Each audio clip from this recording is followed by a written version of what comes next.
Oh, Maria, she's going to be taken out too. Just caught in the front. The bat's hitting again, and they're going to jump in. Lunar finds that one. Kuru in trouble again too, as she falls. 2 members left of UAE. They look to end the game already for KSA, even without a Lord. Yuki in trouble, will be able to survive though. Couple minions left, the base is going to be worked on, and that looks like it might be it for UAE as they face a defeat.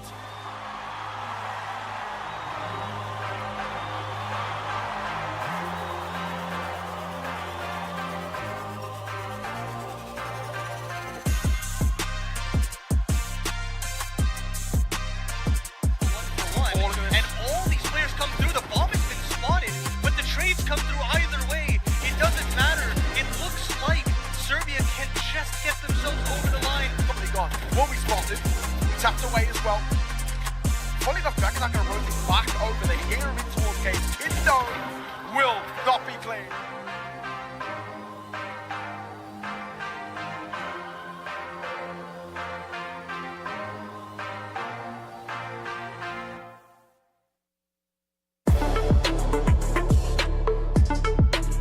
To the playoffs, ladies and gentlemen, as we get to our final day of the group stage for MLBB Women's at WEC 2024. Now the big question remains, which teams will be able to move forward to the playoffs and which teams will unfortunately have to be eliminated today. We have 18 matches ahead of us for the rest of the group stages, but only 6 will be played out on the main stage. So with that, just a quick reminder for all of you out there, you guys can check out the official standings and the updates on the official website isf.gg, because right now, ladies and gentlemen, you guys are watching the English broadcast with me, Eterna, as your desk host, and alongside with me we have Renmar as our analyst. I'm glad that you instantly reminded us that there will be broadcasted and non-broadcasted games. When you said 18 series, I was like, no, are we doing 18 best of ones? No, I'm not going to complain. Like, more MLBB action, especially for today. I believe, as you mentioned, 6 is what we're going to be seeing here on broadcast. We've seen a lot of surprises, for better or sometimes for worse, but I still like being surprised. Me too, and I'm in for it today. I think we're gonna have a whirlwind of matches as we get into the updated standings from yesterday, because obviously, again, there were some matches that were being held that were not on broadcast. So just a quick update for you. For Group A, we have Indonesia as well as Egypt taking that first and second place. Meanwhile, Saudi Arabia coming closer on third. So this is the standings that we're getting here. What do you think about this, Renmar? Well, as expected, Indonesia, Egypt, Saudi Arabia, regions that we're more familiar with in the men's scene, shining, and of course that's carrying on over to the women's scene.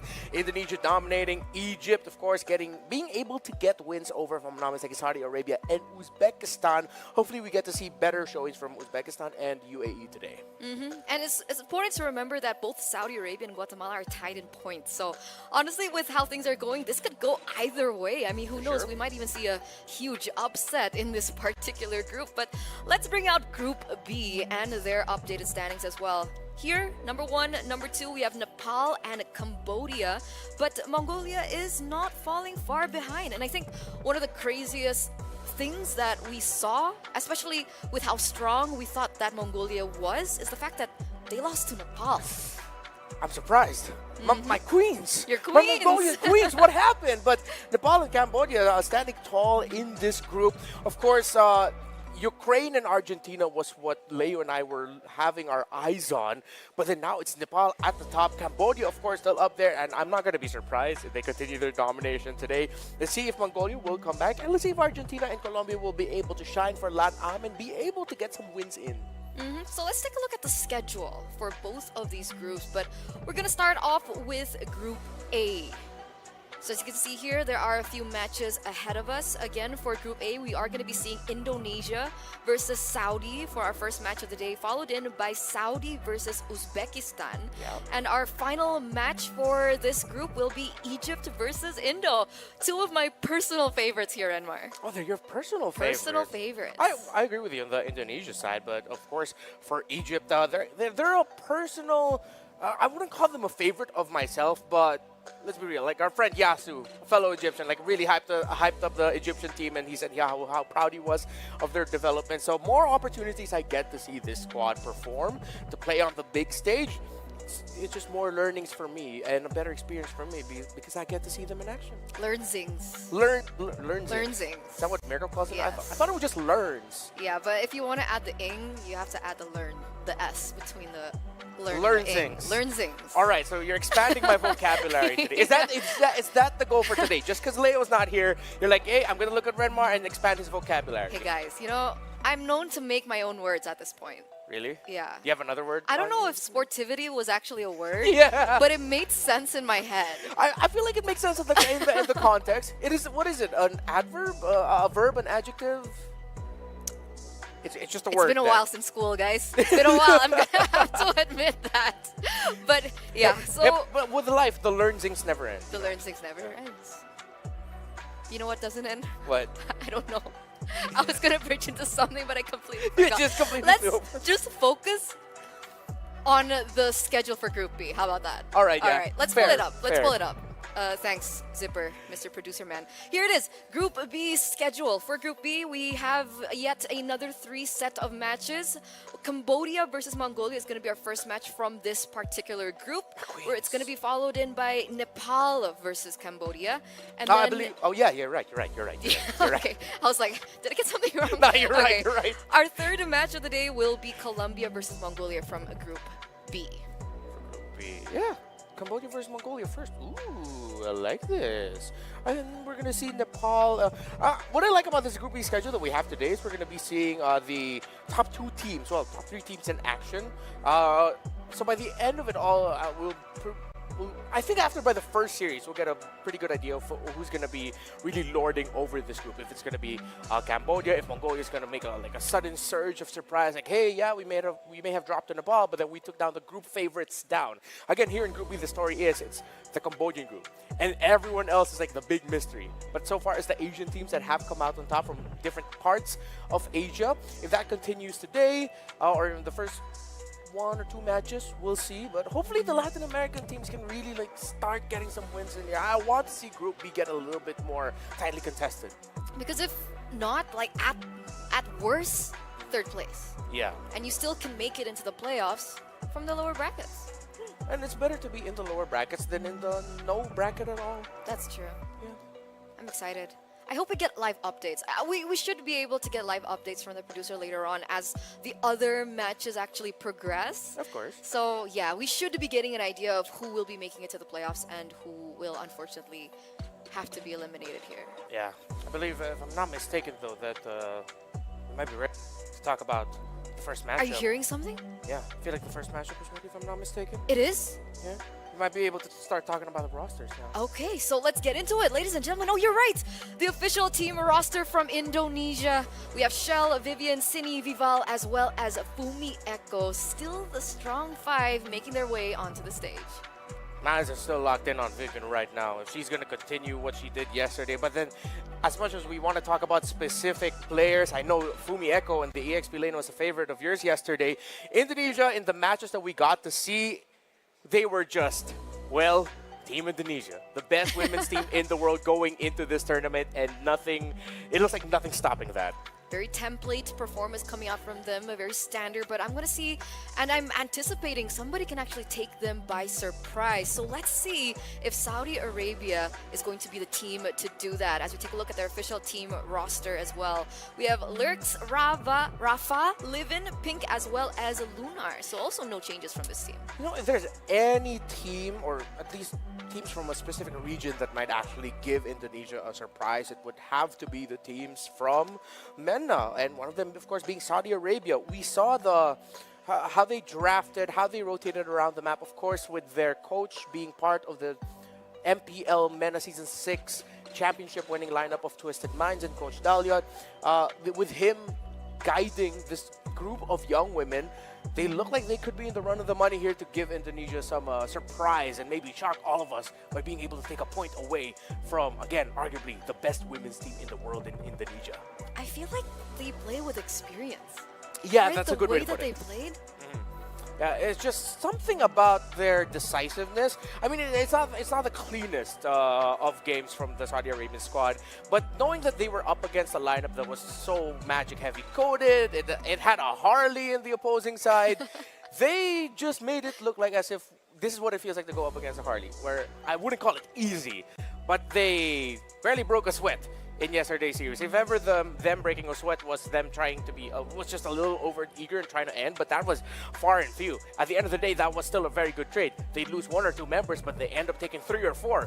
And then, of course, they go back and they regain the minion waves. So experienced is a good way to describe how the Saudi Arabian team plays. So coming into this matchup, obviously everyone is thinking of Indonesia as the one to be able to win this best of 1. Yeah. But if we had to argue a case for Saudi Arabia, what would be their strengths against Indonesia today? Well, in the games where we got to see Saudi Arabia, and this is why it's quite difficult to answer this question, is that we saw them in a position of in the lead, like dominating. They dominated that. If Saudi Arabia is surprisingly a team that's good with coming from deficits, they might be able to make the most out of an Indonesia overheat. So let's see if they're going to be able to pull that off, ladies and gentlemen, because it looks like both teams are ready and they are going to be walking on to the stage. So with that, let's throw it over to our hosts.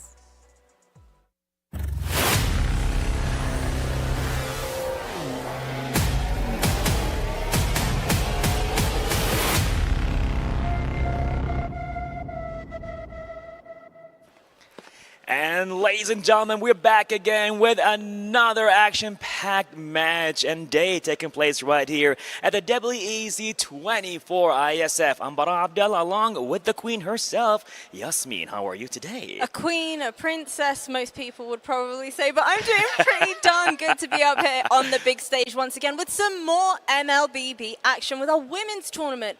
I feel like we've had action thus far. A few quick games here and there, obviously with our best of ones as well. But I'm hoping maybe, just maybe, our matches might be a little bit closer today. Totally. So I guess we are ready right now to start the day with an action-packed match. Let's go. Go on, Bara, you want to introduce the first team? Let's go with that. So ladies and gentlemen, introducing the team right now getting on stage. Let's see it for Team Indonesia.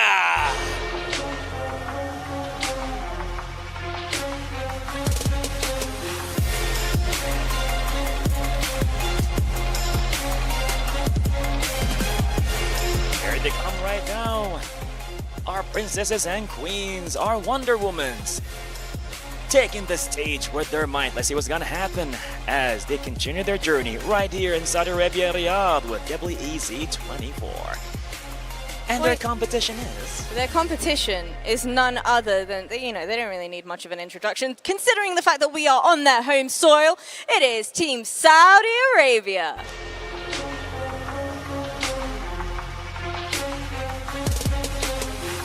Now, Bara, these ladies are currently 1-1 in our group stages. They lost, unfortunately, that best of 1 versus the UAE yesterday. The real question is, though, whether or not they will be able to step up to the occasion when it really matters in our group stage. Let's see what's going to take place right here, ladies and gentlemen. It is Indonesia going against Saudi Arabia right here. So, shall we? You know what I really want to know? I'm going to throw it over to the desk, but Turner & Co., would you be satisfied with a group stage finish, considering the fact that we have a 120,000 prize pool? Let me know your thoughts on that. We think that's crazy. 120,000 US dollars? Huh? Just a group stage though? I feel like we could go for more. Why settle for a group stage prize when you can go for a playoffs prize, top 3 prize, top 1 prize? Top 1? How much does number 1 get? If I recall correctly, $70,000. I mean, that could have been the men's side. 50? 70? $50,000? It's a lot of money. You're close. What is it? It's 50K. So it is 50K. 50K USD. It's 50 G's. That's a lot of money. That's so much. What would you do with that money? What would I do with 50 G's? I did not expect that to come out of here. I don't know. Right? I'll set up my own esports team. Exactly. Yeah. And this is what I'm trying to get at, right? Because I think even from the qualifiers, we were talking about how much this amount of money can actually help develop these teams and develop the leagues in their particular regions, right? Because some of these teams are coming in without a coach. They're coming in with the non-usual facilities that usually pro players get, like a gaming house and so on and so forth. But with that amount of money, that can change the scene as Yeah. a whole. And again, this is why you gotta love tournaments like IESF, of course. It may not be club championships, but at the same time, on the national level, you get the interest coming in from countries, governments, and all of that. And it's really great. That's why if ever we get to see upsets today, especially against established teams, against teams that the world isn't really that familiar with, it adds to the story and the lore of up-and-coming regions even more. And I love that. Yeah. I love that. We're all for it. We're really passionate about the MLB women's scene and considering how much progress things are going for. But Yeah. coming back into our upcoming match, ladies and gentlemen, Indonesia and Saudi Arabia. So far, both of these teams have played 2 matches, Yeah. right? Yeah, 2 matches. I believe the series that the squad from Saudi Arabia lost to was against Egypt, while they were able to get the victory against UAE. Now, finally, in the draft, I feel like if I'm Saudi Arabia here, Surga itu baso. Surga itu soto. Nonton YouTube serunya ya sambil makan enak. Beli surga makanan pilihan Milk and Essential sebanyak banyaknya. Dan dapatkan besarnya.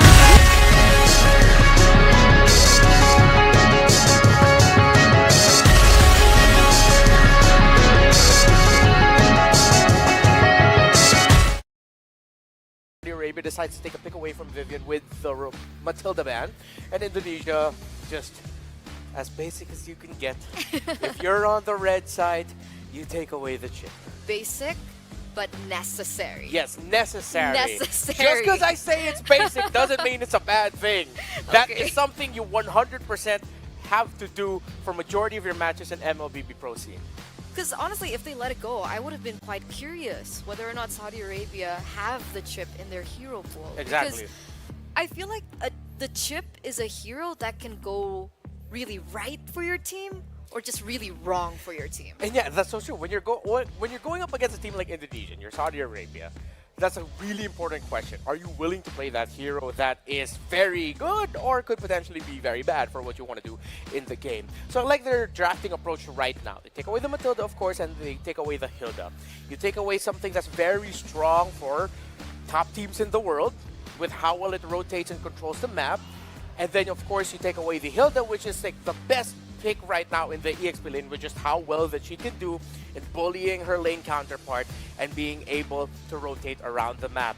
I won't be surprised if somehow they decide to take away a high loss as the last one, or if ever, they'll take out the Suyo, which will make Indonesia think about banning out the Alpha. So you take away 2 of the strongest junglers right now and you play on a different playing field. There's also a possibility that they might pin down an assassin pickup for the jungle in Indonesia. Of course, that's still something you have to respect that might pop up for their squad. Honestly, I feel like that's the case for Saudi Arabia. That's why I think the Hilda, other than all the things that you mentioned earlier, Renmar, is also the fact that the Hilda is so great at invading enemy junglers, Yeah. especially if they're on assassins. And that's a Rafa specialty. So far at WEC, she's picked up the Nolan as well as the Hayabusa. So are we inching closer to maybe Saudi Arabia wanting to pick up an assassin here? Yeah, that is a possibility. With them taking out the Khalid, And that, the Khalid yeah, too. that increases now. So when you take away those 3 heroes that Saudi Arabia have banned, you've taken away some of the best in terms of controlling the map. Question is, are they going to be contesting for the Cho? Is that something that they're thinking that maybe Vivian will be able to play comfortably enough? Because if I'm Saudi Arabia here, maybe they might go down one of the drafting routes which we saw, which is they will take away something like the Harith right away. But honestly, with how much we've talked about it, that has to be either Alpha, Suyo, or Jushin first pick, while Indonesia will choose to ban out one of those. Renmar, Yeah? what about the Fanny? I always forget about that one. Is oh, it and they Fanny take away time? the Angela too. Is that an Indonesia thing? Fanny time? Could be. Could be. No, I mean- it is now. It is now. Knowing Viva? Yeah, knowing Vival, I mean, like, why not? So if Saudi Arabia, if you have a Cho locked in, maybe you could even go for that too. Because if you first pick the Suyo and then you pick Fanny gets picked up by Indonesia, that's not going to be a good time for Suyo. A lot of Suyos would rather not go up against the Fanny. Because right now, in terms of the drafting, trading, other than the fact that it's just hard for the Suyo alone, unless you have a Cho with you, then there's really not much stopping a Fanny invading your jungle. So let's see the answer from Saudi Arabia. Wow, they're taking their dear time because essentially if they don't want to take this assassin route, Yeah. Alpha's still on the table. But no, they're gonna go for comfort. They're gonna go for power. They're gonna go for the Hayabusa early for the first phase. Indonesia, how do they respond? Not always the biggest fan of immediately getting an assassin such as the Hayabusa. The best assassin you can get in the first pick is just two. You go for the Suyo or the Fanny. So they go for the Hayabusa route here, which is, again, they take away a pick from Vival, and it's strength for them. So why the heck not? So Indonesia will pick up the Hylos, the last hero that is good for a counter invade and invading as well. Pair that up with the Jushin. Now Saudi Arabia needs to match that front line. The problem is that front line might be susceptible to just getting crowd controlled and constantly taking magic damage from a Hylos and a Jushin together. And technically the Hylos is still flexed too. Oh yes, of course. Depending on how Indonesia, feel out the drafts coming in from Saudi Arabia. But so it's the pressure's on Saudi Arabia right now. Do they want to take away maybe the Cho? Deny that away? Yeah, I'm okay with it, but right now you don't. Other than the Jushin, that's the only one that you can kick. They could consider Edith, Valentina, or maybe Valentina and another pick. Do they want to set up for the gold lane maybe? Ooh, well, they did get their goal laner. They go ahead and went for the 1-1, and it's the Gatot Kacha picked up by Saudi Arabia. So right now for Indonesia, with the high loss there, should be relatively, I'm not saying it's going to be the easiest, but relatively it might be a little bit easier for 1-1 to get some weakness marks locked down, or weakness points hit. While picking up the Gatot Kacha just takes away what could have been a powerful combo with the Gatot Kacha high loss. And of course, Indonesia will go into the second phase with their assassin already. So it's an assassin-assassin matchup. So we might be seeing a option for Indonesia to go magic damage for the gold lane. Considering that there's a 1-1 there, they might actually think about taking away the Harith as one of the things that could really mess up the 1-1 in lane. But if it's not going to be the 1-1, I mean, the Harith, they can still default and just say, hey, you know what? Maybe we have enough magic damage on the Jushin and high. Let's just go ahead and give Shella Bruno again. That's possible. That's possible. If they do want to try and win that lane. We saw what Shella was able to do when she dominates the lane. She's able to carry forward and be that main carry that she's supposed to be. But for now, Indonesia, they ban out the Yves.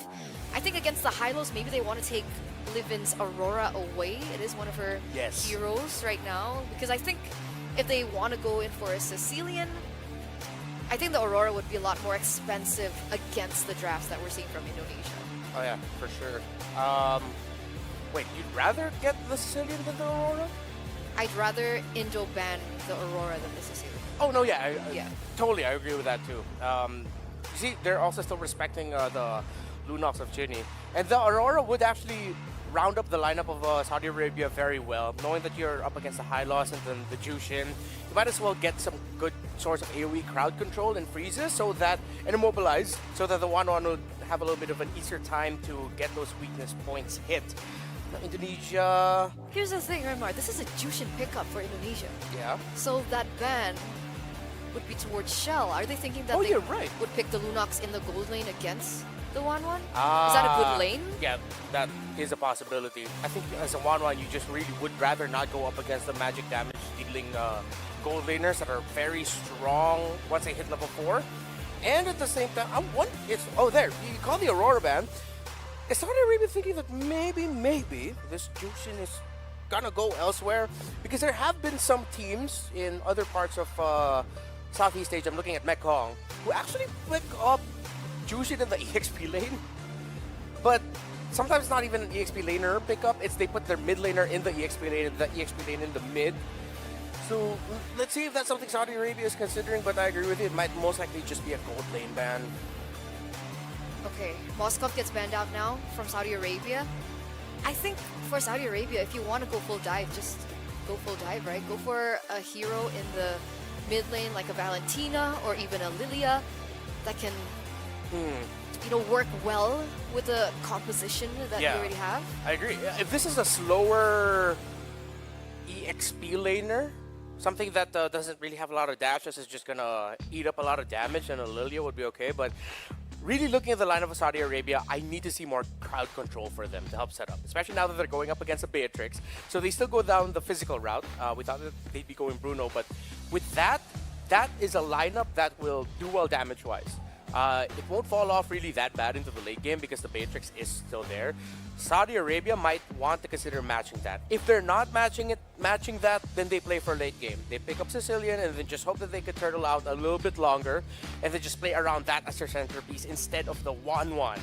However, I'd want to see them get crowd control, so maybe a think Edith. Vexana. Edith Vexana would be good, yeah.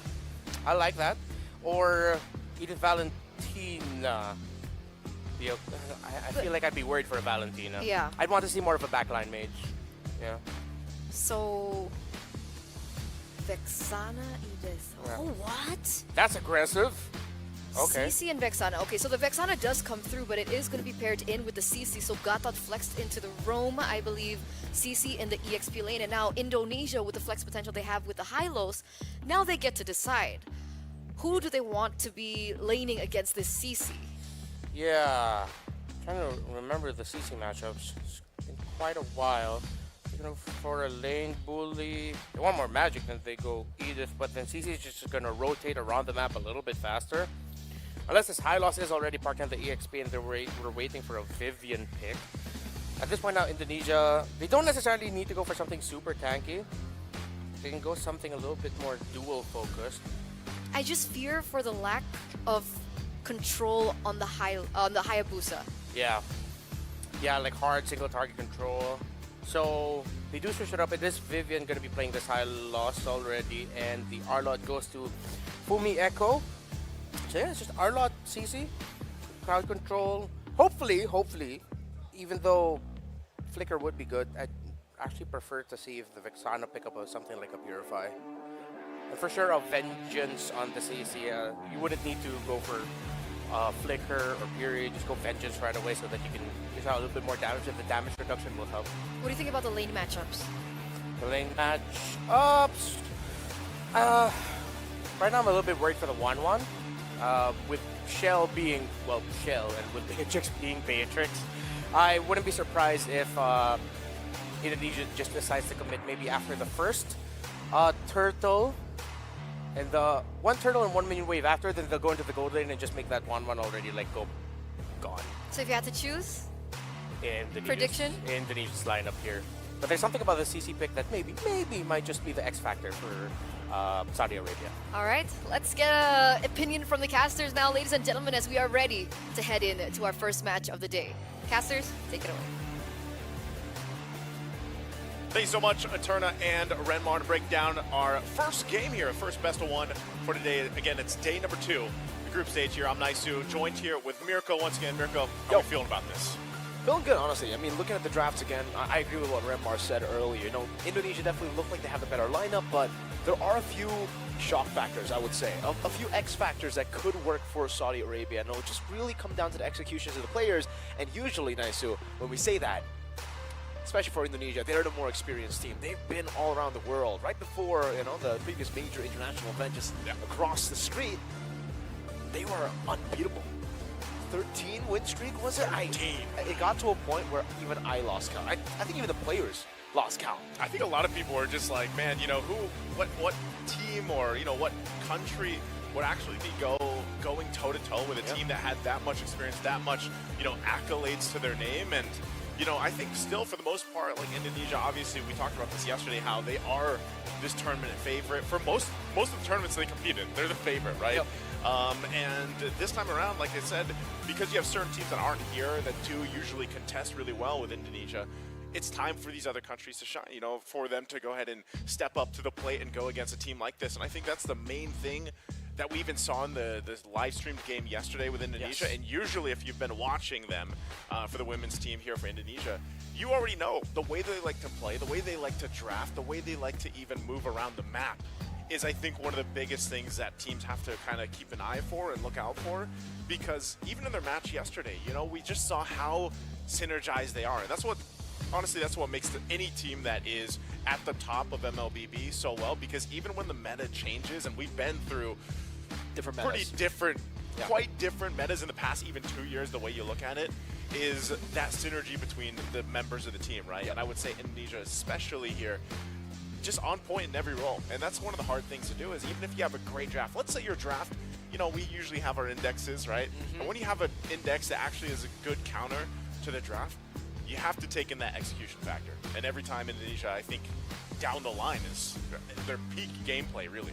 Yeah, it's very, very hard to find loopholes in their gameplay, definitely. You know, all around the map, they just seem so damn solid. And that's why the Beatrix pick even here against the 1-1, in most cases, is probably a skill matchup here. The 1-1 versus the Beatrix, right? For the Beatrix, you do have an advantage when it comes to the range when you use Renner, and you can poke the 1-1 out, but it requires a lot of skill to actually land those basic attacks. It's all skill shots, right, with the Renner. And the way you trade with the 1-1, it's really about how you can use your dash to escape from the skill 1 to get away from the weakness point in the back, right? So again, it should be a skill matchup, but as Renmar pointed out, this is Chell that we're talking about in the gold lane on a Beatrix, one of their signature picks too. So she knows how to go up against the 1-1. She knows exactly how this matchup plays out. And if Saudi Arabia make a little bit of a mistake in the gold lane, it's going to be tough, because I agree with what he said too. After Turtle 1, they're probably going to just look at the gold lane and look to play towards gold. Beatrix, Skypiercer early has been quite a disgusting way to start games, especially when you have an early game composition. And that's exactly what Indonesia have. We were so surprised that the Suyo was left open alongside the Alpha, but we didn't see the Alpha pick, nor the Suyo pick as first pick. It was Hayabusa over the Suyo. That's why Indonesia were just like, all right, we're going to get the Suyo, we're going to get that Soul 7. It's still broken, by the way, even after the hot fix. Yeah. It was, I mean, it's a hot still fix, does it's a quite a change, bit it's a of damage. nerf, but damn, that's a lot of damage. It is, and you know, part of that too is, again, when you look at blue side, I can't remember the specific statistic that we started the tournament with, even back with the men's group. Like, remember, blue side was lower win rate than red, right? And it was completely different from completely different than what we're used to. And also part of that is, in your first pick on blue side, you're going to pick up a Hayabusa. It's a statement, man. You know, you got to be able to make that work. That's confidence, and hopefully, you know, we see Saudi Arabia actually able to use that confidence, that pick.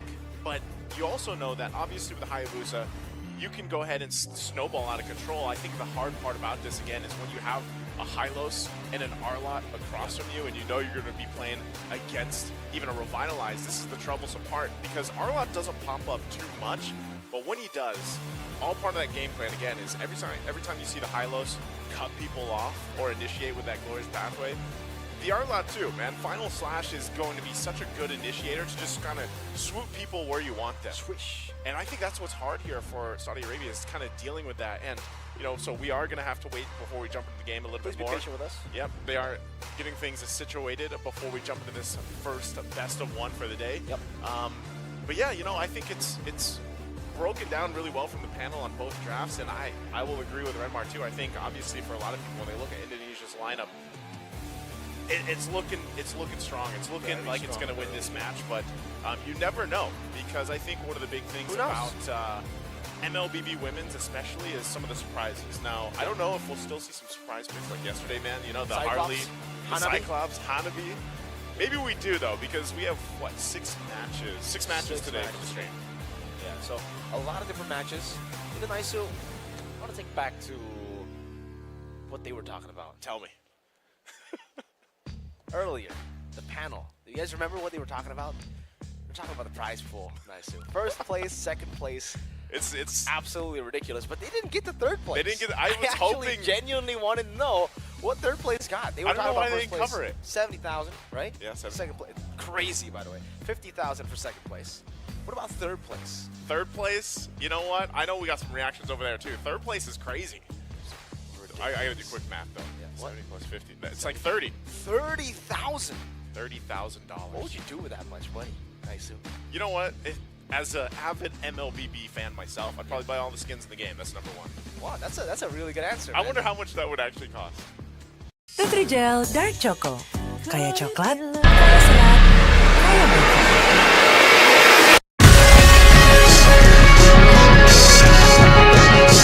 Land of Dawn, this best of one. Saudi Arabia versus Indonesia here. Taking a look as well at the emblems as we talked about the drafts. Once again, you have so much tankiness over on this other side. Again, 2 Revitalize, 1 for each team. I think Pink also, you know, she's going to have to be able to set things up with that Avatar of the Guardian. Oh, yeah. My biggest question from this draft, too, was the fact that, you you know, we don't see CC too often anymore, man. And, you know, do you think it's still a good, valuable pick for certain compositions, or is it just so niche now in the current meta? I think it's a great pick up against the high-lows, up against usually very, very high HP opponents. But the thing is, I think Indonesia kind of baited the CC pick with the high-lows pick. They, again, high-lows, even though most of the time we do see him more in towards the roam, or actually more in XP, right? We see it way more in XP. It doesn't mean you can't utilize it as roam. So Indonesia picked it up very early, showed Saudi Arabia their cards, and Saudi Arabia was like, all right, we're going to pick up the CC. It's probably going to be an XP high-lows because we're not really used to seeing Vivian on a roamer like this. We're used to seeing those big moments from Vivian. They got baited completely. Indonesia said, we didn't even want to put the high-lows into XP. We're going to go and Arlet it out, put the high-lows in roam, and get the same amount of pressure on the map with the high-lows. I think that's one of the great things, though, and even though we've seen those changes in our meta, you know, when it comes to the drafting, you're still able to go flex on the City. A few stacks down onto Sage, still able to survive now. Lancer Flare just on Pink, putting in damage down. Whoa, Pink walking up a bit aggressive. Senior is very low, brought back under the turret, now stunned up by Vivel. It's a shadow kill defensively with a Curse Blast as well, but the Execute is still ready. Vivel doesn't even need it. We'll just basic attack Rafa down. 2-0 start for Indonesia. And this is why that Jushin pick is either banned out quite often or it's picked up. I mean, countered by Eve. Or countered by Eve. How do you play against this Lantern Flare and just being thrown, again, thrown into the turret this time around? And this early in the game, those turret shots, even if it's just one, it's going to take quite a bit of health. And look at the pressure now on the purple buff. Going to zone them out. Objective is secured by Indonesia. Now they're going to have to deal with this. Pink thrown back again. Vivel still in the midst of it all. Now dishing out damage again. Assassinating the Gatotkacha. Glorious Pathway zoning them all the way to final slash to displace her. Still able to escape for a bit. Rafa walks in with the quad shadow. Able to get a kill back now. Purple buff. Going to be contested. Vivel takes it away. Will lose out on City. But they get a whole lot of even Chell. Rotates to the mid lane, gets the Menace Rage, and shoves the wave back in towards Saudi Arabia. That's a whole lot, once again, this early on for Indonesia. At least, you know, Saudi Arabia will get a kill, and it also goes in the hands of Rafa. That's great as a Hayabusa, but still, you want to be able to go ahead and secure your purple buff as much as possible, right? And that's why we're already, too. You can see the damage coming out from just from Chell here, using that Renner and keeping Lunar in check, so she might actually need some backup here. Pink is nearly level 4, but look at the response. The rotation's already coming down. They know half health for Lunar. They might want to actually put some pressure here, and that's the thing. Every time Cine rotates to these lanes, it's so difficult to play against because even if you're trying to get the positioning, whoa, that was a Renner shot that goes and gets the kill on Lunar. Oh, Lunar definitely has to be a bit more, you know, mobile with the 1-1 here in the gold lane. I get that she was trying to... another shot, by the way, for Chell. She's just hitting every single shot. Now another. Okay, Pink will be able to dodge. But like Renmar said and speculated, they're just going to go into the bottom lane now. Vivian taking a few of those turret shots. The Lancer Flare counters or cancels the AOG. They still get to the end. The stun comes in as well with the Eternal Guard there to provide enough peel so that Indonesia can't get that kill. But again, Lunar has been standing still a lot in the lane, man. Easy target for Chell. Yeah, Chell's been on point with the shots so far, but I will say, for Saudi Arabia, at least they didn't go down, you know, any further there. I almost expected Pink to go ahead and defensively use the Avatar of the Guardian out a little bit further. Oh, man. Looks like she actually able to secure that buff there. Lyric's going to be in trouble here. Yeah, Multiple members. Rafa did get it. So they might just be prepping up once again. You know, fighting for these buffs are the main point for Saudi Arabia to go ahead and allow Rafa to get to a point where she's a threat, because you're taking a look at the items, you know, still doesn't have that first one locked in. You already had the Hunter Strike, though, on the other side here for Vivel. So we'll see. Do they actually contest this objective, or do they let it go? They're lacking some of the damage from lane to lane. It looks like they'll have to give up the turtle. Once again, the fight, though. Possibly the orange buff here. Good time over with the AOG. Rafa going to be poked down now as Glorious Pathway gets placed out with the Revitalize. Crossbow attack, translating over to Vivel, but she's still able to blink away. And Indonesia will get a turtle, and they won't be able to get a kill. Chell back in the mid lane, just double laning at this point. How much gold, you know, she's already got. That's why she's essentially double laning at this point. And yeah, an objective secured is great for Indonesia. Lunar, though, you know, the fact that she wants to go ahead and contest and fight in a lot of these situations where she's got to also rely on Pink, she might have to be careful in the positioning. That's the biggest thing. Shell patiently waiting, line up shot. Won't land it that time. might as well continue to take those shots if you can too, you know, because at some point, Miracle, Lunar is going to be providing that good damage burst once she pops that crossbow of Tang.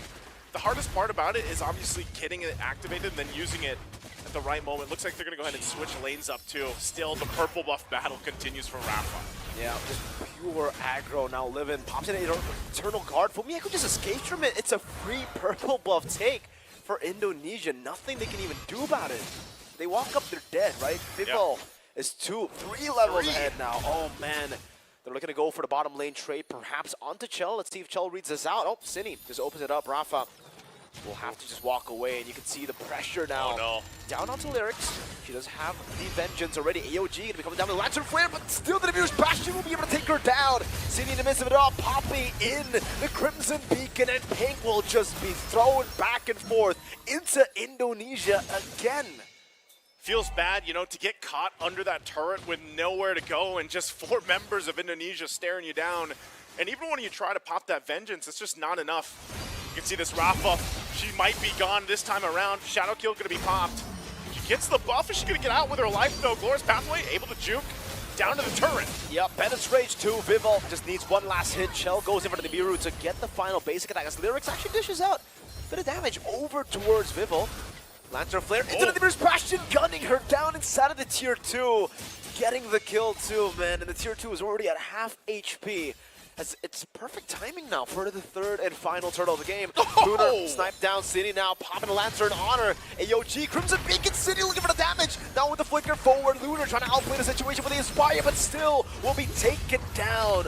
Pink getting a trade, but it's an MM4, a mid lane as Vival, again, just clears out the wave, and on the Suyo, you're just so hard to catch. This is where that point, you know, you know you have this lead, you know you have pressure, you just continue to put it on too. Malefic Gun now picked up by Shell, so, you know, she's been on point with all the shots for the most part. Even if it doesn't get a kill, but you get someone down less than half health, you know that you can also secure that kill. And that's what they're doing. Again, massive lead here in terms of economy and everything else. They're going to force it. Oh, final slash from Fumieko, finding 3. Just slashing them all the way back to Chell to go for the free hits. And even with Rafa popping a Shadow Kill, she gets stunned up and just gunned down Chell. Look at the shot, now sniping them down. Livin will take the shot, another snipe from Viva with the arrow. And Indonesia gets 2, trading it in just for Fumieko. Think how many things you have to dodge here, Miracle. You have to dodge. Too many. A shot from Shell plus the arrow from the Suyo for Vival. It's too much, you know, even when you get collapsed down to the turret, you're just playing a minigame at that point, you know, trying to dodge the most lethal weapon. And with that, so Lord's already secured here. And so Indonesia will prep up and get ready. Shell just working slowly on that turret, obviously from range. They might force a situation again, just whittling down these health bars with a couple shots. Man, Pink is already down to half, making a quarter now with the Nibiru's Passion 2, stun over to Lyrics. Curse Blast to help her to AOG, dodge away from with the Curtain Call already placed on them. I thought that would hit, but Chell was able to just space out perfectly as City has the Crimson Beacon, will use it to get away from the last weakness point that was about to be popped down by Lunar. She used the Inspire, Rafa in the bush and Lord in the bottom lane already spawning in, but Indonesia are just taking it as slow as possible. Yeah. They're waiting for that wave to push in, and man, Rafa is starving for buffs and everything else on this Hayabusa. She might have to go ahead and just rely on the team. At least Vivian goes down. They do pick up a kill here for Saudi Arabia, so, and that was a revitalized popped as well from Vivian. So they work with this Lord. The waves are pushing in, top and mid.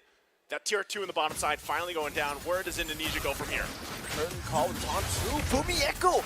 Cinnabon just walks up and gets taken down. Lord in the bottom lane, already dealt with, kinda, right? You take him for a detour, get him to a point where he can actually just go for the free hits. That's a tier 2 up top, but considering the lead, Indonesia really didn't get too much out of that Lord. You would expect all the tier 2s to be taken down here. Yeah, they hold on to 1. And that's the thing, you know, the biggest gap that we saw there in terms of the gold, obviously, is the jungle. Rafa's been struggling, but if they continue to buy time like this, they find a little, you know, pickoffs here and there because Indonesia is overextending a little bit, but maybe they're getting a little confident in what that pressure can do, then they should be able to punish and actually crawl back into this game. It is a long way to go for them, though, but they might get cut off here. Vivian looking to make a play. Not going to be able to get the sandwich, but there's the pathway. The AOG to the back though, they're going to be caught in a bad spot right now. She's going to be taunted down, but Lunar just burst it down. City with a Sky Piercer takes her out. Emiru's Passion and Fumi echo with a vengeance as Vival dashes forward, gets the unstoppable 3-0. No Lord, but they actually might be able to go for the end in the bottom lane. That's going to be tough here. 2 members left to defend this push. Some of the resources going to be taken down. That turret's worked on from afar. They got to clear out the minion. Raffle will do that, but whoa, the damage from Michelle, able to take out that base turret. Now eyes set here in that mid lane. Saudi Arabia will go ahead and have the rest of the members for this defense. So the Holy Shield's still up. They will pop now mid lane. Lunar taking the shot. You know, that last team fight, I was surprised at just how fast she got bursted down. You know, she was really looking for that airtime, but wasn't able to get it because of how fast she just got blown up. It's too fast, man. For Indonesia at this point, they have everything. They got the damage down, I assume. They have several executes. Early on, maybe we would just think about Viva when it comes to executing members, but Sydney, I think, has gotten to a very comfortable spot with the Sky Piercer to a point where it's a built-in execute. That's why you go Lantern Flare. That's why you go Sky Piercer on the Juicin. It's because of the Lantern Flare. You can just constantly put it on members, and it just becomes an auto-execute whenever someone gets low enough. At this point, once again, surely this Lord will be one. Pink? They knock into the base. Pink could be in trouble. She's going to Avatar the Guardian defensively. Gets a distance, but that's unfortunate because now you don't have this ultimate for this push in. So, you know, she was trying to push that top wave in. Indonesia swings over. And now they get ready. They know they have that Lord. You have Vival walking with it. So they're going to focus here on the top side. Eternal Guard gets dropped down. Pink bursted down with the final slash as well. Just brought back everything. And a kitchen sink used at Pink. With the Revitalize too, you'd think maybe she'd be able to survive a bit longer. But at the bottom lane, Lord has actually done quite a lot of damage over to the base, half HP. Lunar taking a half as well, sitting now with the Crimson Beacon very aggressively. Vival with the stun, Lyrics still able to escape with the vengeance as Sydney just Lantern Flares and Sky pierces her way to the kill. Limit is next to the chop and block as Vival goes over the stun, but it's not going to be enough right now. Sydney flickers forward, looking for the final one. It's a shutdown for Lunar. But Indonesia will just go and take the base. Indonesia doing what was expected with the lineup that they brought to this game. Very decisive once again, a synergy off the charts. Even if they got a little overzealous in some situations, some might argue, you know, that was part of the plan. They want to go ahead and just see how far they can test that limit. Yeah, and that's exactly what they did, and then they just collapsed down. And just a great draft coming out from Indonesia. Again, the experience and the tournament favorites for what they have here. A good attempt, a good try from Saudi Arabia, but you know, they obviously, when you have that first pick Hayabusa, this could be any assassin. You pick it up and you don't get even your buffs early on, you're gonna fall behind very quickly to the point where you can't even contest objectives. So it gets very difficult. We saw that gap between the jungles, and again, hopefully for Saudi Arabia, they can have a better chance in their next games. But right now, this puts Indonesia, I believe, what, 3-0 in the group for now. They're definitely top of the groups. I don't know about the average game duration, man, but I think it has to be one of the lowest here. They've just been so dominant in the group stage. 1-0, 1-0, 1-0. We thought maybe with a best of one format that there's a possibility there's going to be changes. There's going to be cheese picks that get them riled up or shakes them a bit. No, even with the Hayabusa first pick, they just played it calm and composed, looking at just the prio heroes in the meta, not trying anything crazy themselves, and using what works, man. It's just simple. Simple is better right now, right? And all of the teams that have won have just used simplicity in their drafts. Yep, there's an acronym for that. It's called KISS. Keep it simple. Keep it KIS. KIS. So we can keep it at that, right? Keep it simple. Son. Yeah, we can make it the actual leave it KISS, at that. right? But you know, again, that's what they do. They keep it simple in the draft. These are very like meta drafts right now that we're seeing. You know, even when you have maybe a little bit of different pattern, ultimately it works. And even then, you know, we've been hoping to see the Beatrix pop up. And it definitely, what a game here it was for Shell. But we're going to be thrown over to the stage. I believe we have Vival with us on stage. So let's go ahead and hear what they have to say. Well, let's go, ladies and gentlemen. I'm here with Vival or Vival. Which do you prefer? You can call me Vival. I will go with Vival. Okay, well, you know, still in the group stages. Things are happening. You're writing your story. How do you feel about it? I'm very glad that we can keep up a consistent performance, and yeah, today is not over, and I hope we can keep on playing at our best and expecting the best results. Let's go, let's go. You know, the thing is what I love about ISF and this event, that you get to meet people from all over the world. So if there is that one word from Indonesia that we should all learn before we leave. What's that word? Teach us. One word, it's semangat. Yeah, which means cheer up. Samanat. Okay, I love this. I love this. Well, pretty much maybe in your next win, hopefully, you can teach us another word. Then we're going to have a full sentence right here. Well, Vipal, thank you so much. And it's back to you, awesome peeps. Thank you, Bara, and congratulations once again for Indonesia for their third victory in their groups, which puts them at 3-0 Yep. in said group, Renmar. Very comfortable. And the one team that I thought could shock us, felt like there were moments that they could actually shock us by taking a point from Indonesia, but at the end of the day, Indonesia just hammered down on the best things that you can do in this meta, controlling the river, confident in your matchups in lane. We talked about the Beatrix versus 1-1. Shell was an absolute beast. Lunar was, to the credit of Indonesia, well respected. They still respected the power that the 1-1 could have brought out, and they did so to the point where Lunar just could not get. She got one good crossbow of tank that led to a kill, but that was a kill that didn't lead into bigger results on the map.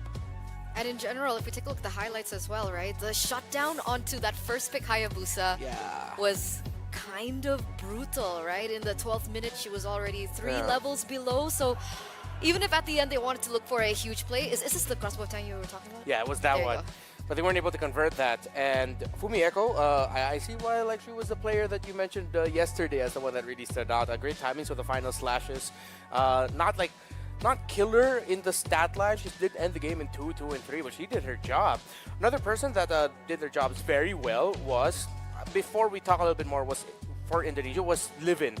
The combo that Livin and Pink were able to do here led them to a scenario where they could have turned that around. But again, we go back to the idea that Indonesia respected that 1-1. Every time that they thought the crossbow of tank could come in and turn the game around for Saudi Arabia, they sidestepped it, they hugged the walls, making sure that she wouldn't get that last weakness point hit so that she wouldn't be able to get up in the air. Yeah, and just the fundamentals that Indonesia already have For sure. makes it a lot more difficult for Saudi Arabia, especially in this particular game, to look for that window of opportunity. Because again, if we're talking about all the lanes, like that's something very basic, right? In the drafting phase, we take a look at the lanes. Who wins that matchup? Who are they able to work around with, and who are they able to play for? And in this particular scenario for Saudi Arabia, it was very difficult to choose a particular lane, right? The 1-1 and the Beatrix. I felt like the Beatrix had a better lane. If we go to the EXP lane, CC and Arlet, it looked like it was also very difficult for, is it Lyrics or Lyrics, do you think? I like lyrics. Let's go with Lyrics. Lyrics We'll sounds ask them really if cool. we meet them, but let's go with Lyrics for the Yeah. moment. But yeah, back to that, Lyrics also had a very difficult time. I think the best that they could have worked with was like their mid prio, but even that was difficult to achieve at the end. They were bullied in the center of the map. Again, the Hylos and Jushin together roaming around. Even though they got the Kaja Stanky, the Vixana, again, that's a pick that we were looking for, providing the crowd control, and it did. There's one play that I really have to look at here that could have been something better. It was the very first clash that we saw in the mid, where it was eventually Pink and Rafa going down, the very first kill on that Hayabusa. If they decided to commit ultimate from the Hayabusa much quicker there, they could have brought someone low. Maybe that could have been a trade. That didn't need to be a 0-2. You saw the hesitation. You saw Rafa wanting to go back. You saw Pink wanting to fight. You saw Livin stuck in between. It's like, where am I gonna go? Who do I actually help out here? So Livin becoming the linchpin now. Eventually, as the game went on, you saw this Vexana try her absolute best to find setups, find plays, deal burst, and that became a problem for Indonesia. That times where they could have kept going forward, they needed to go back because they got hit by the Vexana. And again, they were just countered by what we keep going back to when it comes to Indonesia, the fundamentals, the basics, the principles of they do it so good, and that's why they're one of the best, if not the best women's team in the world. But not to say that there isn't any promise or potential coming in from the Saudi Arabia team. yeah. Like, we see snippets of it, it just needs to be refined a little bit more. Yeah, the times where we were talking about this backstage, where for me it was, why are they overcommitting defending this? I still stick by that, but they were getting other things in the map. They were overcommitting with defenses, overcommitting with trying to get kills, but they had the 1-1 farming up in the opposite lane Yeah. to catch up, pushing towers. They had the Hayabusa trying, Rafa trying her best to take that tower down, push minion waves so that it forces Indonesia to go back a little bit more. That's something that good coaching can teach you. And Leo and I were talking about it as well. If we feel like that's the effect of Coach Dalyot coming in big time here. Saudi Arabia just really need to sharpen up a little bit with their execution and be a little bit more decisive with their decision making. And definitely a promising, bright team for the Saudi Arabian women's team. I agree, because I think that they still have a shoe-in if they want to get that third place. I think it's Yeah. still possible. So let's take a look at the updated standings right now, the things that we kind of missed so far. Because if I'm not mistaken, as we were doing that, we had 3 more matches that were being done for Group A. Yeah. So Uzbekistan was able to take down Guatemala, and Egypt was able to get a point away from UAE. Ooh, Egypt's on a hot streak, so that's undefeated still. So later, we are going to be seeing a battle of undefeated teams in Egypt and Indonesia, and I think that's going to be the clincher. Whoever wins that series will be securing the first slot into the playoffs for Group A. Is that it? Yeah, because There's no more matches after? that would be their 4th win, and if that's 4 in a row already, that means that you're already locked in for playoffs. Oh, there you go. There you go, ladies and gentlemen. Indonesia, if we take a look at the updated standings as well, they're tied in, like Redmar mentioned earlier on. But again, SA still looking strong in that 3rd place position. Meanwhile, Uzbekistan equaling it as well. So, I don't know. If you had to make early predictions now, who do you think will take that 3rd? Based off of what we saw already from Saudi Arabia, it would have to be the Saudi Arabian Yeah. team. I think they could just reset and take pride in what they were able to do against Indonesia today. Those decision making, sharpen that up, and they look like a shoe-in for me over Uzbekistan, UAE. We haven't seen Guatemala in action yet on broadcast, but yeah, Saudi Arabia has impressed me. If this list is correct, then Saudi Arabia's next match is against Uzbekistan. Oh, all right. That's good. That's good. So we do have tiebreakers coming through between Egypt and Indo, and then we Yeah. also have Saudi Arabia and Uzbekistan, and then we'll have a little bit more of a say as to how things are going to go and progress as we get closer and closer to the playoffs. But that was our first match of the day. We do still have 5 more to go on broadcast. So before we get into our second match of the day, we're going to throw to a short break. So don't go anywhere. Stay tuned. We'll be right back.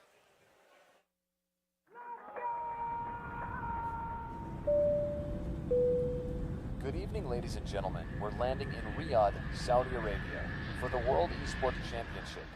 In a world where victories can be measured in gold and silver, some things are priceless. Surely expected, and Baron will find him. Can shine for one with a quick trade from Impulse. Some things are not bought with money. The base is too open. Now Philippines is now taking the base of Indonesia. Remember their name. The feeling of standing alongside your fellow countrymen, the emotion, the home crowd, the weight of a whole nation on your shoulders. Sometimes I get emotional by the fact that I got chosen to be. Tropicana Slim, bantu banyak orang kontrol gula darah selama 50 tahun.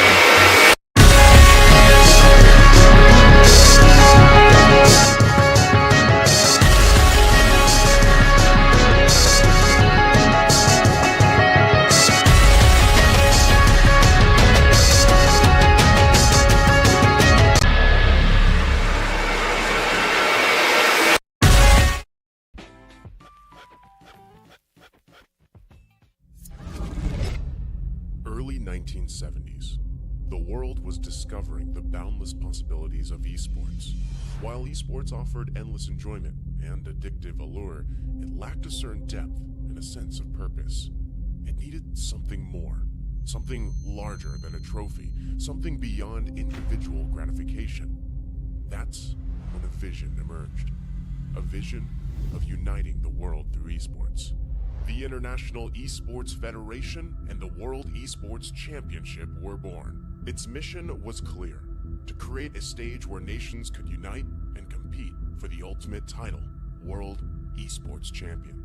For these athletes and nations, the World Esports Championship was more than just a competition, more than just a game.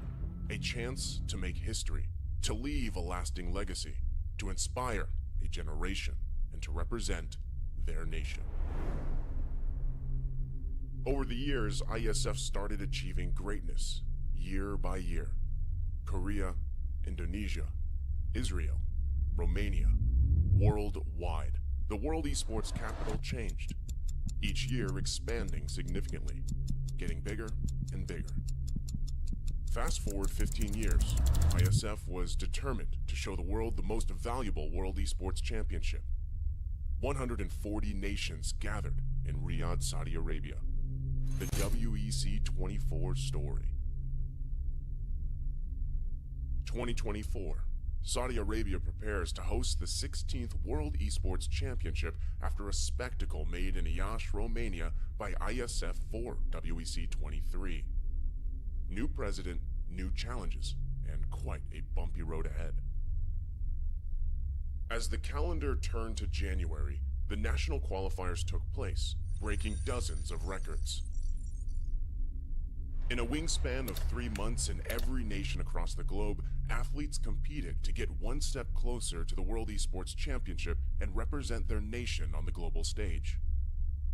However, as fate would have it, the road to WEC 24 was far from smooth. Things went south. 2 out of 3 offline regional qualifiers were forced to go online. Even though that barrier occurred, the online regional qualifiers shattered previous viewership records. The hype for WEC 24 was real. Meanwhile, Africa. IESF showed just how much potential is hidden in Africa. Over 180 athletes, 17 nations, and thousands of fans. All in one place for one specific reason: esports. The bumpy road came to an end. The slots for WEC 24 were secured and everyone was ready. The much anticipated 16th World Esports Championship set sails. WEC 24 Day 1.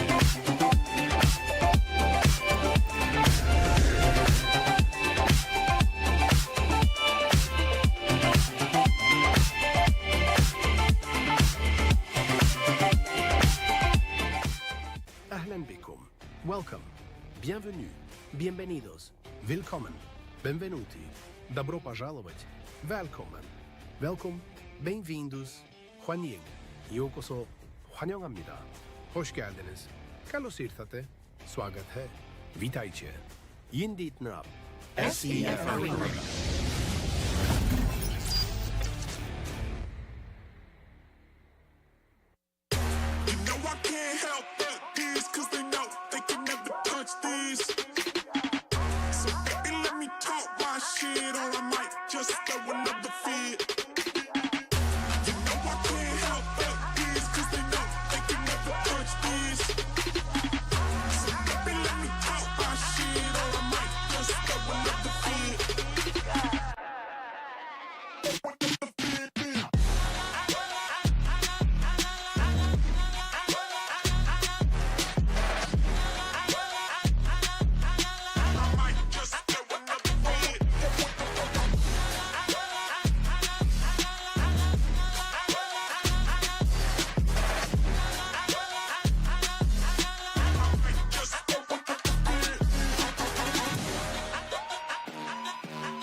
Well, there's no problem. If you had a gun, shoot him in the head.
Decide to go for the run. It's the fire. It's the fire.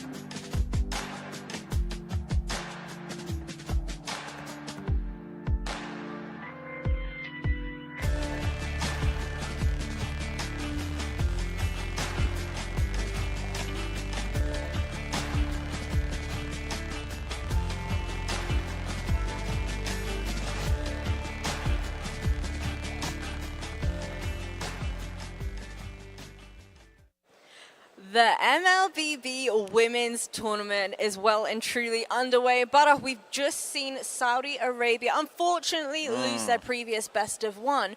But guess what?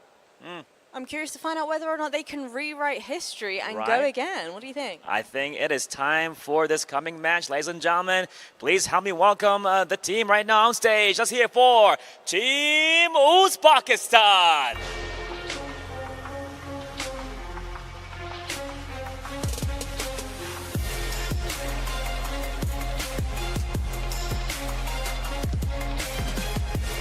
They had a good streak going on right now, coming in with beautiful smiles and spirit. Let's see what's going to happen in this match. But now, Butter, I think the biggest question on everybody's minds is coming into this match as our next team, Saudi Arabia.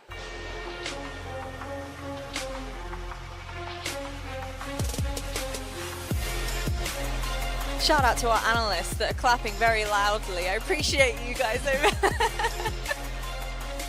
I think for Saudi Arabia coming into this match, having just lost the previous one, how on earth do you adopt a mental reset? Right. Because obviously spirits are not going to be at the highest right now. So in the very short time that they've had, the question is, can they realistically formulate a new game plan? Well, back to back. Let's see what's going to happen right now. But we got faith right here, ladies and gentlemen, in this match. Let's see what's going to take place. And off to you, talents. Let's go.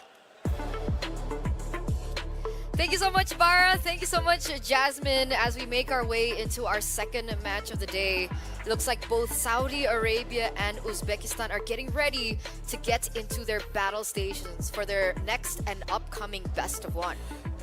We did see Uzbekistan, or not see.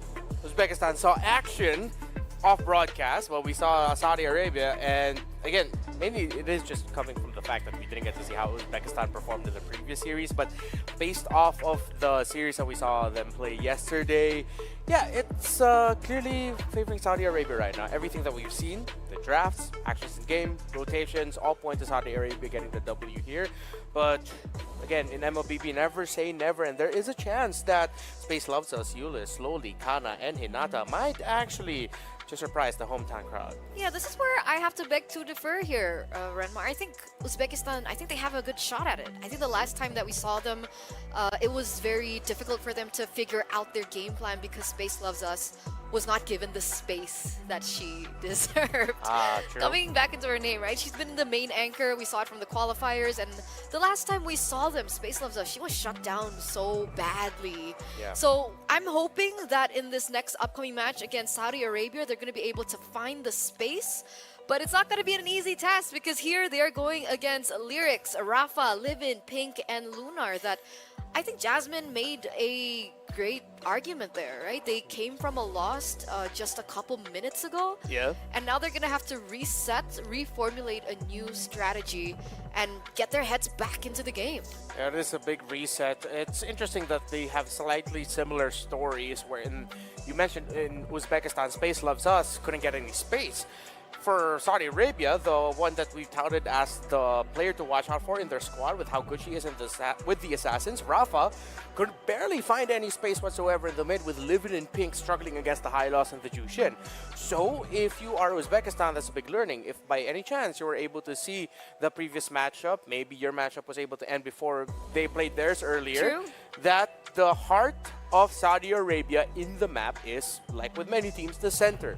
If you can make Rafa struggle with her rotations or not allow Pink to get information for whatever assassin that Rafa will end up with, then that might be your shot to controlling the center, controlling the jungle, to controlling the game. Yeah, the side lanes as well. That's going to be something that we need to look at, especially from that previous match against Indonesia. But again, right, Uzbekistan, they're coming off a win. So if we're talking about momentum, and this is something that we have been talking over for the past couple of days here at WEC, momentum does give a big factor as to how both of these teams are going to be performing. Uzbekistan, they literally just won against Guatemala. So I'm hoping that kind of motivation, they can also translate back into this next upcoming game. They brought out an Angela, by the way. Ooh.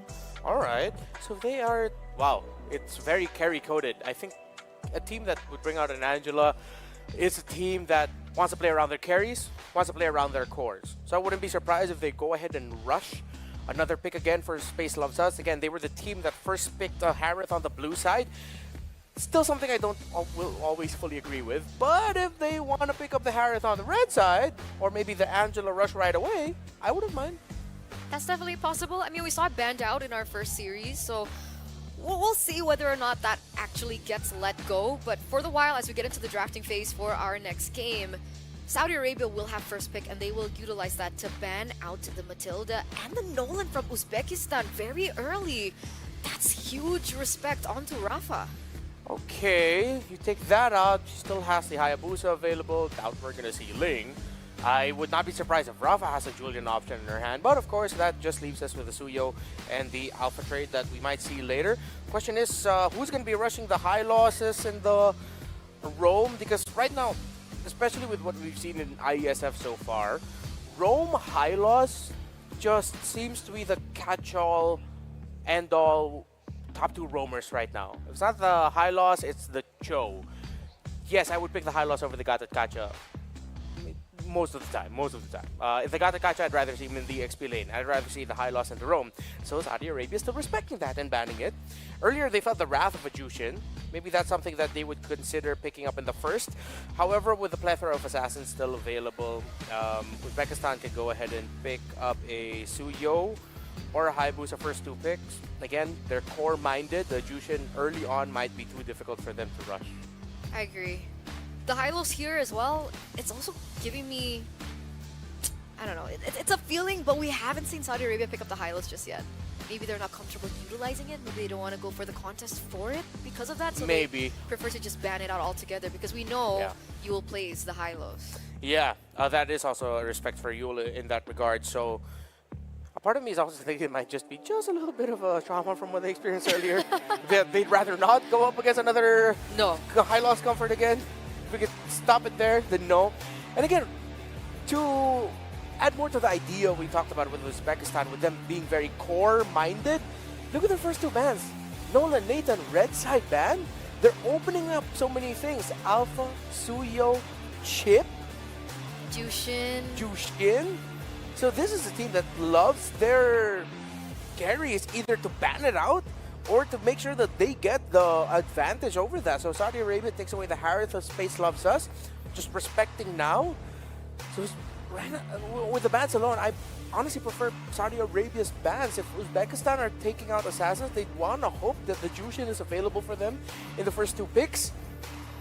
But they've set up Saudi Arabia to pick up the Jushin, but then again, are you going to really rush that or instead of the Alpha or the Suyo? But remember, the Phobies is also still available for both of these teams to pick up, right? We've seen Lyrics pick it up before. We've also seen Hinata pick it up before. But it looks like you mentioned, Saudi Arabia, they go for the Jushin. So this time, they're like, Jushin is not happening to us again, okay? We're going to pick it up for ourselves, and we're going to show you exactly how much pressure that we went through against Indonesia earlier on. So Uzbekistan now, they have a lot to pick up here. Suyo and Phobius is their answer. Yeah, they didn't need to rush their mid laner right away, but they're really giving Alpha and Jushin to Saudi Arabia. I'd rather that they get the Alpha for themselves, but understandable. It would not, actually no, not understandable. That's a struggle for the Phobius and the Suyo going up against the Alpha and the Jushin. I mean, the Jushin is still going to be going up an Assassin, so she'll have to be careful. Single target lockdown would be good. I'd want to see them consider picking up their roamer now. They want to control the tempo. They could go Khalid. Cho might be available for them. I don't mind giving Cho into playing Cho into the focus, honestly, but they're going to go with the Gatakacha. I think that might actually be their roam duo already, and then they go with the Moskov. Oh, very early Moskov pick. I wonder what the intention is. Is it just comfort coming in? Yeah, it's there's a lot of high-tier gold laners banned, and that's them forcing. I was gonna say to make Uzbekistan think about picking up their gold laner now. They're putting the Clint into the Gatakacha. That's a tough one for a Clint, especially if Saudi Arabia picks up another EXP laner here that can easily access the back line. Tough. It's looking tough right now for Uzbekistan. I'm going to tell you now here, Renmar, the last time they played against Guatemala, their draft was Phobius, Suyo, Luo Yi, Clint, and Angela. Are they just going to run it back? Exactly. Is that the idea? Maybe. They might have room for it. Angelo and the Suyo, Angelo and the... they're going to pick up the Lo Yi, sure. But I think Saudi Arabia might read into that and just take it out. If they go Lo Yi, now that you've mentioned that lineup, I actually would go Lo Yi, but maybe change up the Angela. Because right now with what I'm seeing, the Angela might just experience a little bit too much pressure. I agree. So now that the Alpha has been banned, KSA, they're going to have to think about what they want to put in the jungle. Technically, oh no, actually the Nolan is also banned out. Yeah. What's the option here? Do they go a different assassin? I mean, there's only one. For Rafa, it's if she has the Fanny. The Fanny that you've been desperately searching for all throughout IESF Women's especially. So if she has the Fanny in a pool, go ahead and pick it up. But if Uzbekistan really wants to walk away with one of the best matchups possible, don't ban out the Fanny straight up. Make Rafa stick with just either the Hayabusa or the Ling. If you don't have enough info of whether or not Fanny is available for Rafa, play it safe, take out the Haya. Ling Angela. Yeah, and that would mean Ling Angela would be available for them too, you're right. It was. I'm curious to see the next ban from Uzbekistan. Alpha banned out, and the Edith. Okay, so both the Fanny and the Ling has actually been left open. Edith. Interesting. I feel like that's a signal that they're going for something a little bit more squishier in the center of the map. They might actually just default into going into Angela Loyi yet again. Unless KSA, they banned that out first, right? Exactly, just ban one of them. See, so the chip. The chip was overlooked. So, what's it gonna be? I really want to see them pick up something sturdier as a front line. Because if KSA brings up another draft pick that has backline access, I think, yeah, they're just going for the same lineup they played against Guatemala. Yeah, Angela gets picked up here, so the last one should be... The Loyi. Loyi, yeah. Yeah, if we're going to base it off of what they played earlier. And what I'm afraid of is that they don't, other than the fact that of course they don't have a proper front line, they only have the Fulvius at the moment, they also don't have tools to work with. Yeah, it's a lot of pressure. If they could, if they have it in them, put that Angela in the mid and just pick up another roamer that can help her clear minion waves fast. Have a lot of control. Ah, yeah, that's true. Yeah, probably a Tigreal with a concussive blast. To help with the clear too. Yeah, they need that clear. See, oh, there you go! No, you do get it. Yes! So she does have the Fanny in her hero pool. Okay. Yeah, that's not good news for Uzbekistan. I'm just gonna say that now. There's not a lot of stops. There's no stoppers for the Fanny. Go Cho. Yeah, if you can, go Cho. If not Cho, just something to potentially stop that Fanny. High invade, maybe. At this point, I would, even though it would be incredibly risky, it might be irresponsible to pick up a Jawhead, but just like something to pressure the jungle. Come on, Yul. You got this. Flex it into the mid lane. Grok, anyone really who could just get vision on this Fanny and invade, please. They don't have any lockdown for this Fanny at all. If you get locker down control, whoa! Okay. Rome Angela mid Aurora. Rafa might have a field day. I'm just gonna leave it at that. The turn, I'm just gonna leave it at that. I mean, technically, their initial draft was the Luo Yi, right? And technically the Aurora has her passive, so she's not as easy to take down. I mean, by all accounts, Saudi Arabia won this draft. I agree. If Uzbekistan pulls this off, Mongolia better watch out. I'm gonna have few queens on my list because come on, that again, the traditional thinking is if you're Suyo, you'd rather go up against an Alpha. You would not want to go up against a Fanny. You want to make sure you have something to stop the Fanny, the last pick of Saudi Arabia. Right now, they do not. So, looks tough for Uzbekistan. And I'm excited to see the Fanny in action. And I'm wondering whether or not the casters are as well. Finally get a Fanny, guys. Mirko, Naisu, what do you think about this?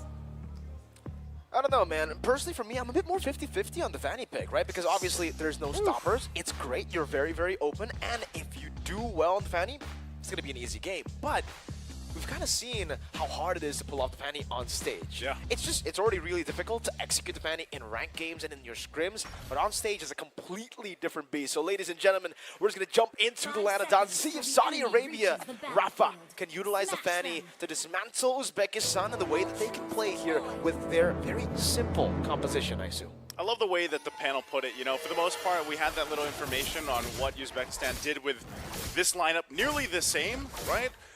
But this time around, of course, with the Aurora there, I also am wondering if they're able to stop Rafa here. Rafa had a pretty difficult time on the Hayabusa the last game that we just streamed here, but now the tools are in their favor. You know, even this, looking at Livin, having this Jushin pick really helps build things out for them. And then, of course, you have Pink still in that Gatakacha.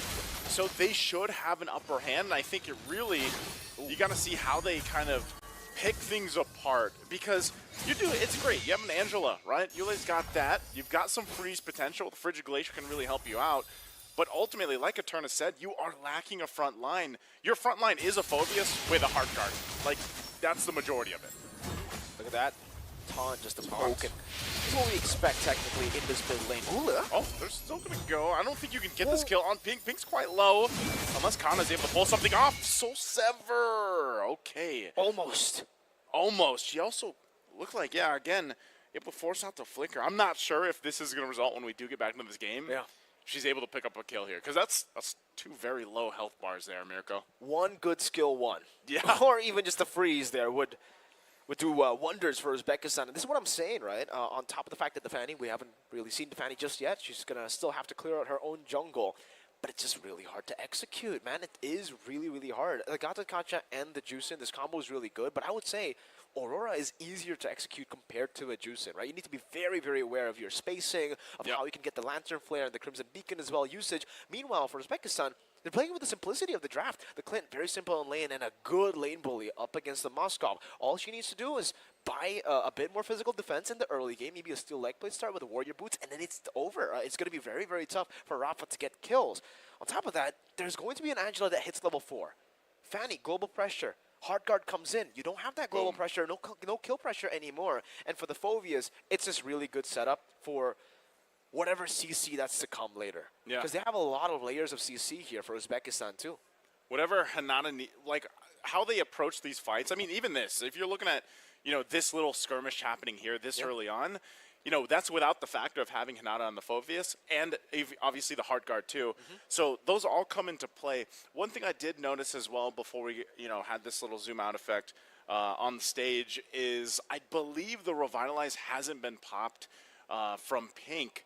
So if we jump out of the game and they were able to get that off, then that might keep them alive, because the biggest worry that I have here is if this results into an early kill, or let's say even a double kill, going in the hands of Saudi or Uzbekistan, this gives them that snowball potential. And like we said, this whole time when you pick up a Fanny early, you want to be able to snowball yourself, just like we were expecting with the Hayabusa in the previous match. But if you get stalled or you stopped early, it's going to be really difficult to get the momentum going against the fact that you have that sustainability with a Heart Guard and even, just trying to find the right moments. Because as you said, once those defensive items come into play, it's going to be pretty difficult to get an execute off on a Fanny. But again, it's so early in the game. We're only, a minute and 18 in the game so far, and a lot can change over the course of that. And I think it's just obviously also kind of like the recency bias of how good Fanny is. Last time we saw a Fanny, we saw it on the hands of Skies, bro. And again, for Fanny, a lot of times when we see it in a pro play, it's always just the best of the best Fannies. It's a pull certain it off. jungler It is a certain jungler. Yeah, not a lot of them actually. Even in the pro play, in pro play, not everybody goes Fanny. It's very difficult to execute, and if you miss just one cable, you lose out so much energy. So there's so much room for you to make mistakes, and especially up against a CC comp like this, you miss one cable, you're going to be frozen. Yeah. You're going to be jumped on by Phobius. Would you say that Fanny's still, let's say, a crowd, even a crowd favorite? Like, is it still the hero that for sure just gets there? Oh, they jumping back in the game. There's the Revitalize I was talking about. The flicker will come through, but still living again.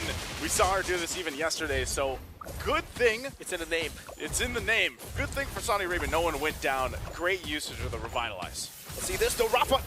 Rafa could be in trouble. Rafa able to get a kill, actually. Able to get that first blood. So now we've seen the Fanny. There we go. There it is. Mid lane. Yeah, I think it's still a crowd favorite, yeah? Definitely Probably the most.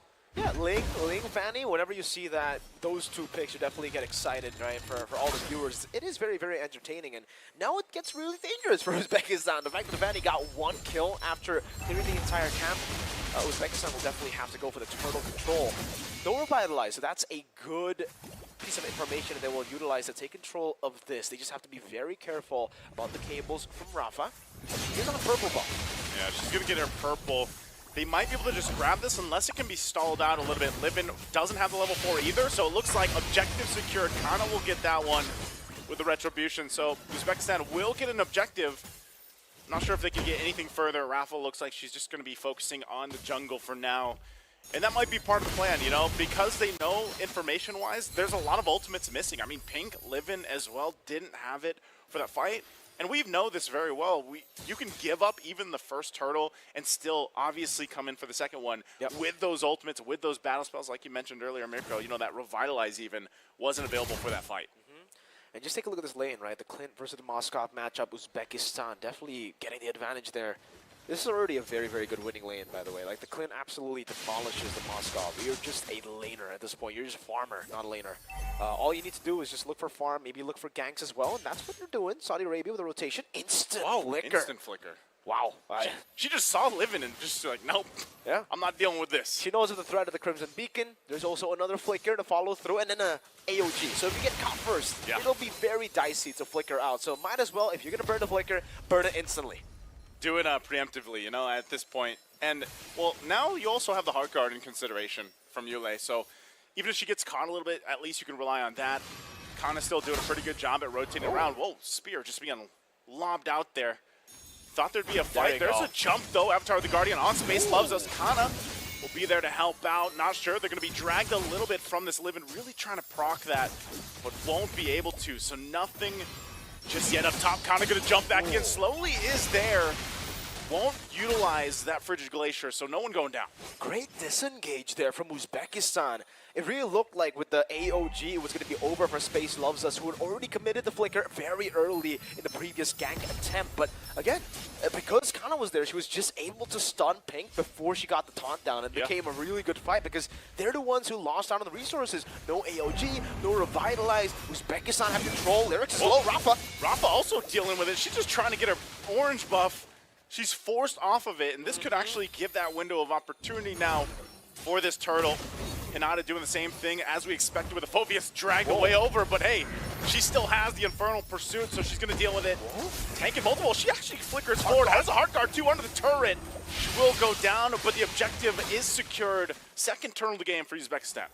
Okay, 2 turtles versus 2 kills, and the 2 kills are on Rafa. So technically, Rafa hasn't really been shut down just yet, but Uzbekistan are slowly but surely just getting to a power spike, where again, in the team fights where they're going to have to clump up, it'll be very, very dicey for Saudi Arabia with the CC2. They're going to have to find these fights a bit more spread out. They can't go for a pure 5v5 clumped up composition against Uzbekistan's front to back. They have a lot of sustain, so many displacements, and crazy CC with the Aurora. So we'll see if Saudi Arabia can actually look for picks, because as of right now, it's very risky, even diving into the Clint. Angela, Aurora, there's so much CC to stop you, and that's why Rafa hasn't really been able to find kills the traditional way. Aside from the first Angela kill, right? Because Ula kind of overextended in the mid lane a bit. After that, it was just kind of like looking for scraps. Hinata overextending a bit. It's always through little mistakes from Uzbekistan, but it's not the normal fan that we're seeing, right? Like side lane control, kill, side lane kill. Here she is, there's a kill, you know. But at this point, I would say Rafa's doing a relatively good job. At least, you know, she's managed to get those kills in the unusual way, but it keeps her in the game because that's what has to happen. Her and Kana basically need to be matched up. It's just a little bit easier for Kana to go ahead, rotate where she needs to be, and then rely on the team to help set things up. Whereas, of course, Rafa, it's a little bit different that time. So this is where, again, okay, it looks like she's going to go up top. Has the damage. Space Loves Us, though. Won't be able to escape. The cables come through. Rafa picks up the 3rd kill, and that's what I was saying. You know, at some point, she is going to have that damage profile that's threat enough to just go and appear in a lane, get a kill, and then get out. Definitely. And I mean, if I personally am just going to look at the items, Rafa, we're back to the mid lane now. We're finally seeing the traditional Fanny looking for kills in the side lane, and for Space Loves Us, I just don't see the respect here at all from Space Loves Us. It's a tough boot too. So more respect towards the CC. Lunar picking up the turret down below. There's no defense whatsoever for Space Loves Us, and this might literally be the mistake that gives Saudi Arabia a massive advantage. Again, they're going to force the fight. Looking for the objective here. Demonic force they're utilizing, then they get the turtle. Rafa is able to get it. Now the fight's going to break out. Heart Guard already used. Frigid Glacier won't land on members they're looking for. She's in trouble as Lyric's going to fall, and now with everything else thrown out the window, and Auto falls. Spirit Destruction does get used and followed up. Lunar trying to fire her off with it. Livin still there too, and she's going to back off. A trade across the board, really. Very tough fight there for both these teams, but like I mentioned, even though they kind of failed at getting the turtle here, Uzbekistan, you saw exactly how strong their composition is in a pure 5v5 where the front to back actually works. It's so hard for Rafa to dive deep. There's so much damage coming her way, and maybe that's the reason Space Loves Us hasn't gone for defense. She just wants to play with the team and go full glass cannon. You walk up, one of us dies. At that point too, you know, she's got to get up on this gold. She's what, 1,000 gold or a little bit more behind You know, Lunar, and we saw Lunar even show up for that fight. It would have been better if she was able to get there a little bit sooner, but I think at the same time, you were also able to avoid some of that initial setup. She's going to go ahead and throw the spear once again. Conceal going to be used. Pink charging the Unbreakable up, looking for Slowly. She's still got the passive. Will get the flicker out. There's the Avatar of the Guardian. They jump in. They want Slowly here. Passive still going to pop off, looking for the cleanup kill. Space loves us, though. Has the flicker defensively, too. And now Lunar trying to run away from Hinata. Has the rest of the team still with their Pink taking a couple shots. Space loves us. Doesn't have the damage she's looking for just yet, but still with the Infernal Pursuit. Hinata giving the call under the turret. They might just go ahead and secure the turret here. No, Cable. Wow. Jumping in, trying to keep the turret alive, trying to pop out the damage on Hinata. Hinata one hit away. Wait. Does she stay alive through it? Whoa, she almost got Rafa in the exchange, but finally Hinata goes down. Man, what a drawn-out team fight. Uzbekistan, I'll say, even though they kind of lost the team fight, Lyrics wants to go in. Curtain call. Lunar goes in with Spirit of Destruction, able to find two into the Spear of Misery, and now Yulei in trouble. Here's Pink, comes in, double kill for Lunar. Now it's a big goal lead, 2,000 almost for Saudi Arabia. For Uzbekistan again, that overextending is really killing them. Winning out in a few of these skirmishes, getting the prio trades, but in the end, falling flat as they kept on trying to get more. Rafa, 4-0-2. This is a very scary Fanny at the moment in the 9th minute of the game. The first few fights, maybe they were able to outplay Rafa, but now it's getting very difficult. Oh, Hinata jumped in, was trying to go in for the steal now. Has to rely on the team. Heart Guard going to be used as well, but it's just too much damage coming through as Hinata falls a double for Rafa. She's looking for more possibly. Kind of on the run. Frigid Glacier able to stop them in their tracks. Pink running it through. Slowly finally goes down. And now Rafa with the rest of the team full health. Will be looking for Space Loves Us. Rafa takes a couple shots. Kana there too. Still Lord in the mid lane. They're going to be working for it. Kana trying to hold it down with Space Loves Us, but they want the tier 2 taken down. They still have the Holy Shields. They should be able to clear this out, but they lost so much in that fight. Yeah, they lost so much, man. A few of those kills again. Rafa is the one who picks it up. So snowballing is going to be even deadlier at this point of the game. And Uzbekistan, I like the fact that Saudi Arabia respected that, right? They saw the Clint and also Suya was still available. Space Loves Us and Kana were still alive. And they know how much damage they can do in that kind of defense with the range that they have. It's the GDS second item building towards, I believe, Melvic Roar should be, but Roar, yeah. AOG! AOG not going to find a connection from Pink, but she goes in with the Unbreakable Baton, finds Slowly, even with the Frigid Glacier, and Hinata's gone too. Heart Guard on Space Loves Us, but she doesn't want to go into that fight. 4 bodies there, waiting for Kana. Space Loves Us backs off, clears the wave, and another Holy Shield being popped here on the top side. There's no damage that we can deal towards Saudi Arabia at this point of the game. I think Pink and Lyrics are just too beefy of front lines. And really, when we take a look at CC, that's not supposed to be the case. CC is a squishy fighter in the XP. She's not the type to actually be able to soak in all that damage, at least without Vengeance, right? You add in Vengeance, it's cool. You can soak in damage. The fact that she doesn't need Vengeance, hasn't needed Vengeance in the last few fights, is just, so tough for Uzbekistan now. What do they have to wait for at this point, right? I'm looking at the item power spikes. It's actually a Berserker's Fury that Space Loves Us is on the way to. And I don't think that's going to be the answer for all the defenses that Saudi Arabia have. I think they need a bit more penetration. Currently, none of them have it. It's a 100 strike, 100 strike for Kana. That's the only penetration tool that they have. Even for the Magic side, going one, nothing else. There's no Divine Glaive build just yet. They're obviously very far behind. And I guess we have a few more minutes to just talk about the state of the game right now, because for Saudi Arabia, 6,000 goal lead with this kind of composition that should have been shut down at the start of the game. It's not really looking good for Uzbekistan and their hopes to come back in this game. Yeah, I think like you mentioned, the biggest glaring factor here is the fact that Uzbekistan isn't able to really go toe-to-toe in these fights. They're not able to actually provide the damage. Because even if they, let's say they avoid the Avatar of the Guardian, that we've seen actually happen multiple times from Pink, they still have to deal with a taunt. And usually a taunt alone from the Unbreakable will be enough to force out the Heart Guard or some form of a response, right? And then part of that too is even if you get a lockdown with your Frigid Glacier ultimate with this Aurora from Slowly, you don't have enough follow-up damage. It did, like in the early game, you at least, Suyo's damage from Kana was pretty good, but Space Loves Us, like you mentioned, is just not there yet. Maybe if they're able to buy a little bit more time, another, few minutes, then they're in a better fighting position, but it's getting really tough here. Blade of Destruction is going to be picked up by Kana, but ultimately, I mean, Renmar called it, man. When that Aurora was picked up last and they knew they were up against a Fanny, if you're not able to catch that Fanny at all, she's just got kind of a free lane to just kind of zip in, zip out, and do enough damage where then you have enough follow-up from Lunar. It's just too much follow-up at this point of the game. They have so much side lane pressure as well. This is why the Moskov, at the end of the day, when it comes to late game, mid to late, you're just so scary, right? Because on top of having a Fanny, by the way. So they have two members, two heroes that can constantly just slow push bottom lane, and that's exactly what they're doing. Rafa slow pushing bottom lane onto Fanny, rotating to the Lord.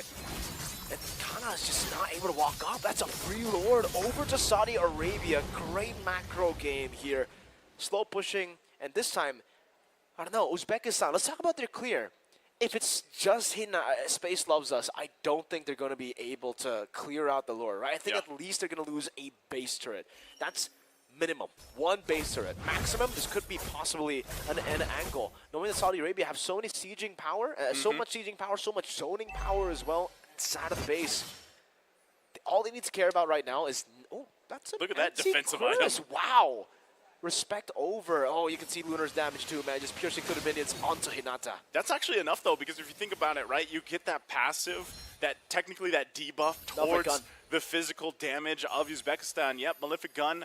Also the wings picked up here by Livin. They are ready to end this game, I feel like, with these power spikes. Mid turret's going to already be taken care of. You can see the Heart Guard hovered over Space Loves Us. You're going to have to clear out the Lord. It's already going to be used. Space is already a half health. They jump on in. They're still working for it. Avatar the Guardian won't connect, so Pink misses that one. Lord finally goes down. There's the Spear Destruction. Multiple members able to get targeted down, and the base is just going to be worked on as Saudi Arabia will just decisively take the game. They don't care about the team fight. They care about the point as they end the game with that decisive team fight. On the dot, 14 minutes of game time. Saudi Arabia decides to just take it with the first enhanced Lord of the game. Clean game from them. The three-wave push as well. Really well played. Clearing out bot and top before you clear out the mid lane. Just to stagger that Lord wave, that Lord from getting into the base first. And yeah, we saw just how much that engage, how much the siege power they have. We were talking about it already, right? We were mentioning how much siege power they have, how much zoning tools they have, and they displayed it really well played. And for Uzbekistan, you gotta go back to the drawing board, man. This marks their second loss, I believe, that is streamed at least here. If you guys want to check out the official group standings and the current live updates, go ahead and check out IESF.gg, because this is shaping up to be a very close group, with Saudi Arabia claiming their second win. Second win here, and it's, I would say when you look at this, because we had the opportunity to watch here for the stream Saudi Arabia in game number one, again, or match number one, they were against Indonesia. And when you look at, they took some of the things I feel like that even Indonesia did against them, they brought it to this game, and they really showcased it. And I love the fact that this time too, we got to see Rafa in, I would say, like her element. Like she probably tried to do this with the Hayabusa in match one, but then she was really able to shine on literally probably the hardest hero in the game, right? The Fanny. See this? What's that? Nice. That's an L? That's an L. For? Learn. For learn. Well, as Eterna put it, what'd she say? Lesson. Right now. Learnings. Yeah.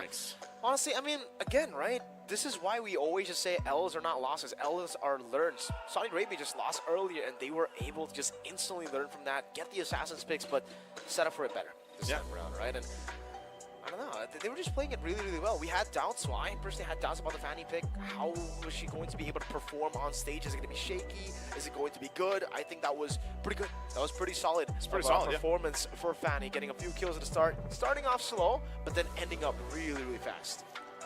I think it could have been either way if the early game changed, but great job for Saudi Arabia. We're going to throw it over to Bara on stage for an interview. Thank you very much, guys. I'm here with Livin from Saudi Arabia. First of all, مبروك يعطيكم العافية. So just let's see what happened here. في البداية خسرتوا في أول مباراة زين ضد إندونيسيا، والحين فزتوا في أوزباكستان. شنو الواضح؟ هو الواضح انه في كل يوم المباراة الأولى ما تكون يعني في المستوى، لكن المباراة الثانية يطلع الأداء والحماس يكون أعلى. فلكن إن شاء الله بنحاول نكون أفضل المرات الجاية ونحسن نقاط الضعف.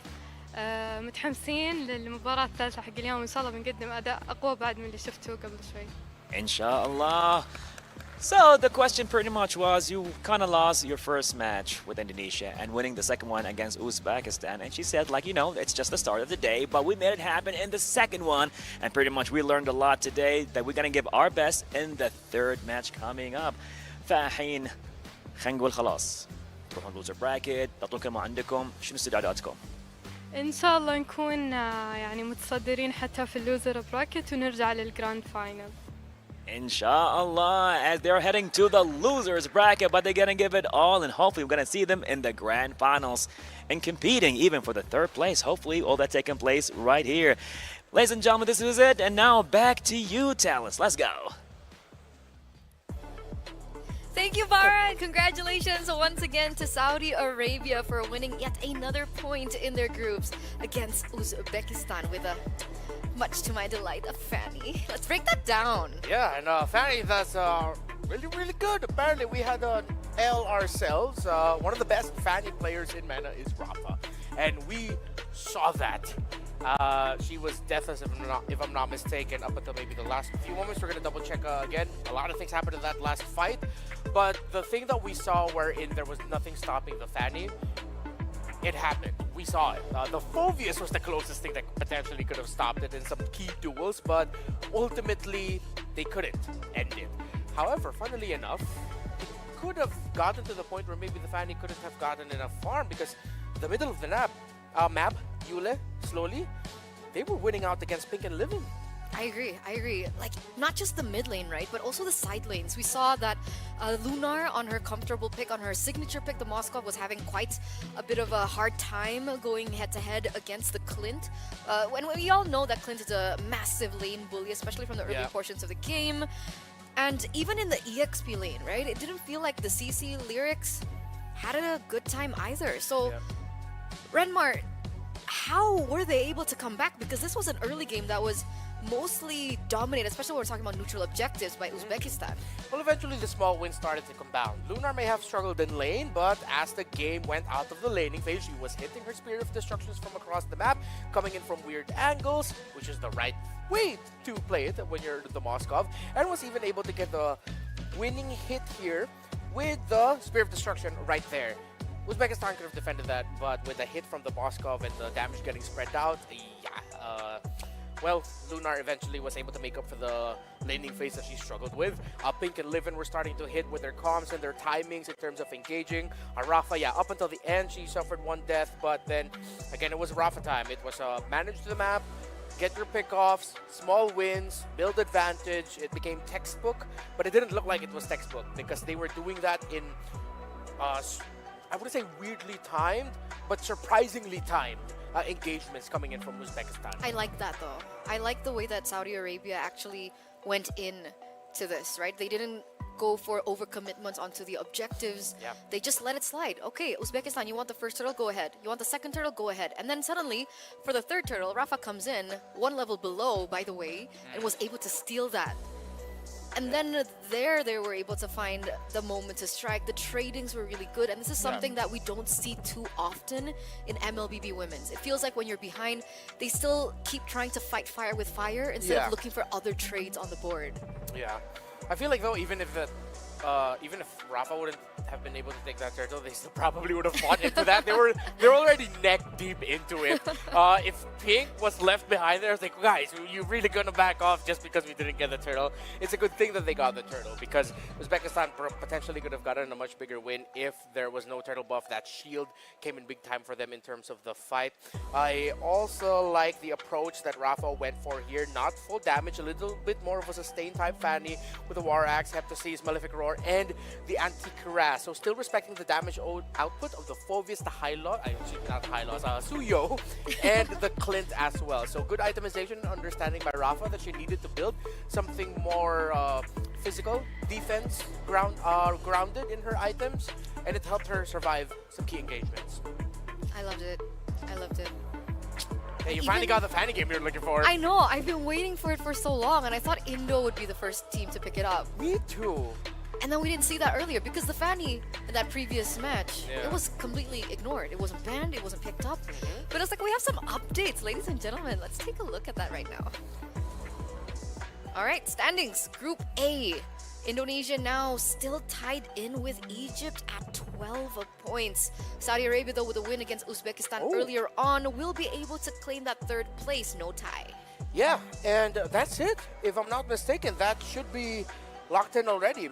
Might be a bit too difficult. Yeah, Pakistan, even if they are going to be able to win their last match, they lose in the head-to-head against Saudi Arabia. So that's locked in. That's Indonesia, Egypt, and Saudi Arabia already secured for the playoffs. I'll take your word for it. Yeah. Because I can't math.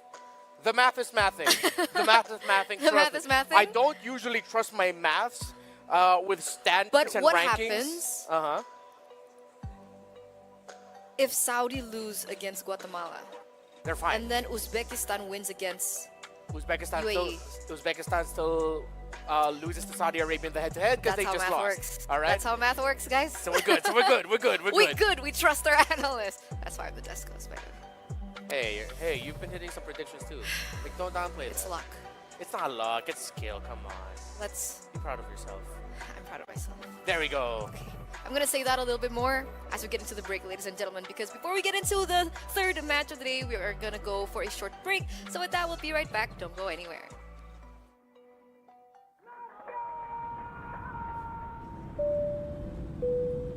Good evening, ladies and gentlemen. We're landing in Riyadh, Saudi Arabia, for the World Esports Championship.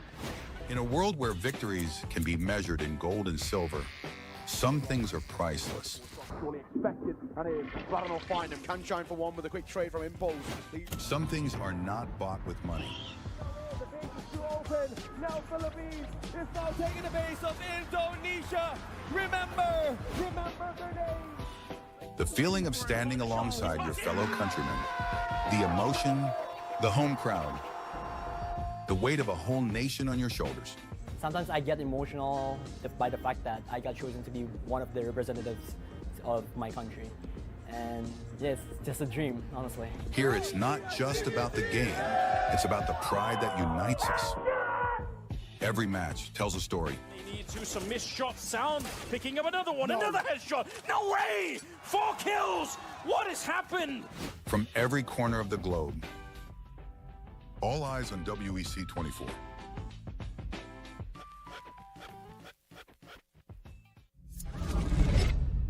Early 1970s. The world was discovering the boundless possibilities of esports. While esports offered endless enjoyment and addictive allure, it lacked a certain depth and a sense of purpose. It needed something more, something larger than a trophy, something beyond individual gratification. That's when a vision emerged. A vision of uniting the world through esports. The International Esports Federation and the World Esports Championship were born. Its mission was clear: to create a stage where nations could unite and compete for the ultimate title, World Esports Champion. For these athletes and nations, the World Esports Championship was more than just a competition, more than just a game. A chance to make history, to leave a lasting legacy, to inspire a generation, and to represent their nation. Over the years, IESF started achieving greatness, year by year. Korea, Indonesia, Israel, Romania, worldwide. The World Esports capital changed, each year expanding significantly, getting bigger and bigger. Fast forward 15 years, IESF was determined to show the world the most valuable World Esports Championship. 140 nations gathered in Riyadh, Saudi Arabia. The WEC 24 story. 2024. Saudi Arabia prepares to host the 16th World Esports Championship after a spectacle made in Iași, Romania by IESF for WEC 23. New president, new challenges, and quite a bumpy road ahead. As the calendar turned to January, the national qualifiers took place, breaking dozens of records. In a wingspan of 3 months in every nation across the globe, athletes competed to get one step closer to the World Esports Championship and represent their nation on the global stage. However, as fate would have it, the road to WEC 24 was far from smooth. Things went south. 2 out of 3 offline regional qualifiers were forced to go online. Even though that barrier occurred, the online regional qualifiers shattered previous viewership records. The hype for WEC 24 was real. Meanwhile, Africa. IESF showed just how much potential is hidden in Africa. Over 180 athletes, 17 nations, and thousands of fans. All in one place for one specific reason: esports. The bumpy road came to an end. The slots for WEC 24 were secured and everyone was ready. The much anticipated 16th World Esports Championship set sails. WEC 24 Day 1.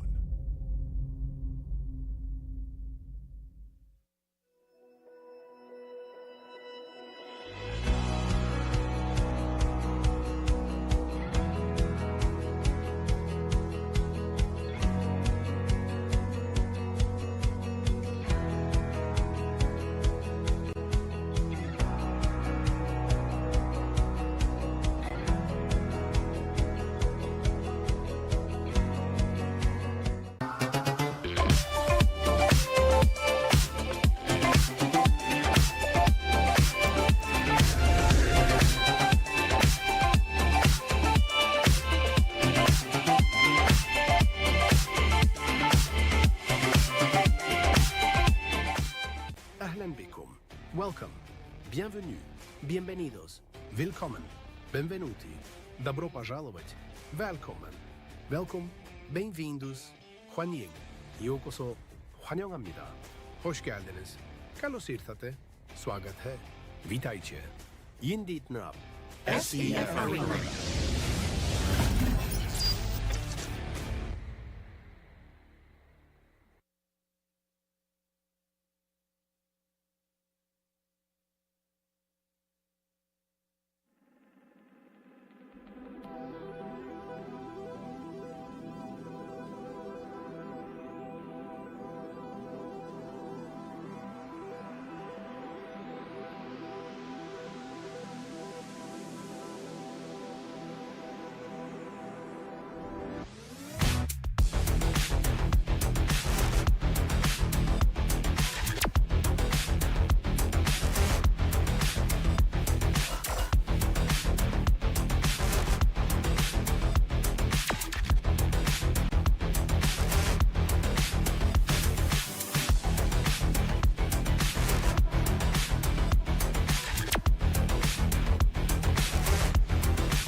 know I can't help but these, cause they know they can never touch these.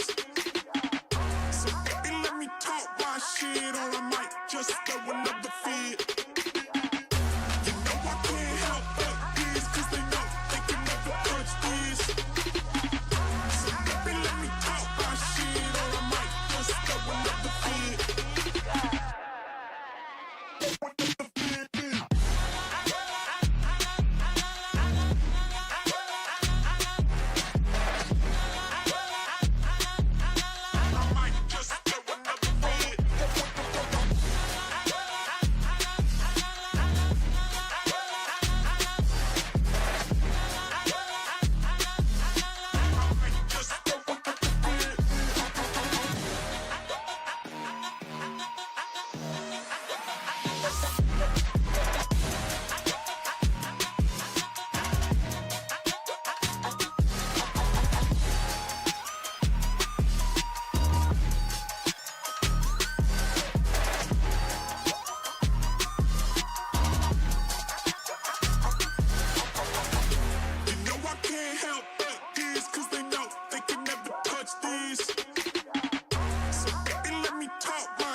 Well, there's no problem. If you had a gun, shoot him in the head.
Welcome back once again, everybody, to the Women's MLBB Tournament. My name is Jasmine. I'm one of your hosts throughout the duration of this event. Rumor has it the intensity of the competition might have got a little bit too much for my wonderful co-host, Bara. But you know what? All is not lost because I'm super excited to welcome to the stage my next series. So I'd like to welcome, first and foremost, it is Team Egypt.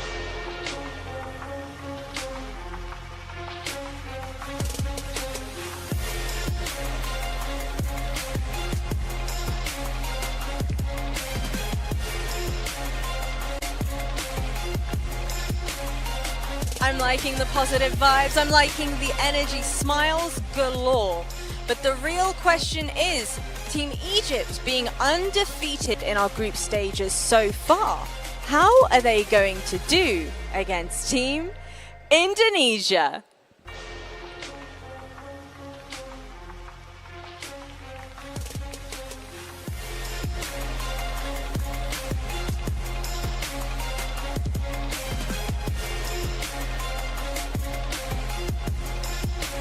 Another incredibly strong team of ladies, also undefeated in our group stages. But the question on everybody's minds, on my analysts' minds, is which one will come out on top? Which team is more dominant? Well, I guess there's only one way to find out. Analysts, let me know your thoughts. That's the big question here, Jasmine. Thank you so much for that introduction for both of our next participating teams, both Egypt and Indonesia, still reigning undefeated in the groups. But one of that reign will have to end here right now. You know, I really hope that this match surprises me, goes beyond expectations, and is a lot closer at the end of it all. I mean, it is just one game. Everything points to Indonesia just running away with this.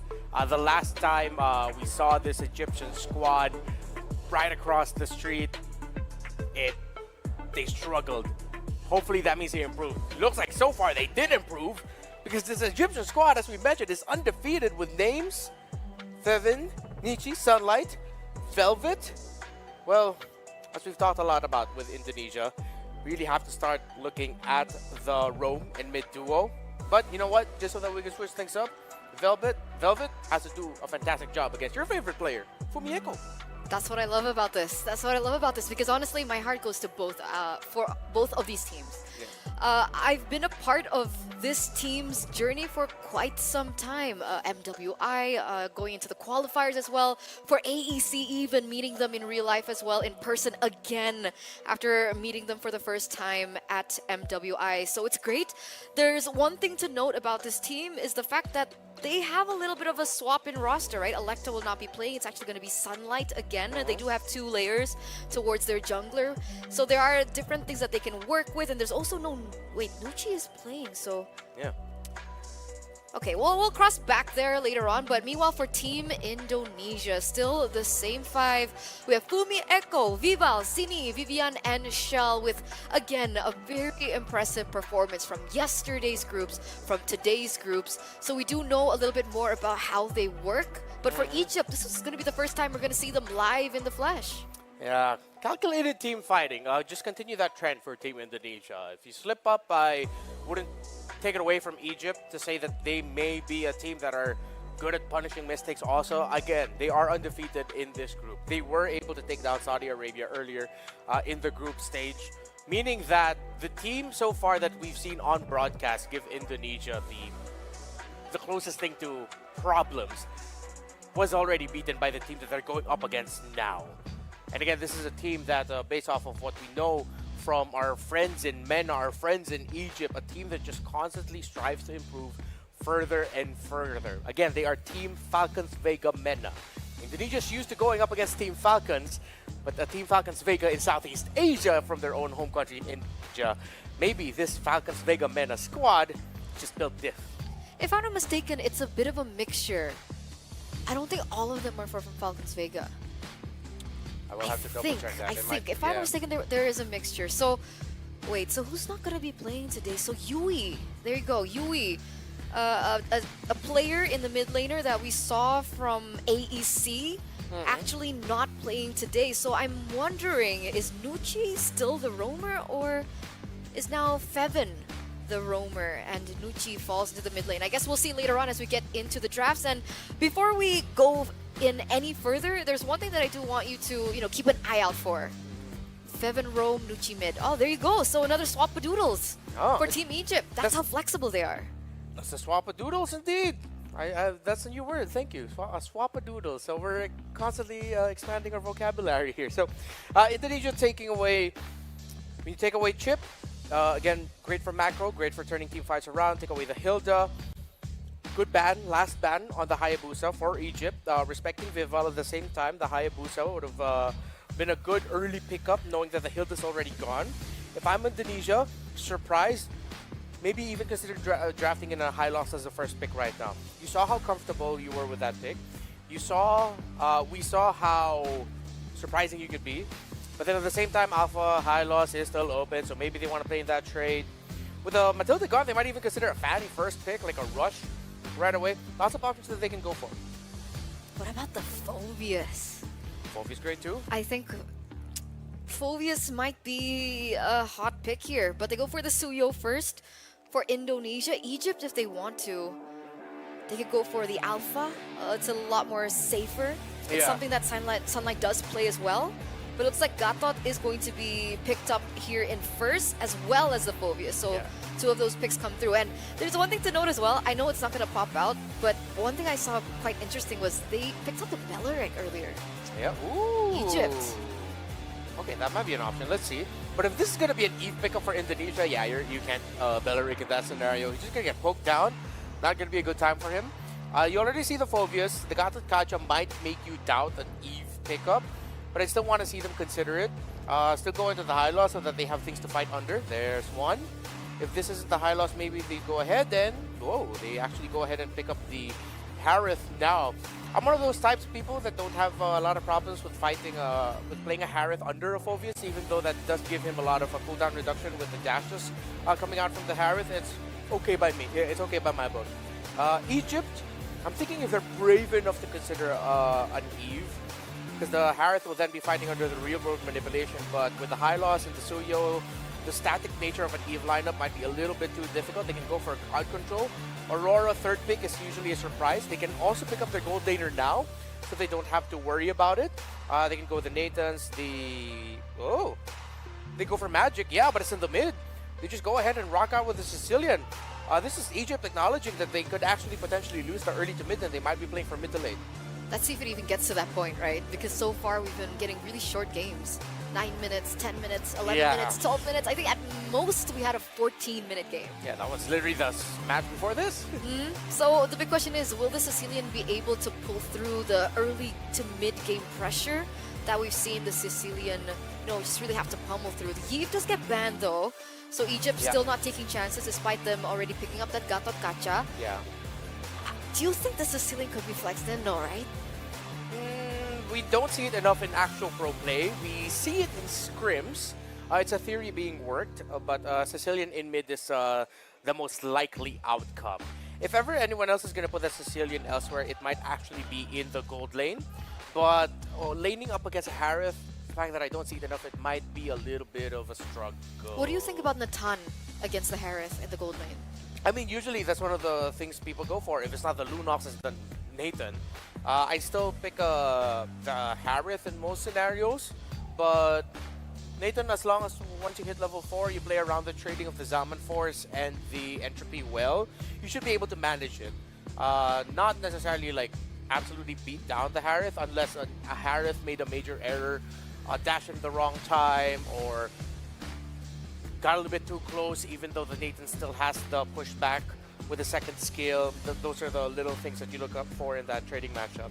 So that's something that we should keep an eye out for still, because Egypt, they've been loving the Natan so far, right? They've won their games with the Natan in the gold lane. So I'm wondering whether or not Indonesia will actually respect that away. But for now, we do see Egypt taking out the Vexana, so the Aurora is actually still on board.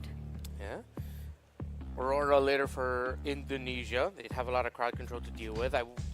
I wonder if they're willing to play a Valentina into a Sicilian. I mean, with the presence of the Phovis and the Sicilian, you wouldn't want to do that. But then there are some Valentinas who are like, oh, go ahead, put me into the field, coach. I'm going to take away his Bats Feast anyway, so it's totally going to be fine. But with the jungler for Egypt not being shown yet, they take away the Alpha. If ever there is a chance, it is now time for Egypt this time to potentially show their own Fanny game. Nolan ban, okay. All the major assassins gone outside of the magic damage Julian. Exactly, so what's Sunlight gonna play? Yeah, you're not gonna Lancelot in this scenario. If you have a Fanny, go Fanny. She's played Karina, Frederick. Uh-oh. And Roger. Ruh-roh. Egypt might actually have run out of jungle picks. Because Indonesia still has a possibility of picking up a show for Vivian. And that would be disastrous. Yeah.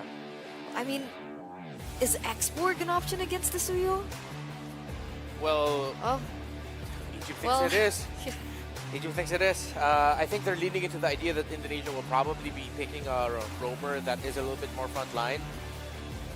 Maybe maybe they've already also decided that, okay, this is going to be a high loss going forward. But with the high loss Suyo that's high invade, Egypt's mid-roam duo doesn't scream protect to me. Not to say that the Exborg is not going to be able to get farm, but I think Indonesia can actually just pester the Exborg rotation. I'll go Aurora here if you can. A little bit more control would help with dealing with the Gatot Kacha, increasing your chances. But nope, it is still going to be a Cho. It's still a Cho. Even though, like, no, we don't need to see an assassin. Just go ahead, get Vivian on her Cho, and they go for the Low Yi. Very well rounded for Indonesia. Great for team fighting, great for macro with the presence of the Low Yi. Especially, they also have control over the mid-prio, right? The Low Yi and the Cho. The Cho, despite everything else that you mentioned, also gets really good wave clear. Luo Yi, a hard lane bully against a Sicilian. Very good early game damage as well. It feels like everything's rounded up for Indonesia. How will Egypt answer this? They have one more role to fill, which should be the gold lane. Yeah. Would you look for a winning lane for your gold lane matchup? Is that how you win this? Yeah. Try and do that with a Clint. Run the scenario of the Clint and the Harith. Clint actually should be able to fare relatively okay. They have true damage, they have magic damage. They went physical with the gold lane. Oh. Again, I'm worried about the center of the map for Egypt. With the Cho, with the Low Yi, with the Suyo. Egypt needs a lot of focus at the center of their map. Somehow, someway, the Gatot Kacha, Sicilian, and the Export together has to, if not completely stop. They won't be able to completely stop all of the invades that are going to come in from Indonesia. What they could do is to just say, hey, our exports can get farm, you're going to poke us down, but that's going to stop at that.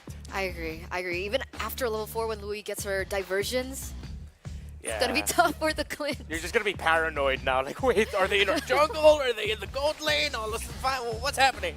But they do have some late game insurance, and maybe they can work on that. But let's head over to the casters. Mirko, Naisu, what do you guys think about this next matchup? I'm thinking the same as you guys. Eterna, Renmar, thank you very much for the breakdown. Mirko, what are you thinking? Is this an Indonesian draft favorable for them because of what our panel stated here?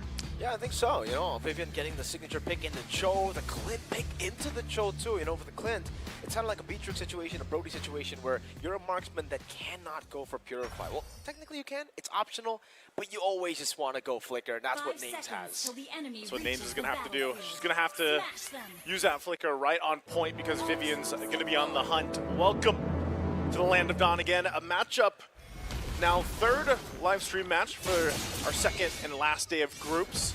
Indonesia obviously still at the top here working on things. We'll see if Egypt can do anything here. A lot of pressure early on. This is what we expected. Very scary. Sunlight. The highlights to be used by Fumieko. They're actually going to chase her down all the way inside of the jungle. 3 members rotating in. Some damage placed on the Fumieko. Vivian will escape, and no way. Fumieko popping regen. Vivian rotating as well. City getting level 2. And now getting that reaction stops him from getting the kill over to Fumieko. Oh no. Gucci left the mid lane, couldn't get level 2, and now they're just so far behind. I want to say calculated. I feel like that was calculated from Indonesia. They knew that limit they could test, and they were able to do that. Vivian also burned the Flicker there. I believe, so she burns that, but really a lot of pressure. I didn't expect that early on for them to even get away with it. Like, it was like, all right, they are going to actually put some pressure on this export, but to be able to get a kill and then escape with no damage done, that was the surprising part of it. So with this, now Egypt kind of trying to get back in position here. Imagine all of that just happened. Gives a 1K lead this early on under the 2-minute mark. It's a big problem to have here for Jim and Isu, because if we take a look at all the matchups that we've seen for the export, it's very easy for the export to fall behind in the early game, right? So the fact that he's still level 3 and Fumieko is already walking forward, Virago armor down, Vivian looking for the Jikudo, but just without the Virago armor, Stun coming in with the Sanguine Claws there, trying to peel for Vivian, but Vivian won't just go, and Jikudoer to get the second kill of the game already. Second kill on Vivian too. Vivian's the carry here, man. She's got 2 kills already on this Cho pick that, anytime it does come up in competition, you always love to see the Cho just because of what the capability of this hero is, but then you get an early lead like this and it's a huge confidence boost already on a hero that a lot of these prominent pro players already have, So you get to even go a little bit further with this and expect a lot of kicks going the right direction, at least in the hands of Vivian here. She's already, even when she's at a third of the health, she's still going to just kind of show face and put some pressure here. That Unbreakable won't land, unfortunately. So really going back to it, it's like this. Oh no, hold on. Frog armor already very low from Sunlight. Fumieko still trying to just not one of the lowest pathway. Vivil did get the steal. Bruno pursued it to the back. I believe Vivil was able to get the steal with a Retribution. Sunlight couldn't get that retreat down in time, and Fumieko just soaking all of this damage. Vivil knows there's no mana, goes for the stun.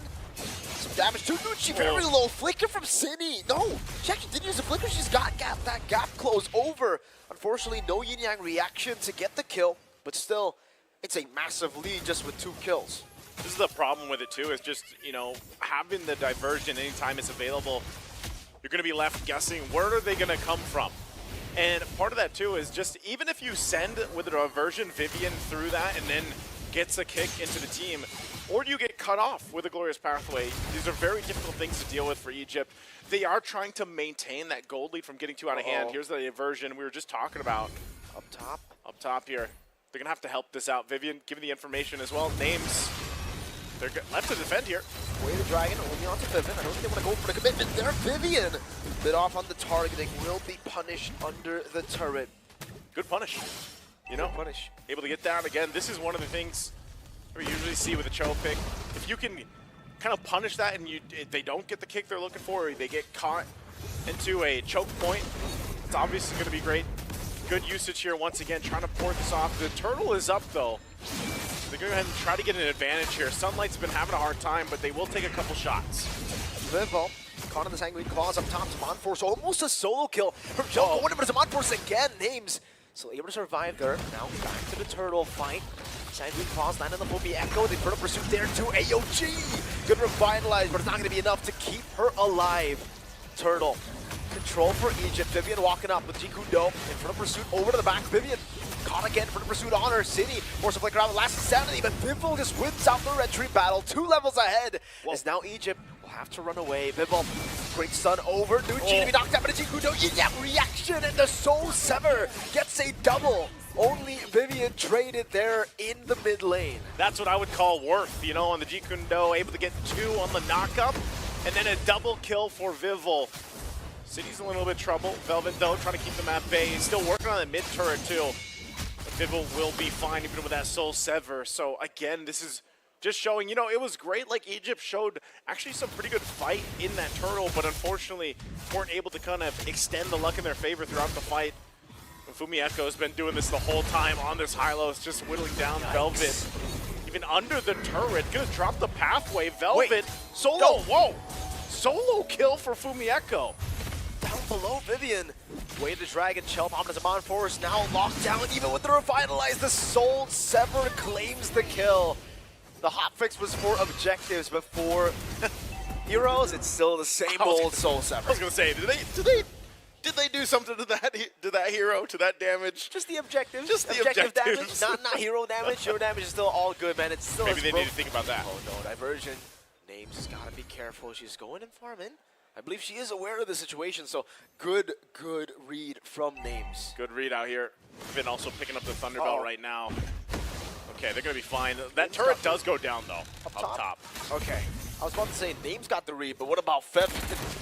Walks out there. Wait, it's right into the flicker. Vivian with a combo. Ooh. And the AOG comes down, but it's not going to help Names escape, even with the flicker. Vivian all alone, now isolated. It's a 4-man knockup from Velvet, but there is absolutely no way she follows up with the Infernal Pursuit there.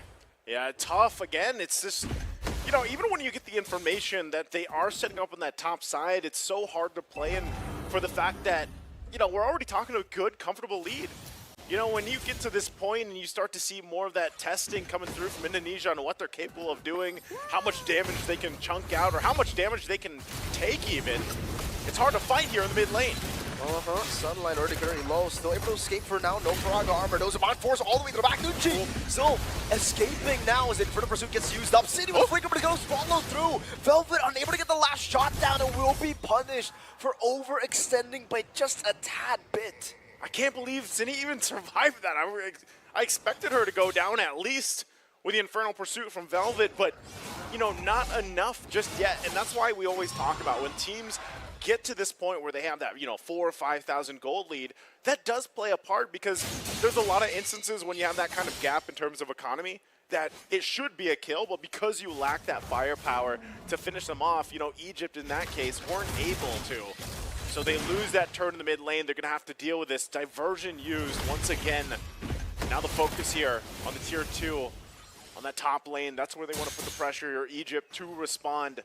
Falling further behind. We're still a minute away from this Lord. Oh, Velvet. Stunned up from on force. The AOG will come down on the Phobius there, but Chell is going to be able to purify out of that. Still getting the free hits with the Savant Force. Faraga armor. What happened to mid lane assassination from Vivo?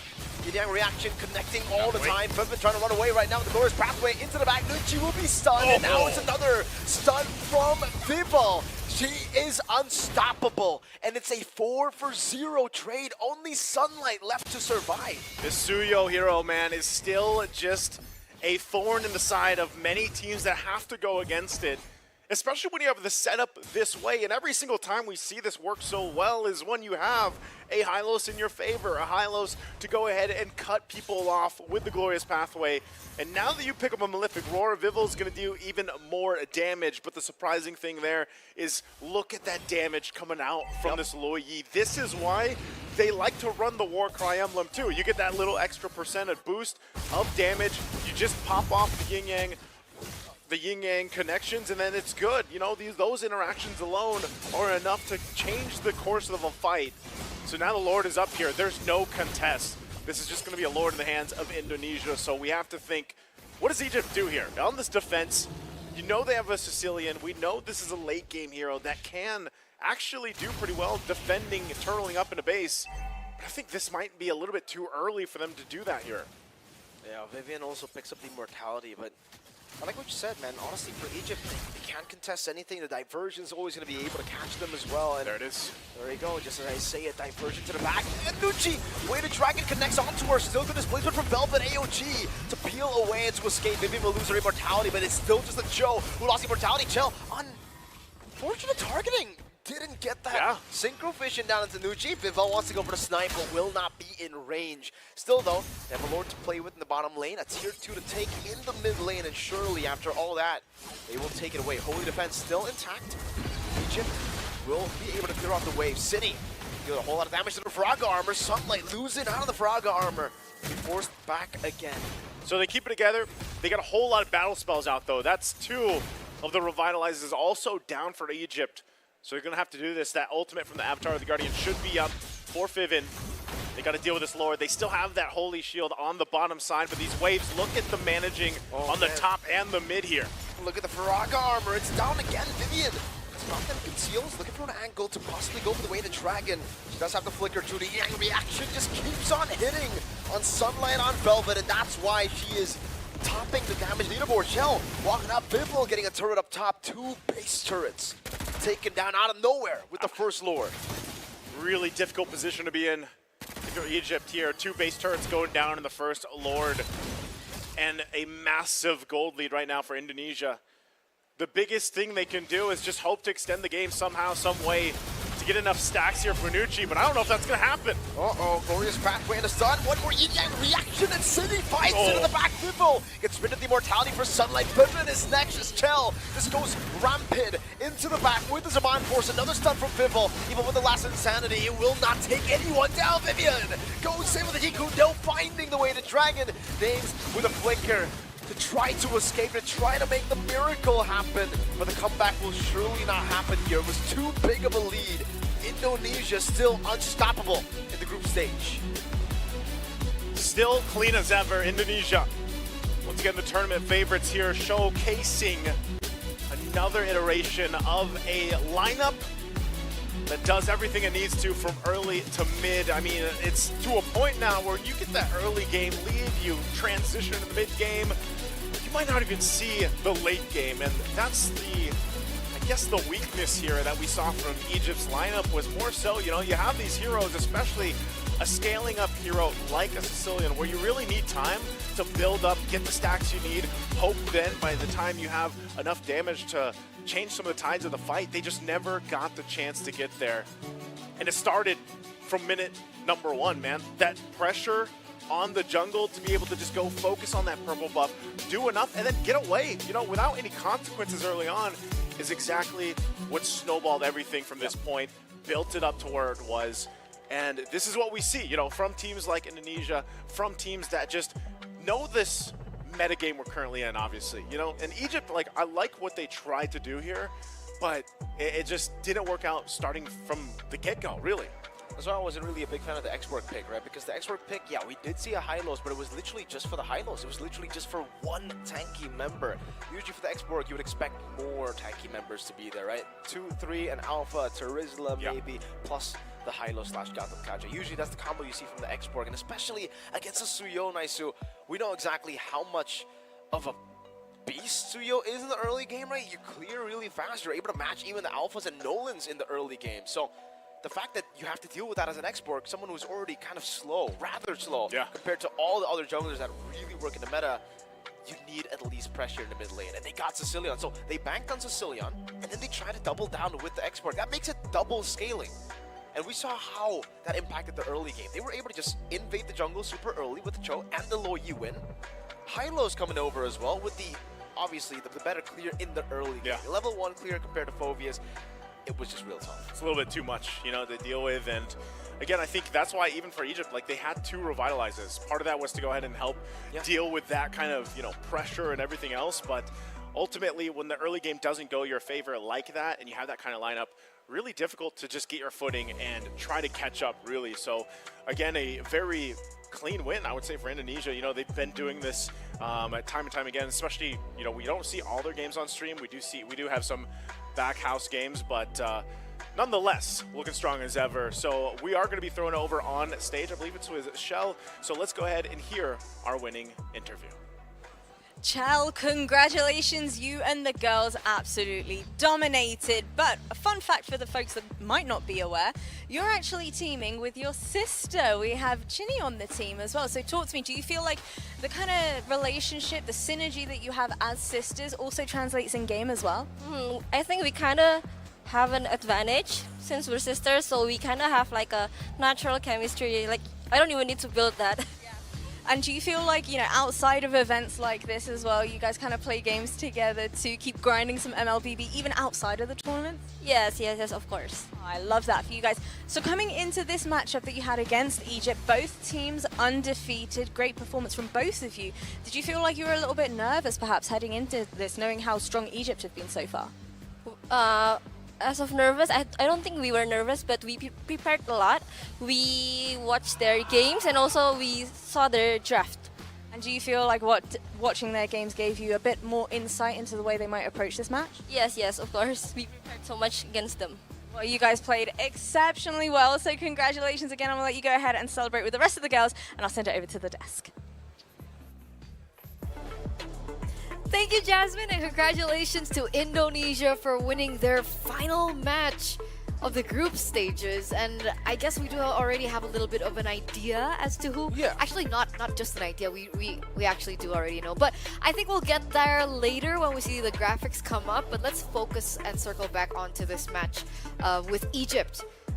That was kind of one-sided, to say the least. It was a struggle. I mean, right at the very end of the draft, we acknowledged that the lineup of Indonesia is incredibly strong with invading the jungle. The very first movement they did was invade the jungle. I thought it wouldn't get that bad, wherein I did say, hey, maybe the export could still farm a little bit, but they could stop it.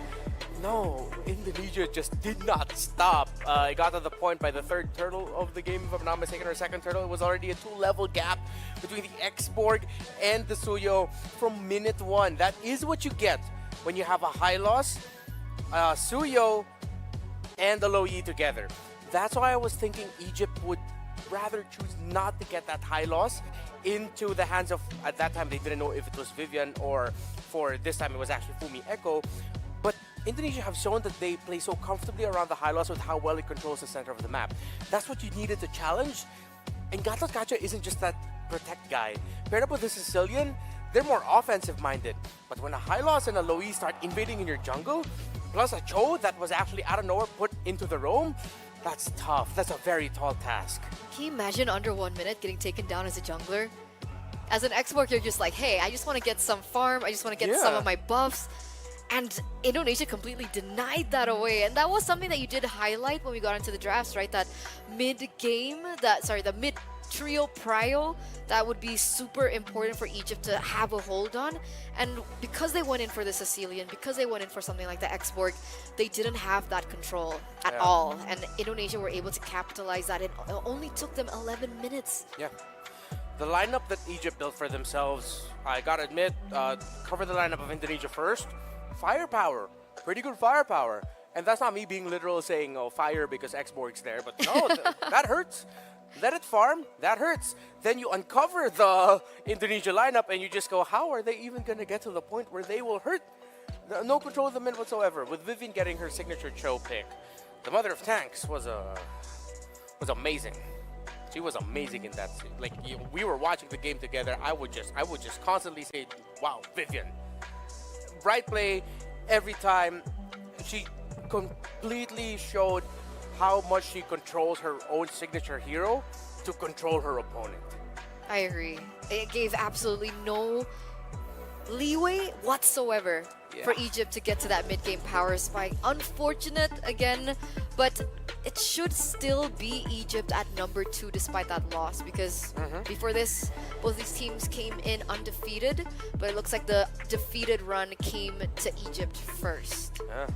And with Indonesia, with what they've done here in this Group A, pretty much in line with what we thought would happen. Now we're going to be seeing if there are any teams that can stop Indonesia in the playoffs once we see the Group B results for the second set of BO1s we're going to be seeing later on. I like that you mentioned that, because our first 3 matches were center focused on Group A, and the 18 matches that we were talking about, all Group A matches done and dusted. We know all the results already. We know who's going to be moving forward into the upper brackets as well as the lower brackets. But for Group B, I don't think any of the matches have begun just yet. So we're going to start off match 4 with perhaps the first match of that group. Yeah, we're going to be seeing that. I just saw the Team Cambodia squad roll in, and all the other teams from Group B starting to roll in. So their action should start. That was Team Indonesia behind us. It's okay. Calm down. Vivian, if you're hearing this, yeah, she's locked in. I'm sorry. They heard it! Oh, they heard it? Vivian, we have a huge fan in the building. Dude, why did you hide? Like, Oh, now insane. I have to hide. Huge fan. Now I have to hide. No. Good job. Congrats! Yeah. Yeah, Raptors not having it. Eternal I'm sorry. I'll do that to you for Mongolia later on. But it looks like the updated results for Group A is ready. So let's see it. There it is. Ladies and gentlemen, it has been Done and dusted, it's official. Indonesia and Egypt will be moving forward to the playoffs. Congratulations once again. And again, they will be competing in the upper brackets. Well, they will have 2 lives coming in. Meanwhile, Saudi Arabia falling at 3. Going to be able to still move forward to the playoffs, but in the lower bracket. I'm gonna make a crazy, bold, maybe potentially way too early prediction. Egypt and Saudi Arabia will win their first playoffs matches. Again, we don't know who they're going to be going up against, so that's just me throwing something up in the air. Okay, we'll hold on to that. But meanwhile, for Uzbekistan, Guatemala, and of course UAE, thank you so much for the time and the efforts and the preparations to get to this point. You guys were able to make it from your own respective qualifiers. So the fact that you were able to make it to WEC is already a huge leap in the right direction. And we are looking forward to what you have in store for us in the future. For the Uzbekistan team, personally, I saw a lot of things in their gameplay that a little bit more improvement. Take out the mentality of being so core focused. Spread out just a little bit more of your resources, how you're gonna make sure that you're controlling the map, if not the center of the map, get a quadrant of it. I feel like them, maybe by the next IESF, would make a little bit of a better run, maybe even make it into the playoffs, depending what format that we'll have. I saw enough from Team Uzbekistan that colored me impressed. Me too. I'm excited. You know, the women's scene, it's moving in the right direction. Like every single year, every time we see them perform, we always see just, what do you call it? Improvements. That's the word I'm looking for. Growth. Development. Learns. We are devolving. Devolving? In this desk, it's slowly devolving. Yeah, I think it's because we don't have Mr. Man Leo over there. By the way, get well soon, Leo. Yeah. Was Leo the brains behind our I table? think so. He leveled out. Like, now that it's just us, it's just no hope. Okay, maybe not that bad. Still hopeful, you know. I like a little dynamic here. I hope you come back soon, Leo. We need a little bit more IQ on the table. Yeah, we miss you, Leo. But I don't know. What do you think about Group A? Was it something that you predicted, the results? Yeah, I think from the very beginning, we were very vocal about what we thought heading into Group A. Indonesia clear favorites with Egypt and Saudi Arabia, with the organizations backing them, the organizations that they came from, the fact that the MENA region is a little bit more developed, especially these 2 countries. When it comes to MLBB, their men's scene thriving. So it was expected, these results. Hopefully in Group B, we see way more surprises. So far, that has been the surprise. Again, it's Nepal in the head of that group. Interested to see how it's going to fare between Nepal, Cambodia, Mongolia. But hell, maybe Colombia might just come in with more surprises. But do you think it's going to stay the way that it is for Group B? As of now, you know what? I want to curse it and say yes. Because I want us to get surprised. I want to get surprised by the eventual result of Group B. I feel like there's enough mystery and question marks with the other teams, how they play, that maybe the teams at the top might just underestimate, get surprised, and then suddenly, wait, why are we in the red zone now? Can you imagine? That'd be great. I don't know. It's gonna be interesting to tell for sure. So match number 1, 2, 3 done. But I think we're gonna head straight into match number 4. Yeah. I'm kidding, guys. We're going on a break. Aww. We'll be right back. Stay tuned. Don't go anywhere because we're going to swivel over to Group B after this.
Oh, Maria, she's going to be taken out too. Just caught in the front. The bat's hitting again, and they're going to jump in. Lunar finds that one. Kuru in trouble again too, as she falls. 2 members left of UAE. They look to end the game already for KSA, even without a Lord. Yuki in trouble, will be able to survive though. Couple minions left, the base is going to be worked on, and that looks like it might be it for UAE as they face a defeat.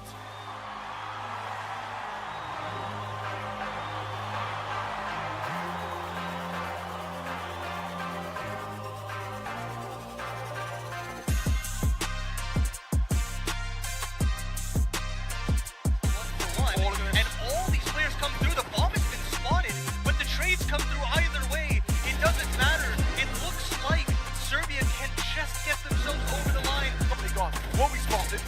Tapped away as well. Funny enough, Dragon's not going to rotate back over the here in towards game. Kindo will not be clean.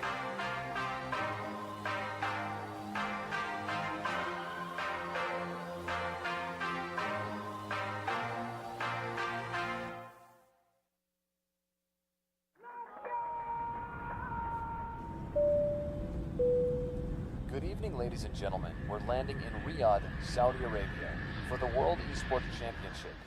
In a world where victories can be measured in gold and silver, some things are priceless. Fully expected, and it is Baron will find him. Can shine for one with a quick trade from Impulse. Some things are not bought with money. The base is too open. Now Philippines is now taking the base of Indonesia. Remember their name. The feeling of standing alongside your fellow countrymen, the emotion, the home crowd, the weight of a whole nation on your shoulders. Sometimes I get emotional by the fact that I got chosen to be one of the representatives of my country. And yeah, it's just a dream, honestly. Here it's not just about the game, it's about the pride that unites us. Every match tells a story. They need to some missed shots. Sound picking up another one, another headshot. No way! 4 kills! What has happened? From every corner of the globe. All eyes on WEC 24.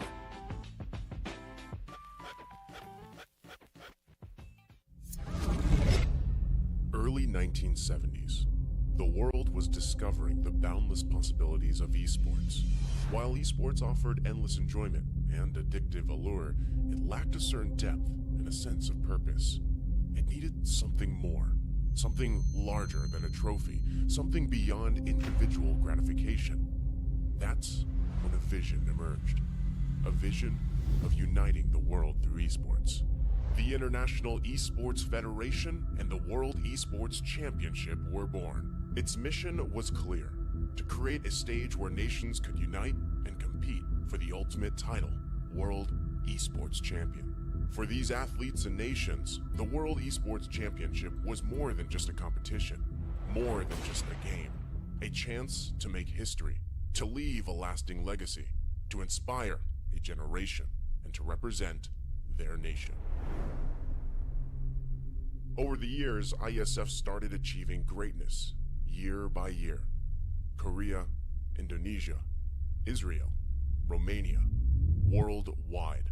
The World Esports capital changed, each year expanding significantly, getting bigger and bigger. Fast forward 15 years, IESF was determined to show the world the most valuable World Esports Championship. 140 nations gathered in Riyadh, Saudi Arabia. The WEC 24 story. 2024. Saudi Arabia prepares to host the 16th World Esports Championship after a spectacle made in Iași, Romania by IESF for WEC 23. New president, new challenges, and quite a bumpy road ahead. As the calendar turned to January, the national qualifiers took place, breaking dozens of records. In a wingspan of 3 months in every nation across the globe, athletes competed to get one step closer to the World Esports Championship and represent their nation on the global stage. However, as fate would have it, the road to WEC 24 was far from smooth. Things went south. 2 out of 3 offline regional qualifiers were forced to go online. Even though that barrier occurred, the online regional qualifiers shattered previous viewership records. The hype for WEC 24 was real. Meanwhile, Africa. IESF showed just how much potential is hidden in Africa. Over 180 athletes, 17 nations, and thousands of fans. All in one place for one specific reason: esports. The bumpy road came to an end. The slots for WEC 24 were secured and everyone was ready.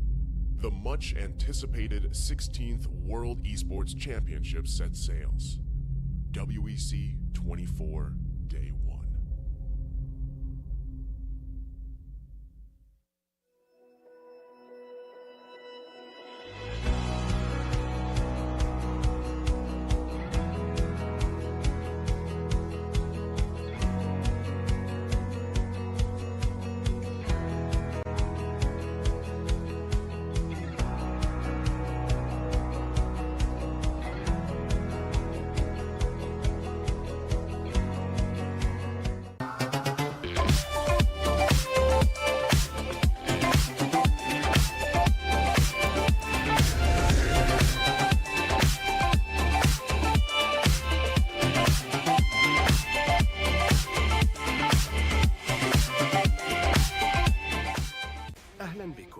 Welcome, bienvenue, bienvenidos, willkommen, benvenuti, добро пожаловать, välkommen, welkom, bem-vindos, 환영, 요koso, 환영합니다, hoş geldiniz, kallos irtate, swagat hai, witajcie, yindit nab, SEF Arena.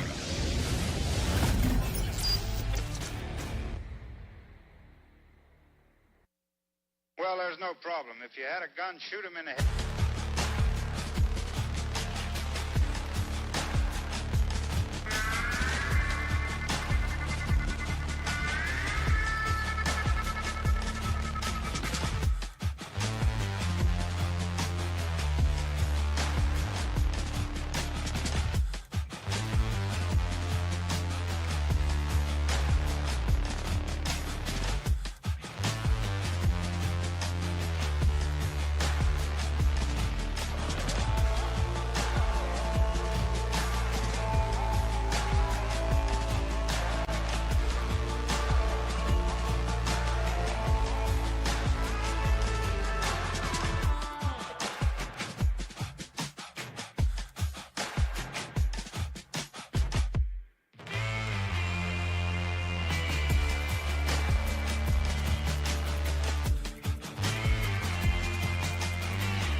Decide to go for the run.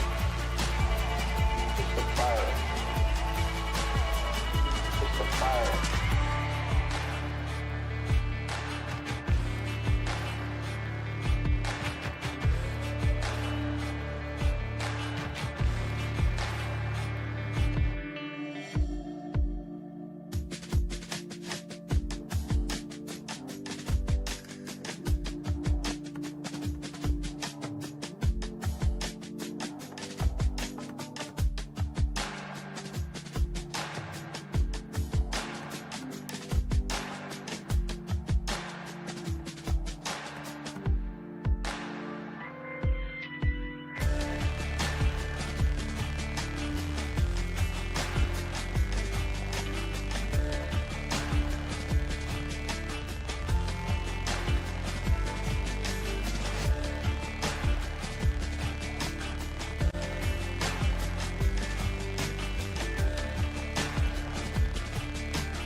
for the run.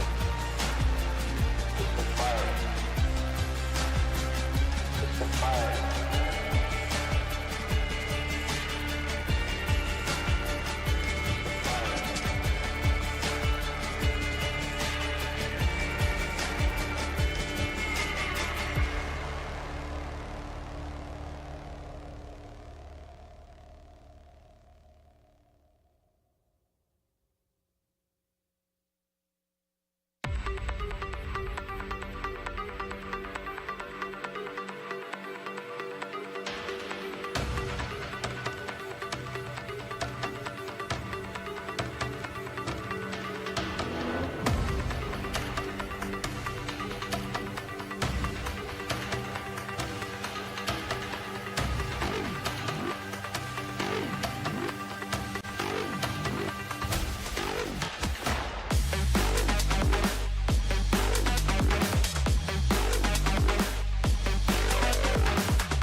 Well, ladies and gentlemen, we are here right now with another match. But before that, sorry. It was way too intense for me.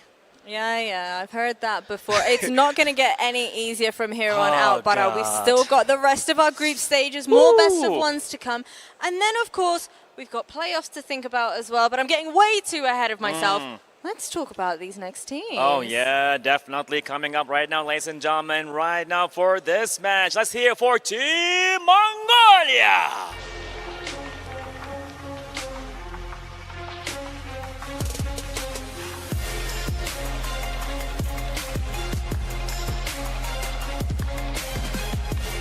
And here they come right now, ready to conquer, ready to write their story in this history right here in Riyadh. Can't wait for this to happen. I'm keen. I'm eager. I'm excited. And let me tell you why, Bara. It's because their opposition is Team Cambodia.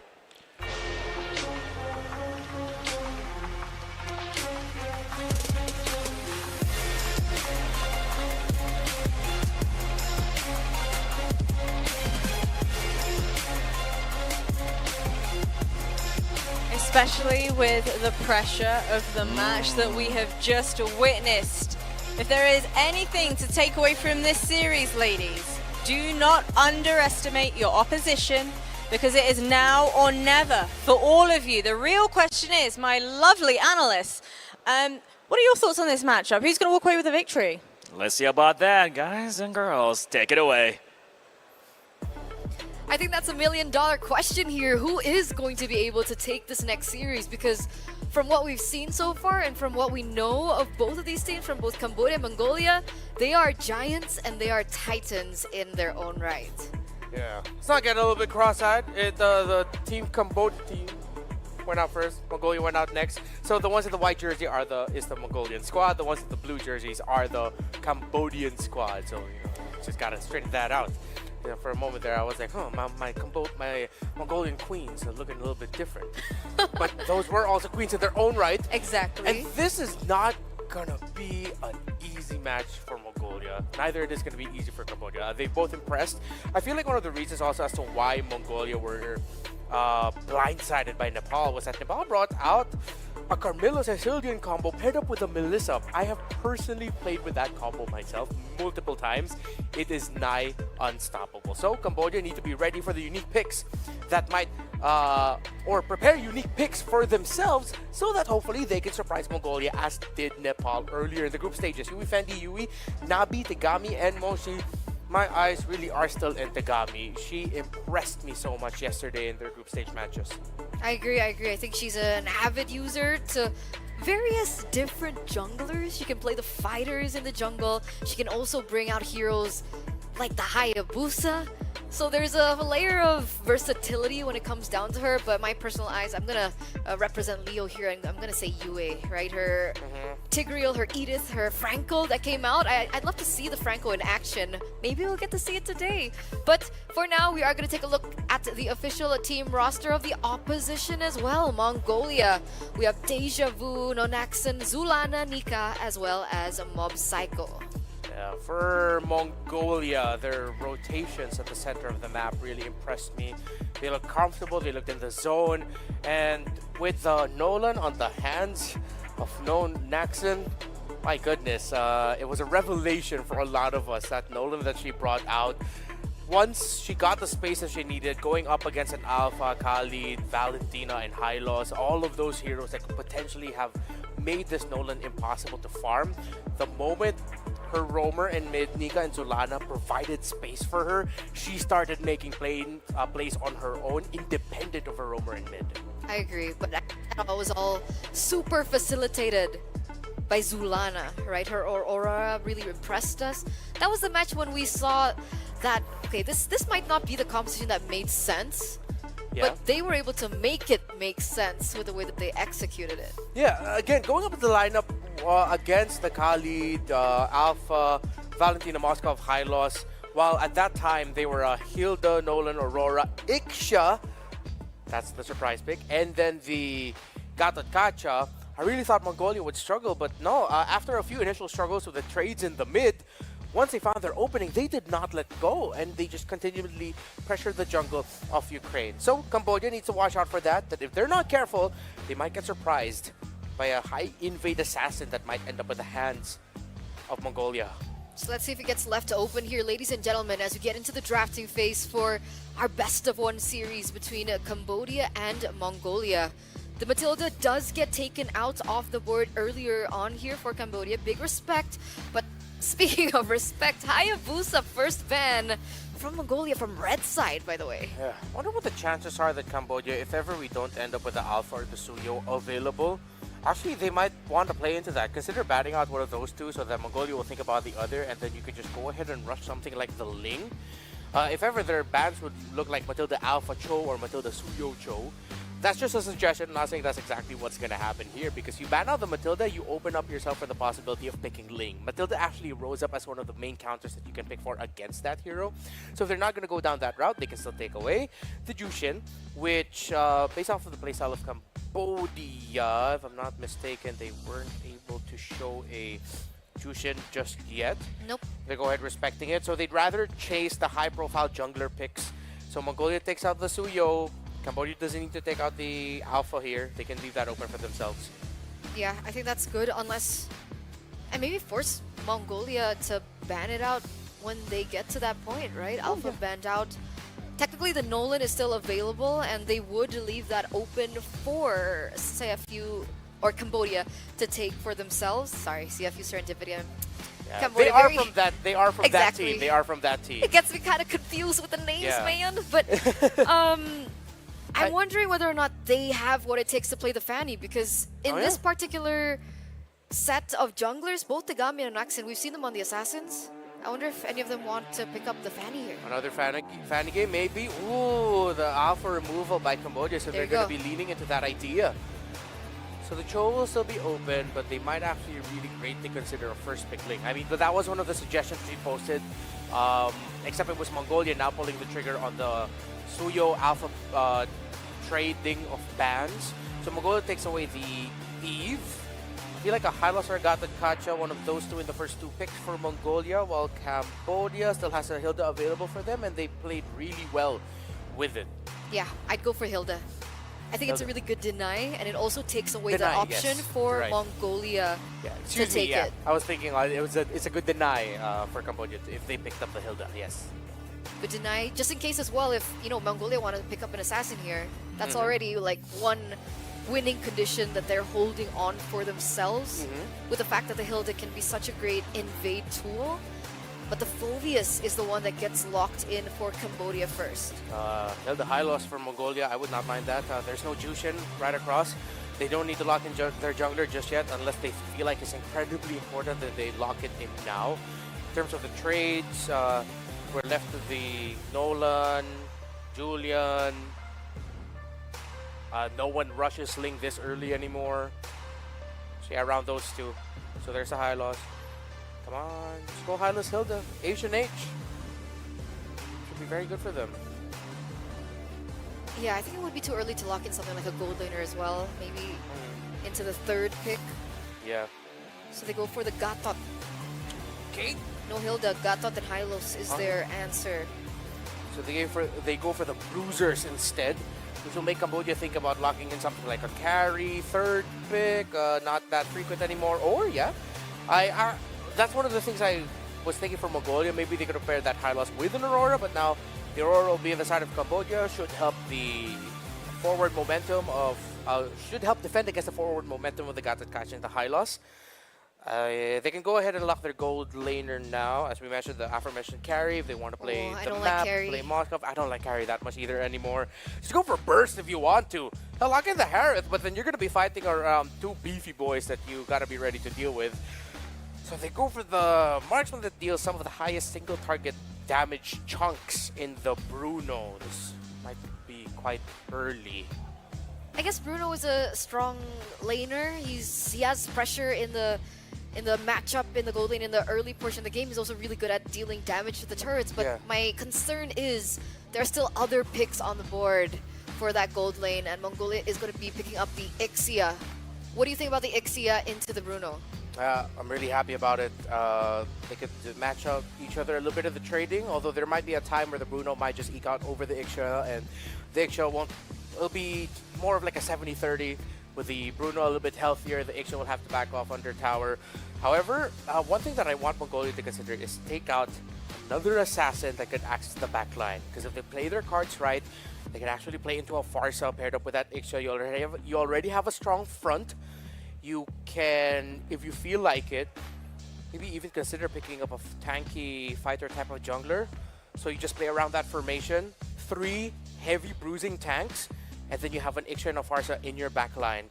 However, we do have to acknowledge that the Julian and the Nolan both are still open, and those are 2 heroes that the Farsa would rather not go up against. And you know, much to my demise, the Fanny gets banned. Yeah. Renmar. But hey, our feelings were right. It was up in the air. It's just unfortunate that Mongolia read into it. Tagami can play Fanny. We're still assuming here, but I mean, if Cambodia makes it to the playoffs, I'd love to see it. Oh, Theramis ban.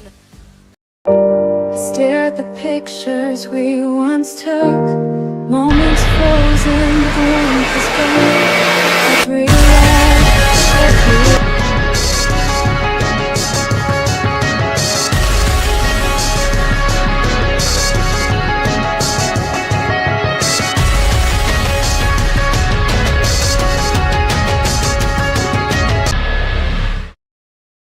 Angela, so they denied the potential Angela-Bruno combo, and now what are they cooking up here? I think Julian maybe? Don't they need a little bit more magic damage? Angela mid, right? I'm assuming. Yeah. Either Gatot Rome or Gatot EXP, and then the Hylos in either side. So maybe Julian? Yeah, it could be Angela Julian or Angeling for Mongolia if they want to spread out the map a little bit more, considering that is a very team fight heavy first 3 picks by Mongolia. So Cambodia will want to consider maybe taking away the Fanny, but I wouldn't suggest it. Just go pack a Julian in there, in the jungle at least, or someone who can really have strong backline access. They steal the Ling. Okay, might be tough. Again, as you mentioned, the Julian's there. I wonder if they're considering Alice, but it's a little bit slow with the jungle rotation.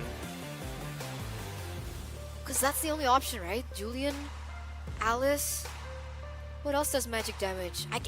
It won't be something crazy like a Gushin, right? A Gushin jungle. If they go Gushin, I'm not gonna say no. I always enjoy a good Gushin game. But what do you think about this Ling pick, right? Because he's picking up the Ling into the Gatot and the Hylos. These are 2 very aggressive heroes in the early game. Exactly. But to be fair, this is a Tegami signature pick for her. At the same time, they blocked it. So now Mongolia is just really trying to decide what to pair up with this Angela. What they want with it. Oh, that's aggressive. Oh my. That is them cooking up a lineup to potentially deal with a high-impact assassin in Tegami. Color be a little bit biased towards Mongolia, but something about their lineup just looks special. But is it going to be enough? The star power on Tegami on this Ling is stellar. And if they're going to win, it's going to be on the back of her and her row mid in Yui and Nabi setting the tempo instead of Mongolia being able to do that. But what about Martis? We haven't seen this Martis in quite some time. Has he fallen out of the meta? I mean, he's got to be quite a stranger for a reason. He's well supplemented. He has a strong front line that will help him. He has the Angela with him. Like one of the ideas before, like as to why we don't see Leomord again, kill type, although less control. It's more of the aggressive form of Martis. They have the support. They have the right support. I feel like it might actually be a bit better this time for the Martis. All right, our upcoming match, our first one for Group B, ladies and gentlemen, Cambodia and Mongolia. Who's gonna win it? Because we're gonna throw it over to the casters. Nice, Mirko, take it away. Thank you so much, Renmar and Eterna. I agree, man. I personally really like the Martis pick. It was really surprising. Almost as surprising as seeing Ethan coaching, right? I was gonna say, I think we were both surprised. Like, yeah. he looks different. He's all dressed up. He's looking good, man. Yeah, shout out to Ethan there, coach for Team Mongolia. here as well. Man, I really like the Martis. Again, they have so many ways to actually utilize the early game pressure to get the Martis online. Again, they have a got to catch up very, very early on. It's going to be crazy pressure, high-lows as well, in case your mobility was a bit lacking. Ladies and gentlemen, we're just going to get straight into the game here. Land of Dawn for the 4th match of the day. Cambodia, though. This is Tegami, an MPL champion.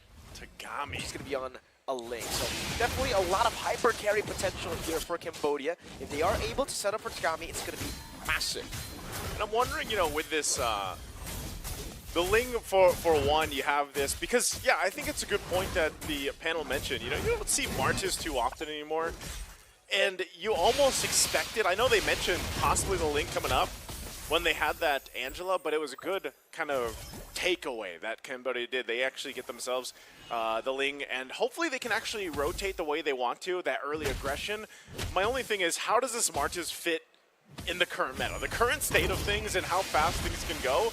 I mean, obviously it's great that he's able to go ahead and Mortal Coil, and he can actually be somewhat of an assassin himself, I guess, with the Decimate, right? So I think either way, you're looking to see what team builds up that snowball first, and I love to see the Ixia again here, Mirko. I know we saw this just, was it a couple days ago? Was it yesterday?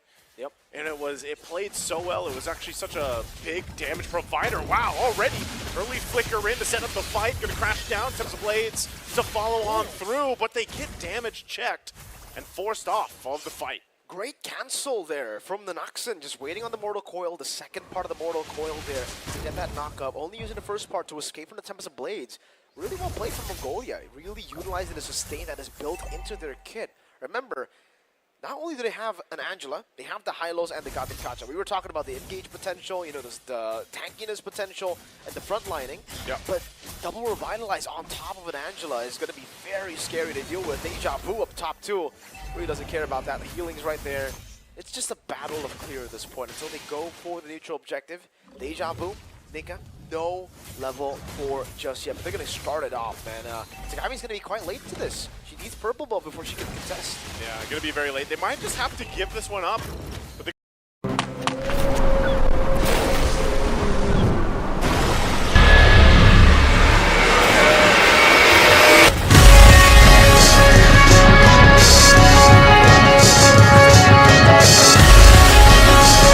there's a good full barrage coming through, and Moab Psycho will be able to pick up a kill at least from Moshi. At least the kill back here, but it's still definitely very, very value for Cambodia. Tegami getting the 2 kills here on her hands is massive. And again, if we're taking a look at Mongolia's control, it looked like they had the control over already, but the fact that Deja Vu, instead of getting level 4, she went straight for the turtle, but they didn't rush it. There was a lot of miscommunications, I feel, from Mongolia. Yep. Cambodia just felt like they were way more decisive in that skirmish, and Moshi again zoning them away. Deja Vu, level 4. Has level 4, waiting for that glorious pathway, gonna be trying to set it down. Tegami gets the turtle, again a Frigid Glacier. Avatar the Guardian also to land in down further. Moshi going in with the Infernal Pursuit. Tegami looking to clean up the kill. We'll have to deal with the Mortal Coil. Still looking for it, and the Decimate will take out Tegami. Deja Vu still with her life, even with the Heart Guard able to escape. Again, this is 2 revitalizes plus an Angela really helping them. All right, so that actually becomes a pretty okay trade from Mongolia. The fact that Cambodia got the turtle, all right, not the best from Mongolia there, but they got the kill onto Tegami. So the main hyper carry has been taken down. Despite getting the first 2 kills, that'll definitely slow down a bit of the tempo. And the fact that Tegami got the purple buff before the turtle, I really feel like after getting the turtle, after using resources there, they should have just backed away. Knowing the purple buff is still such a big resource to have on the Ling.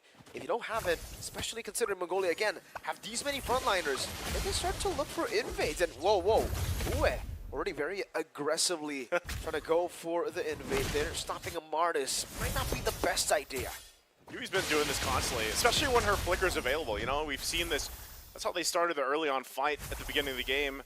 It was by her decision to jump on in, and I think you make a good point here. You know, Tegami's got to be a little bit careful on how she approaches some of the fights. Yui again. She does have the Primal Wrath. Won't be able to actually escape this. A 3-man Frigid Glacier, and Ethan flickers on out. Moshi wants to kill this time. Picks up on Ethan, and now the glorious pathway drop down. Looking to run them down a little bit further. Moshi, though, still relying on that Infernal Pursuit, tanking up herself. still up, gets a little bit of shield too, and now Nika in trouble as Yui Fendi joins the fight. There's the full barrage once again. Knockup comes through, defensive flicker backward. Even with the heart guard though, still trying to pop off the damage, and it's not gonna be enough. As finally Mob Psycho goes down and Yui Fendi, one more hit. She slides out and Ethan will have enough to heal herself up to stay alive. Give him the flask of the Oasis as well here, but Cambodia is building up a massive snowball here. At this point of the game, you can see the Haas Claw's already done. Just waiting for the Berserker's Fury for the item Power Spike now for Yui Fendi. And looking at how Mongolia have just been playing around in this skirmish, I don't know, Mob Psycho hasn't really been able to get the proper angles on this Ixia. It's been very, very forced. Using a full barrage in front of a Ling earlier.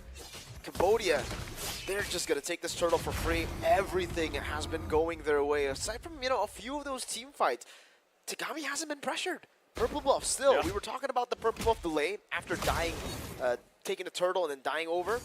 Didn't really matter. Purple Buff spawned in the game and Mongolia did not have any intentions of stopping her from taking the Purple Buff. And now, the Martis, we got to talk about this issue. Even though we were talking about the Martis, talking about how the Martis could definitely work in this composition, I think we can all agree that it was us being very optimistic about the early game. Yeah. If we're talking about the mid game right now, Martis is one of those heroes that just falls off so hard, and Mob Psycho will be dove on. Again, hard guard going to be used. Mob Psycho will drop the full barrage. And Yui not tanky enough to deal with that kind of burst. I was wondering, you know, even if that Martis does fall off a little bit, maybe this is enough. Maybe this is enough to keep a threat here. As you can see, they want to focus on this top tier 1 turret. They're going to just force themselves for this fight.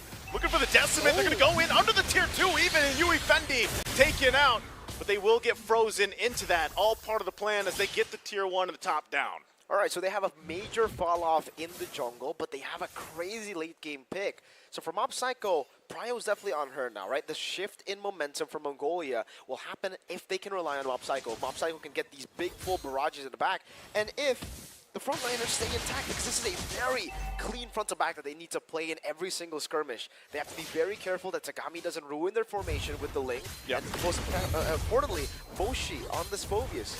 This is why Phobius has been such a prio pick in a lot of the different tournaments we've seen, you know, super meta. It's because up against a front to back composition like this, you are so good at just dispersing them and destroying that formation. You gotta find a way to maybe, I would say, things up. Yeah, peel hard for Mob Psycho. Go for the heal, go for the peel. For Deja Vu, I think it's all about splitting the enemy team up, because for Cambodia, if they group up, it can still be a big problem for that front to back. Yeah, the one thing I'm wondering too is, you know, like you were saying with the Martis, it does fall off to a sense where then you're kind of just looking to bait things out with Immortal Coil even. It looks like they want to fight for this last turtle of the game. They don't want the third one to go in the hands of Cambodia again. Moshi will play that front side. They'll try to start things up. Meanwhile, Tagami, she's going to make her way here towards that conceal again. Yui won't be able to land that Earth Shatter. There's the onward, though. Able to toss up Nika. Nika trying to survive full barrage. Right at the choke point again. Will be able to pop off as Deja Vu falls down. Yui goes down in exchange as well, but they're just collapsed on. Even trying to run away, it's just too much with the Martis and the Angela combo. Tagami jumping away with the Finch Poise will survive, but 4 members down of Cambodia. And now you can see the beauty of the clean front to back for Mongolia. If they get it done, Mob Psycho, all she needs to do is deal the damage. He doesn't really need to be the executor because they still have Nanoxen. Doesn't matter if you are in the late game, you fall off in terms of damage, the ultimate will always be an execute, and you will always be able to chase, especially with the help of the hard guard on you. That's what we saw in Nanoxen, just getting so much space as Mob Psycho was really the prime target for everybody in Cambodia. But as long as Mob Psycho has the flicker, it's just going to be very difficult for them to actually dive in. Tagami, you can see the adaptations now made by her, trying to go for these trades on the map here. Nika actually getting the taunt over. Yui Fendi again, look at the full barrage. You already went for the slide, you can't escape now. They might still look for more, but they got the tier 1 down. Still have the Lord as well, top side pushing in. I think that's one of the main things that we have to just look at here. Can Cambodia combat against the fact that every single time a full barrage comes down from Mob Psycho, they're not able to play against it. Even with this Glorious Pathway being dropped down, AOG once again gonna find 2, Unbreakable to get the taunt of Tagami. Mob Psycho once again just firing off of the back. They will take the Frigid Glacier. But meanwhile, the whole focus is the tier 1 in the mid.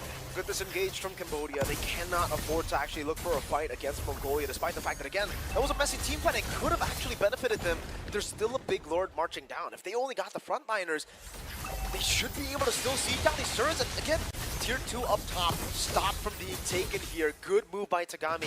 Cleaning up the map, and Mob Psycho. That is a big item power spike. A DHS picked up. Tagami, how low is the Lord? Oh, actually able to solo clear it. Gets out as well. Great wave manipulation from Cambodia. Yeah, I like that wave manipulation. You know, we missed the real world manipulation right now, but Tagami will keep it together. She is going to have to escape, so she does get out. But ultimately what she did, you know, she kept the wave from pushing in. They hold on to that tier 2. But even with that, you know, Mongolia really fighting back.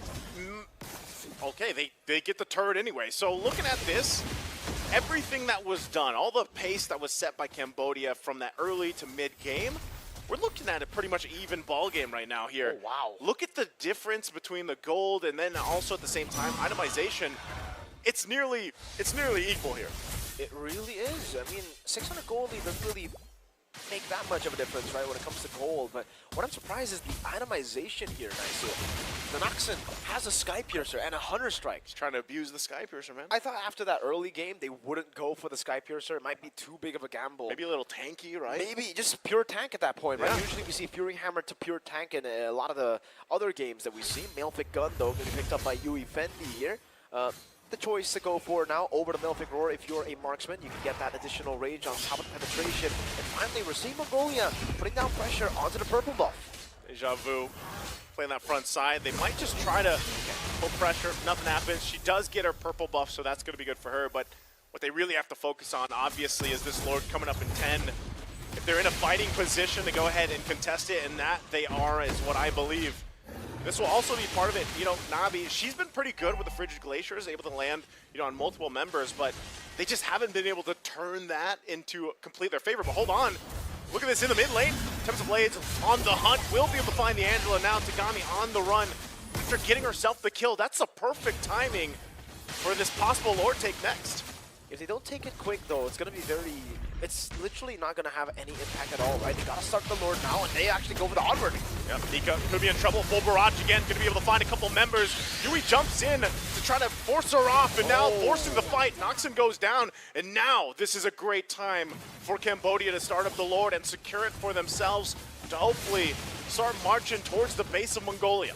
There you go. Right after getting the kill onto the Angela, you are in a position where you need to just look for a fight. Either you commit onto the neutral objective or force out Mongolia out so that, you know, again, that death will have an impact. That's what they do. They went straight for the Lord. They saw an opening and they went straight for Nika, who was definitely overextending there. Gets caught by the onward, and it's all on Tagami now. Tagami's been finding these picks, saving the team from these sieges as well by clearing out the Lord. This is going to be enhanced Lord marching down. Mongolia definitely still have pretty good clear with the Ixia, but the Lord's going to be charging down. Another half HP just chunked out for the base turret. Force pathway used as well. Trying to hold on to this base turret the best they can. They will for now. Still going to manage the couple waves pushing in, and you know, like you mentioned, part of this is they have great wave clear. We'll have to see if Cambodia actually wants to decide to force a fight into the base. That mid turret finally going down. Now the base possibly can't last through this push. Still Nika at the front. There's the setup once again. They can't escape this. The full barrage comes down. Temps of Blades can be used as well, but she has the heart guard. Able to keep her alive even with that damage coming out from Tagami. So far, so good. Mongolia stops the bleeding. They only lose the mid-base turret. They baited everything out, though. No hard guard, no revitalize. They can actually just go and brute force it now. Ethanary and Mob Psycho. Cambodia's going to go for it. I'm sure if they can end the game here. Nika trying to hold down the front again. 2 frees happening down, and the base is just going to be work on. Moshi keeps them at the fountain, and Cambodia will focus on just winning the game as they go ahead and take the game against Mongolia. Really close for the majority of it, but at the end there, great decision-making with the lineup that they had for Cambodia to cap out the win. Just amazing composure, really, from Cambodia. The fact that they were able to just hold on, and I would say great reads across the map. Early game. This should have been an early game composition for Team Mongolia. They weren't able to get it. It was Cambodia who got the early game. The mid game should have been Cambodia, but it was Mongolia who got it. And the late game really should have been the Ixia, but again, Cambodia got it. It was all due to the execution. Early game, they played it so well. No purple buff on Tagami. They just baited out Mongolia little by little, baiting out these resources, getting those revitalizers. And once that happened, Tagami was free to just go in and assassinate these members, and the same goes for the late stage. Side lane control, getting that lord, stopping the full siege from Mongolia, and then picking off the Angela in the mid lane, out of nowhere, by the way. Just seeing that vision on the map was splendid. Honestly, very good stuff from Tagami. You made a good point, because if it was just the Angela and they were able to delay it, she would have just came back up, hard guarded into the fight. Exactly, global ult. But because of, again, that decisive decision to just, you know what, we can get another kill, go for it, and they made it happen, that's what gave them that advantage. And, you know, I was really looking forward to just even that full barrage at the end, keeping them in the game, because time and time again throughout the game, the full barrages were on point, you know, but just at a certain point in the game, especially with that siege that was happening, it was so difficult to actually post up, because also Tagami's game on that, utilizing that Tempest Blades to put pressure enough where you have to back off, and the hard guard came through, but by then it was just almost too much. So, you know, again, this is the, I guess, the upside but also a weak side to having an Ixia is you have great damage. Even a lot of times when you're in the choke points of the jungle, it gives you that upper hand. But unfortunately, there are times where teams are able to just overload that positioning, and that's why we call her a glass cannon. You know, she does a ton of damage, but you also got to post up to be able to do it, and then eventually you have to go on the defensive.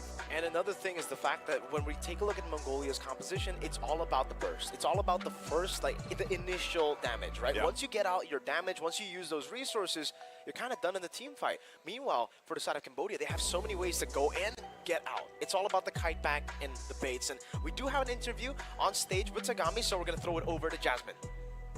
Thank you very much for that, boys. Tagami, another fantastic performance from you and the team. The experience so far doesn't really seem to be rattling you girls too much. So talk to me about how you felt during that game against Cambodia.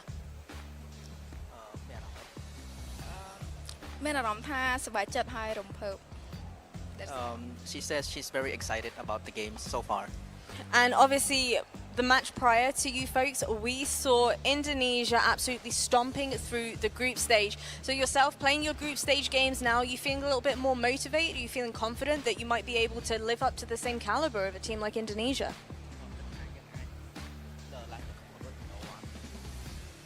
Yes. Do you know, like, could you explain a little bit more about why you feel like, you know, your team is capable of taking on a squad like Indonesia?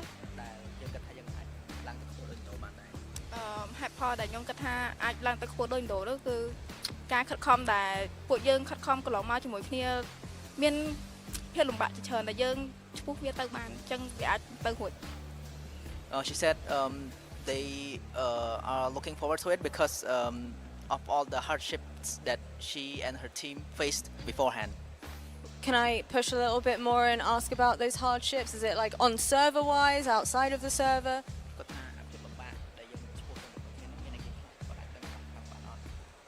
ភាពលំបាកដែលយើងឈ្មោះទៅជាមួយគ្នាកន្លងមកហ្នឹងដូចមានដូចយើងពេលខ្លះយើងត្រូវលះបង់ការងារដែលវាសំខាន់ដើម្បីក្តីសម័យរបស់យើង She said that sometimes we have to sacrifice something for the dreams of becoming like world-class athletes. Well, you know what? I think that's a perfect note on which to end off our interview. Congratulations on the win again. I'm excited for the rest of your journey. Let's find out what the desk has to say. Thank you, Jasmine, for that interview with Tagami up on stage earlier on. Congratulations to Cambodia for winning that one against, you know, Reptar's Queens, Renmar's Queens. But my Queens put up a fight. Mongolia put up a fight, but they literally had to fight for it. The fears that we had for the Ling in the early game didn't pop up. Those fears started packing in come the mid game when just a little bit more, they need a little bit more items. Mongolia were taking it toe to toe. And again, we mentioned it. If ever Cambodia would win this team, it would be on the back of Tagami and her partnership with her mid and with her roam, with Nabi and with Yui. And as the game went on, it felt like everything finally clicked into place when Mongolia took the lead. But again, early on, it was Cambodia taking control. They were winning the team fights. Now, Naxon wasn't quite just there yet with the items. The Ixia wasn't quite there yet with the items. They were still building up to their eventual power spikes. So Cambodia made the most out of it and invaded. For the first 8 minutes or so, they would control the game. Even though they'd have Heart Guard up, Mongolia just did not have enough. The early game power spikes of Cambodia locked in. Nabi was on point. This is one of the little turnaround moments that Mongolia were able to find themselves, where after Yui tried to push up top, got punished, and this was the big turnaround moment wherein a little bit of an overheat from Cambodia, not respecting that maybe Mongolia already hit their power spikes at 20k gold, at around the 22, 23k gold mark of Cambodia. That is already locked in for Mongolia for their power spike, and Cambodia was surprised. I think it really depended, especially in these team fights, of Mob Psycho, right? On one hand, you have Tagami that had to carry a lot of the weight when it came down to Cambodia, but for the side of Mongolia, it all really depended on Mob Psycho. If she's able to utilize her full barrage properly, and if she's able to be set up properly by her team as well, then things go really right. But if she can't sidestep in time, or her positioning is a little bit off and she gets taken down by, of course, Tegami, then things don't go really right for Mongolia. Yeah, and I'm glad you hammered in that point, because we saw that happen in that end in the final base siege. Mirko and Naisu mentioned that we're just hoping that maybe the damage of the full barrage of the Ixia would be enough to hold, but they didn't get that because Tegami said, "Hey, I have my Angela with me. I got my Heart Guard. Oh, excuse me, no, I got you got your Heart Guard. I don't need my Heart Guard. I'm a Ling. I'm gonna go ahead, jump on that Ixia, and take away your main damage dealer." Another thing that Cambodia did, that whoever decided to call that, when they were both dancing for that first Lord, and Cambodia said, "No, we're not dancing with you. You're not good enough to dance with us. We're gonna go to the mid, rush your Angela in the mid lane, back off." That caused the panic in Mongolia. Nonaxon went into position, but then she got taken down, and then Cambodia got the Lord, and after that, all of the efforts Mongolia had was just dashed away. And it's so unfortunate because they held really good control from the early game, right? I personally was doubting the Martis pick. I didn't know how the Martis fit in the meta. But I mean, earlier on, she was doing work, right? And I guess that's still the power of the Martis, that early game power that you can have. Yeah. But as it went into the later portions, like you mentioned, they just lost control. It's a shame because it's a feel bad moment when you're Mongolia, right? You worked so hard. It was. They all worked so hard to finally be able to claw back at around the 7th to the 9-minute mark was when they were, once it looked really good for them, they were pushing forward, the 7th to 10th minute mark. But then Cambodia just, again, Nabi, Yui, Tegami, all activated at the same time. It's like, all right, let's take this home. Let's get control back. Let's make sure Moshi and Yui Fendi can do what they need to do. And Nabi, in this game, we put a lot of focus on Tegami.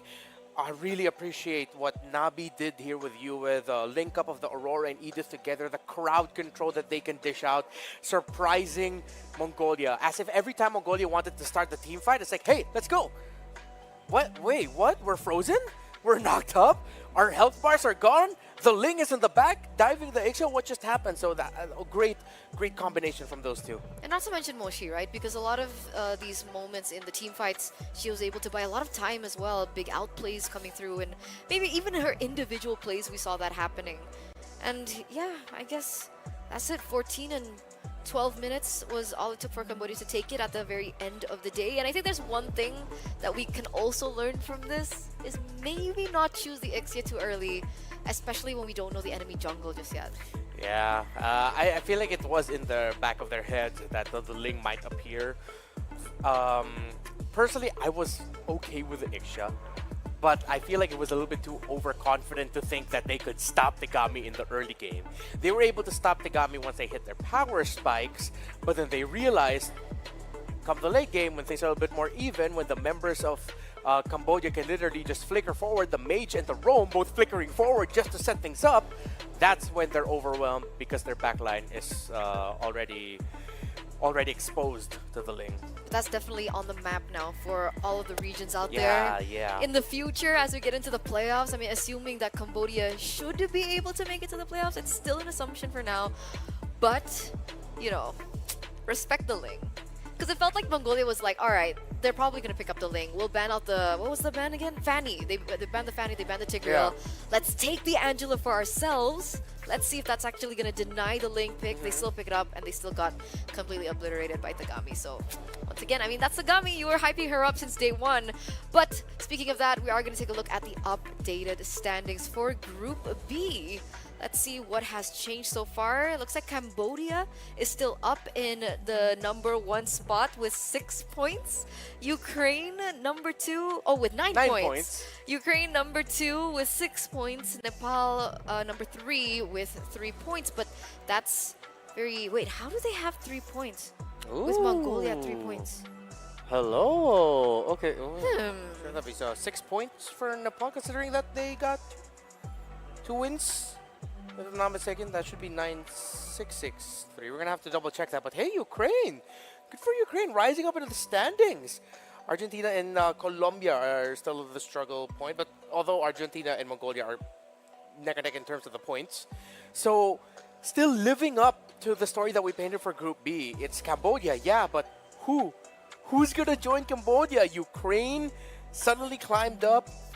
Nepal, of course, with their win over Mongolia. Mongolia already lost against the 2 big bosses of this group, but they were able to beat Ukraine. But now Ukraine is placed over them in the group standings. Oh my goodness, Group B is filled with so much drama. Wait, if this is the case, then I'm assuming that Ukraine won earlier against Nepal in their best-of-1? Yeah, that was the series that was played, so that might have been the case. Whoa, okay. Wow, that's a huge plot twist because... Wait, Nepal was the team that beat... Was it Cambodia or was it Mongolia? They beat Mongolia. So Nepal beat Mongolia. Surga itu makan. Demi anak sekejap.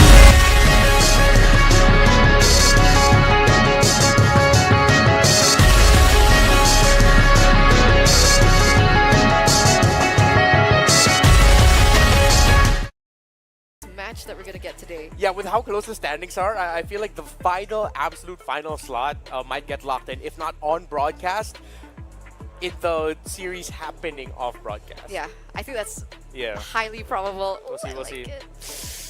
Oh, so we did our first match of Group B, so we do still have 2 more matches ahead of us. But before we get into our next match, we are gonna go on a short break. So, ladies and gentlemen, don't go anywhere. We'll be right back.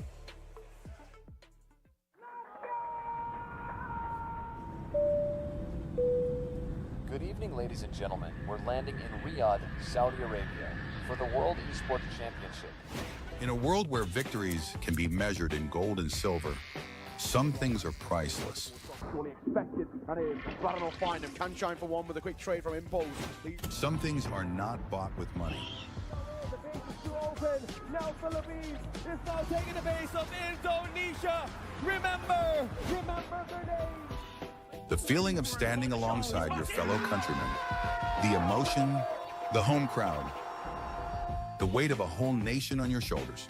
Sometimes I get emotional by the fact that I got chosen to be one of the representatives of my country. And yeah, it's just a dream, honestly. Here it's not just about the game, it's about the pride that unites us. Every match tells a story. They need to some missed shots. Sound picking up another one, another headshot. No way! 4 kills! What has happened? From every corner of the globe. All eyes on WEC 24.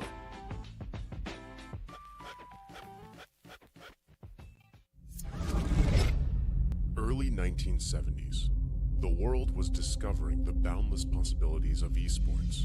While esports offered endless enjoyment and addictive allure, it lacked a certain depth and a sense of purpose. It needed something more, something larger than a trophy, something beyond individual gratification. That's when a vision emerged. A vision of uniting the world through esports.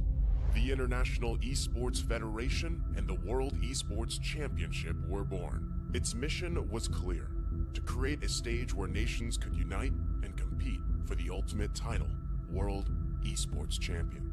For these athletes and nations, the World Esports Championship was more than just a competition, more than just a game. A chance to make history, to leave a lasting legacy, to inspire a generation, and to represent their nation. Over the years, IESF started achieving greatness year by year. Korea, Indonesia, Israel, Romania, worldwide. The World Esports capital changed, each year expanding significantly, getting bigger and bigger. Fast forward 15 years, IESF was determined to show the world the most valuable World Esports Championship. 140 nations gathered in Riyadh, Saudi Arabia. The WEC 24 story. 2024. Saudi Arabia prepares to host the 16th World Esports Championship after a spectacle made in Iași, Romania by IESF for WEC 23. New president, new challenges, and quite a bumpy road ahead. As the calendar turned to January, the national qualifiers took place, breaking dozens of records. In a wingspan of 3 months in every nation across the globe, athletes competed to get one step closer to the World Esports Championship and represent their nation on the global stage. However, as fate would have it, the road to WEC 24 was far from smooth. Things went south. 2 out of 3 offline regional qualifiers were forced to go online. Even though that barrier occurred, the online regional qualifiers shattered previous viewership records. The hype for WEC 24 was real. Meanwhile, Africa. IESF showed just how much potential is hidden in Africa. Over 180 athletes, 17 nations, and thousands of fans. All in one place for one specific reason: esports. The bumpy road came to an end. The slots for WEC 24 were secured and everyone was ready.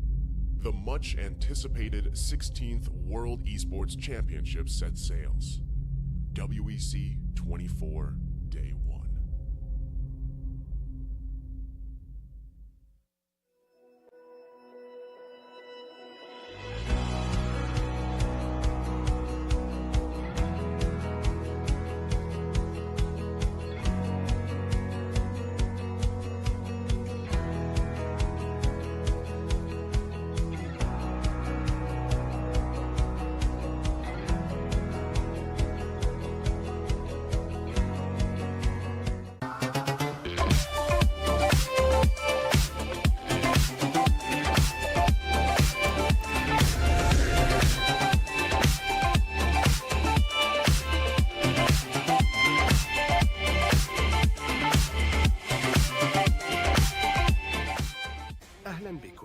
Welcome, bienvenue, bienvenidos, willkommen, benvenuti, добро пожаловать, välkommen, welkom, bem-vindos, 환영, 요koso, 환영합니다, hoş geldiniz, kallos irtate, swagat hai, witajcie, yindit nab, SEF Arena.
Well, there's no problem. If you had a gun, shoot him in the head.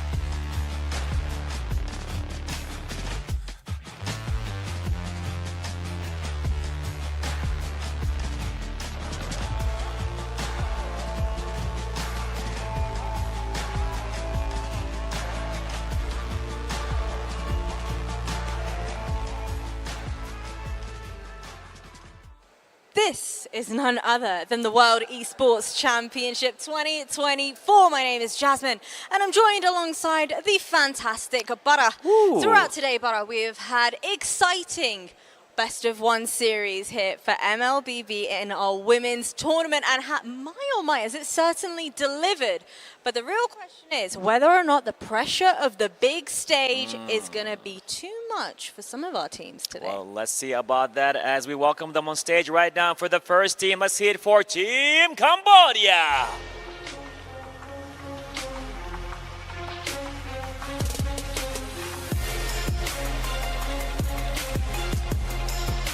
Back-to-back non-stop as they're warming up even further and further in this competition. Let's see what's going to happen on the big stage. And you know what, Bara, my favorite thing about this team, the previous interview I just had with Tagami, in case you missed it, she mentioned the fact that, you know what, we have undergone our hardships. In order to pursue the route of becoming a professional athlete, you got to sacrifice an awful lot to make it here to the big stage, which is why I'm excited for their opposition. You know who it's going to be? Well, I can only guess. Go on, guess for me. I would rather hear you say it. Let's go. Okay, well, it has a beautiful flag. It comes in. Honestly, it looks like a Christmas tree. I love that. Still, you know what? Let's go. Okay, I don't want to get the pronunciation wrong because of my accent, but Nepal. Is that right? Or do you guys say Nepal? I will go with Nepal. Okay, let's try this again. 3, 2, 1. Team Nepal.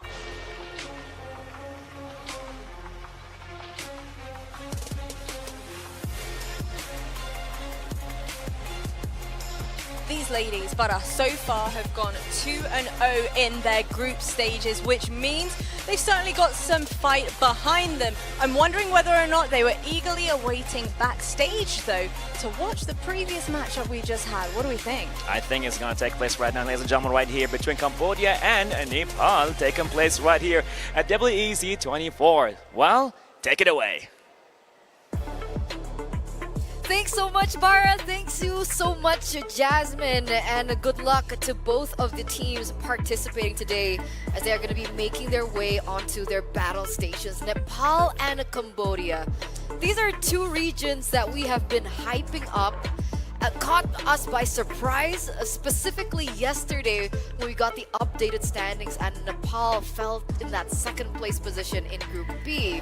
And now we're going to finally see them go head-to-head here. Renmar, how do we feel about this? I'm excited because finally we get to see Nepal in action. We've only been seeing the results of their matches, their drafts, because all of their matches so far have been behind the scenes. We're going to see them in action twice today, if I'm not mistaken. We've already seen Cambodia earlier. Still going to be the same lineup, no changes.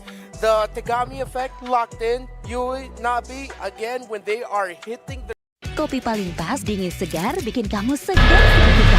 Nyaman diambil.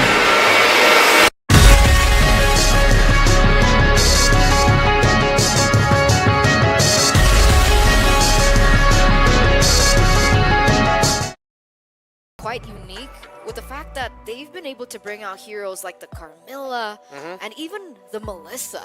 Yeah, again, we touched on that earlier. They got to bring out a Carmilla, Sicilian, Melissa combination together. Of course, we know how well Carmilla and Sicilian layer together because of the innate build work they have, where the Carmilla can be sort of like an invisible Angela into the Sicilian, come out, initiate, and the Curse of Blood and Bats Feast together, just rain hell. Add the Melissa on top of that. Carmilla is actually one of the best heroes that you can pair with the Melissa, as long as you have another strong frontline option or a mid lane burst. So, knowing that Nepal know that strategy, I'm already hyped up about this team. I agree. Imagine the AoE in the team fights. Ooh, yeah. It's nasty. Might be even nastier than a Ixia AoE damage. Ooh, yeah. With the combination on top of one another. Of course. I mean, like, Cambodia felt that earlier. So I feel like this is interesting for Cambodia because earlier they went up against a team that are willing to bring out something a little bit new in terms of the drafting. They had a Nixia with them that had a lineup with an Angela Martis with a Killing Spree emblem talent or main talent. And now they're going up against a team that can bring out what we said they can bring out. So for Cambodia, I feel like they can just default into some of their best decisions wherein just make sure Tegami is on something that can initiate and then have the roamer in mid follow up. If it's not Yui and Nabi setting up the initiation, it has to be Tegami and then the follow up or switch it up. I feel like as long as they stick to that, no matter what gets thrown their way, should be okay for them to handle. But even with that as one of the strategies that we've seen Cambodia really triumph with, I think that's also some information over to Nepal to utilize to their advantage as well, right? I mean, what happens if you shut down Tegami? What happens when you shut down all her comfortable picks out of it and give her a hero that just can't carry? Yeah, 100%. So if that's going to be the case, then Nepal has to, if possible, they can actually go back into picking up a Carmilla for themselves or pick up a hero who's very good up against lineups and rosters that have a jungler that want to initiate, bring them low, and then have everyone else to follow. Tigreal is usually one of the best answers that you can go for against that. So if it is within the drafting priorities of Nepal, pick up the Tigreal because that's good for dividing the team fight of Cambodia. And technically that is a hero that Onda Tato plays, right? Yeah. It's within her reach. We know that she's picked it up in the past. And what I really like as well about Nepal in general is that we don't really know much about their hero pool, right? Yeah. We only know 1 or 2 heroes from each specific player. So I'm whether or not we're going to be surprised with some new picks maybe onto the meta. Yeah, they aren't afraid to pick up or pack lineups which with a little bit more magic damage. Again, the aforementioned Tigreal. Interestingly enough, the records that we can find from them have shown that the 2 games that they have played are with a Melissa. So is it the case of the one trick or is it the case of the signature? We've seen the Melissa, but what else is there? Or do they just really draft to play around the Melissa, which in itself would prove to be a very interesting composition for any team right now, because Melissa's one of those heroes that you don't rush to go for it. Really, if it's a pick 4, pick 5, and it looks good, that's the only time you pick up Melissa. I agree, because she's really strong in the lane. I think in particular lanes, she can be considered a bully because of her additional range that she has with the muddles. Yeah. But the problem with the Melissa, very similar to something like the Ixia, is the fact that if you're going against a team or a composition that has a lot of dive, it's very difficult to protect because technically she only has that 1 dash for escape. Yeah, it's quite difficult to use Ixia in this meta game, but let's see. What if, just what if, that is the X Factor pick, the pick with which Nepal revolves their strategies around as we head into the draft, considering that they are that kind of team. Looking back at the history of their bans, starting first when they went up against Colombia, Matilda, Jushin, and as a blue side ban might actually be in the docket for them. And on top of that, I think it makes it as much more important that they deny heroes like the Ling, like these other very aggressive Tegami heroes, to be able to protect the Melissa in the back line. So it makes sense now that Nepal actually go for the Fanny ban in the first phase, just really respecting Tegami. Yeah. The other bans that they've committed over onto the blue side, they are willing to ban High Loss on the blue side as well. Nepal has played Khalid and they played that up against Mongolia rather. That may have been one of the picks that gave Mongolia some trouble, and that's why Cambodia are taking it out. So we're looking at the Matilda. Matilda, High Loss, Hilda, I feel like might be the bands that they have their eyes set on. Jushin. Oh, Jushin as well. One of those heroes that you mentioned will be led through, unless Cambodia pull off a surprise move and actually don't give the chip. Aurora. Oh, they're respecting Nabi from earlier. Remember, it was the Aurora and the Edith of Nabi and the Yue respectively that gave problems to Cambodia. But this means that the Eve should be let open, right? Oh, yeah. Problems to Mongolia. Yeah, so Eve is going to be open. Vexana, Valentina are up in the mid. So that means Nepal might be looking to rush or prioritize a high loss if it's available for them, but it's a good first 2 picks for Cambodia. Or they could be looking into rushing the Alpha, hence why they're deciding to ban out the Aurora, other than respect. I think that's valid, right? I think that's valid. Force Tagami on an assassin and just play the macro game, right? Play the objective game. Take it one step at a time in the early portion and try to out pressure the pressure that an assassin can have. I mean, we've seen the assassins work really difficult against things like the Faramis. Maybe that's something that they can also consider when it comes down to it, to deny the kill pressure coming in from Tagami. Spicy, yeah. But it looks like the Sicilian is going to be banned out here from Cambodia. There are going to be huge top prio picks that are going to be left open here. Yeah, for Redmar. They're both respecting each other in terms of the bans and picks. Now it's Jushin. So it's a big trade of, if ever, again, it's not always we've seen the chip. There have been teams who just completely forgo the chip. If ever, chip might show up as red 3 or blue 2-3. Maybe even red 4 if it's still going to be open. So last ban, are they going to go into the Alpha Suyo trade? Oh, it's ban on the Jushin. I'm feeling like it might be a surprise high loss rush for Nepal because Cambodia can only get one of the other.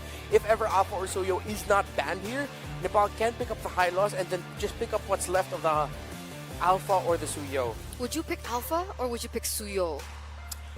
At this point, I would rather see my high loss paired up with an Alpha. But if the Suyo is what's left for Nepal later, if ever that's the route that they're going to be going for, why not? All right, it looks like chip is going to be left open, ladies and gentlemen, again. Right, I think one of the matches we saw the chip being banned out in the second phase instead, so it was completely ignored. I'm not really sure whether or not the chip is actually in the mix when it comes down to the hero pools for both of these teams. But if it is, it might be first picked here unless they, like Reptar Renmar man mentioned earlier on, the Suyo and the Alpha trade. Yeah, high loss, Suyo, Alpha, chip. Phobius is also still open. And Nepal's like weighing all their options right now. They know they cannot get this first pick wrong. So they go ahead and rush the Alpha. So for Cambodia, instead of getting the high loss, they might consider getting the Gatot Kacha. But again, I believe in a strong defense around the mid. I'd rather get high loss now as the Aurora's not going to be available for you. Might be susceptible. So you go high loss Suyo or high loss and... I think you can leave Suyo for later. Yeah, because I can go red 3 for sure. Oh, they go for the Gatot Kacha instead. I mean, they could try to get both the high loss and Gatot Kacha. They might even consider getting a mid laner because really, right now I'm just looking at the invade possibility of Nepal if they get high loss and Alpha. So they get the Vexana. Not going to be as clear-cut in terms of defending. Just a lot of pressure now on Nabi to get the Terrifies and the Eternal Guards once she hits level 4s correctly. For sure, but it's also a really good, I would say, passive counter, soft counter. If even Nepal want to go for the high looks here. Yeah, exactly. It's soft. Like, get the Terrify now. So, I think it's confirmed that Nepal love to play around the Melissa. That might be their main pick. And that's one of the reasons. And of course, high loss does go into Nepal's lineup, paired up with the Alpha as we've been pushing for. So for Cambodia, are you now going to get a gold laner? That might surprise this Melissa. They need a little bit stronger damage output. Okay, Hayabusa. Hayabusa, Gatot Kacha. If for a good amount of Melissas, might be a little bit worried to go up against that. But the Vexana wanted to get a little bit close. Yeah, it's the gold lane mashup now that's so dire for Cambodia. I have a question about interaction though here. With the go away that is available for the Melissa, does that protect against Shadow Kill as well as the Avatar of the Guardian? Oh no, I mean once a Shadow Kill is locked in, you're still gonna get Shadow killed inside. What about the Avatar? Of Guardian, you're gonna get hit, but the moment the Gatot Kacha lands, he gets pushed out. So he won't be able to do that thing, taunt, the enhanced basic attacks or whatnot, but he'll be able to dive in and deal the damage. Some Melissas that I've seen use that up against a Gatot Kacha. That's why in your server, I find myself in the Indonesia server playing there when I'm paired up with the Melissa I usually played with. Does not like a Gatot Kacha full magic damage build because that Avatar of Guardian will still hit. Okay. So the initial damage hits, but there is a layer of protection from the aftermath. Yeah, from the aftermath, because you Okay. get pushed out right away. So the Edith gets banned here by Cambodia. But my big question is, how else are they going to try and protect this Melissa? They've locked in the high-lows. Do they need some more degree of crowd control in their mix? Oh, of course. I wouldn't want to see them go for a greedy mid laner. Whoa. Whoa. Okay, they can actually go high-loss EXP and then Carmilla roam. So they'll have a Carmilla and another mage in the mid. Distribute that damage, so it's gonna be Carmilla Alpha. They can even go with the Sicilian blocked out. Oh no, I'm leaning a bit more towards Tigreal and strong bursty high control mid for Nepal. Makes sense. It makes sense. We'll see whether or not it pops out, but for the moment, we do see the Hilda being banned up by Cambodia.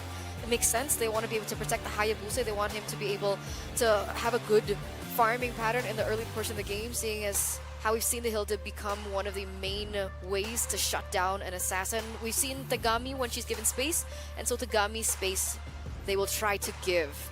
Nepal, on the other hand, with the 1-1 ban, is the 1-1 a good lane against the Melissa? Is that why it gets banned out alongside with the Claude? Should be able to get out of the Muddle's range relatively well. I still feel like a good aggressive Melissa will be able to temper what the 1-1 wants to do in terms of avoiding her. But at the same time, I think they're going to be playing slow from the front. Also, one of the reasons why they took away the 1-1. I have a very crazy suggestion for Nepal if they're willing to play into it. It might mean a quick snowball, but hey, if you want pure damage distributed well, you can do Carmilla's Cyclops. You already have a good source of crowd control from the Carmilla and the Alpha together. The Cyclops will lock one down. In the late game, the damage distributed by the Curse of Blood plus a star power lockdown. I don't think it's out of the question. Yeah. We've seen even Team Indonesia pick up the Cyclops in the mid lane, right? Again, it's just a crazy suggestion. If they default into Valentina, I wouldn't mind. Valentina Tig. If it's gonna be Carmilla, then you go for the big bursty type of mage. And it would make sense, right? Valentina has a lot to take away from, right? We have the Terizla, you have the Vexana, you have the... Whoa, okay. Whoa, there. We have the Lilia as well as the Yuzong, I believe. I do not remember the last time I casted the Black Dragon form of the Yuzong. Okay, so they get the Petrify. I think that's what they're looking for, another layer of crowd control. Dueling, I believe. She's confident to duel up against the Terizla. Gold laner for Cambodia here needs something with reach. The tough thing is you can't go Leslie, you cannot. The carry might be a bit tough. You need to maximize the dash. Are they just gonna? Are you gonna default into Harith? No, you have the Lilia Melissa to deal with. Try to pull off a Beatrix, but then again, just think about the Petrify and then the presence of all the shadow energy on the floor. Bruno, I get it, but at the same time, oof. I guess they're going back to comfort for Yui Fendi. Yeah, could be Yui Fendi. They could have probably just went for, hey, Yui Fendi, what do you want to pick? Do you want to just pick up your best hero that could potentially win up against a Melissa? And you said, okay, just give me the Bruno. I feel like there's a player call already at that point to say confident in that matchup. Yeah, because even in the previous bout that we saw with Saudi Arabia, the Moscow pick was a little bit iffy, but it turns out it was a power pick and she was able to perform on it. So it's still a wild card. It still might work, considering. But as a whole, we haven't seen Yuzong in quite some time. How do you think it's going to work out? Yeah, I mean, one of the reasons why Yuzong fell off is with all of the damage available. That right now, I feel like they might be able to answer it, but my mind goes back to the whole Petrify combination. Is it going to be enough is my biggest question. So we might throw that question over to our casters. So Mirko, Naisu, take us away for the next game. That's me catching it. That's me catching the question. Heading on over here. Thank you guys, Eterna, Renmar, for breaking down our drafts here. Yes, once again, me, Naisu, with Mirko, and we're down to match number 5 for the day. Again, last day of groups. We're going through Group B. And this is going to be interesting, man, because Cambodia's lineup is obviously, it's really good. You have the Hayabusa for that scaling and everything else, and I think they cover their bases really well. The great thing about it is who they're against. Nepal's lineup is not something you see technically every single day. I mean, it has been a minute, Mirko, since we've seen The old Yuzhong come through. The staple pick before for the XP lane is now rocking that Warcry emblem and the Petrify. How do you feel about this? I don't know, like you said, man, we haven't seen the Black Dragon and the Atlanta Dawn for such a long time, so I guess we'll just have to see with this game, right? If Nino can actually do it, can do well for Nepal here on the Yuzhong, but there's something else that hasn't really been too common, the Melissa pick. Oh, yeah? It's been, I would say, a really good way to actually stop the Harith in the lane itself, but in a lot of these skirmishes, because she's very reliant on Inspire and very reliant on like the single burst technically, while you have that duration on Inspire on, it hasn't really been too prio. In more of the burst metas, I think the Melissas have been able to get more value, but here, Fendi actually decided to go for the Bruno against the Melissa, and based on my personal experience, it is still actually favorable for the Melissa. If it's a 1v1 in this lane, 50-50, it's still, Melissa win.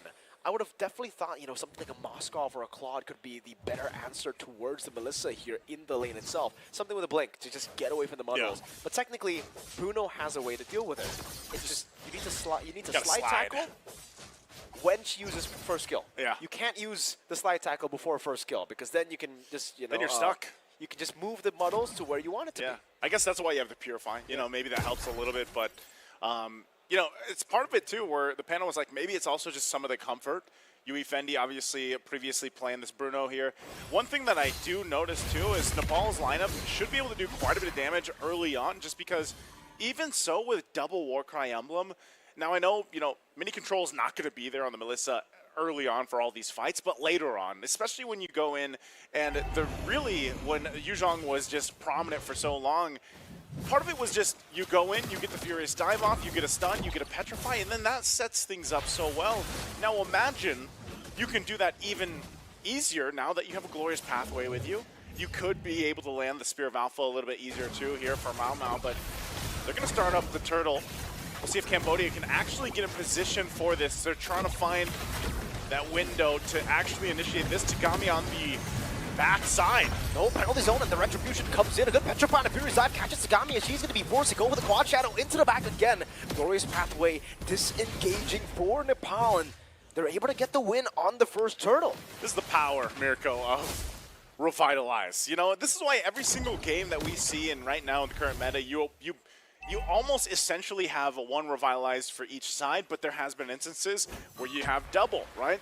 And a lot of the times you see these little first fights break out, these first skirmishes or team fights, and really it's who's able to go ahead and get that proper Revitalize and heal the multiple members that they're looking for. Now, part of that layering too is the fact that, you have Black Shoes here to be able to play into. And we know, Lilia hasn't popped up too often either, and I think she's still one of those maybe underrated heroes, right? You're actually surprised at how much damage she can do, and then even so, when you're clumped up around the Revitalize, you're trying to play around that, or the Avatar of the Guardian, you almost have free range to just go ahead and pop off the blooms.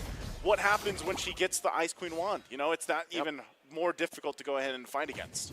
It's going to be really, really tough, and you can already see how it's difficult for this Bruno to win out in the lane here with the muddle control.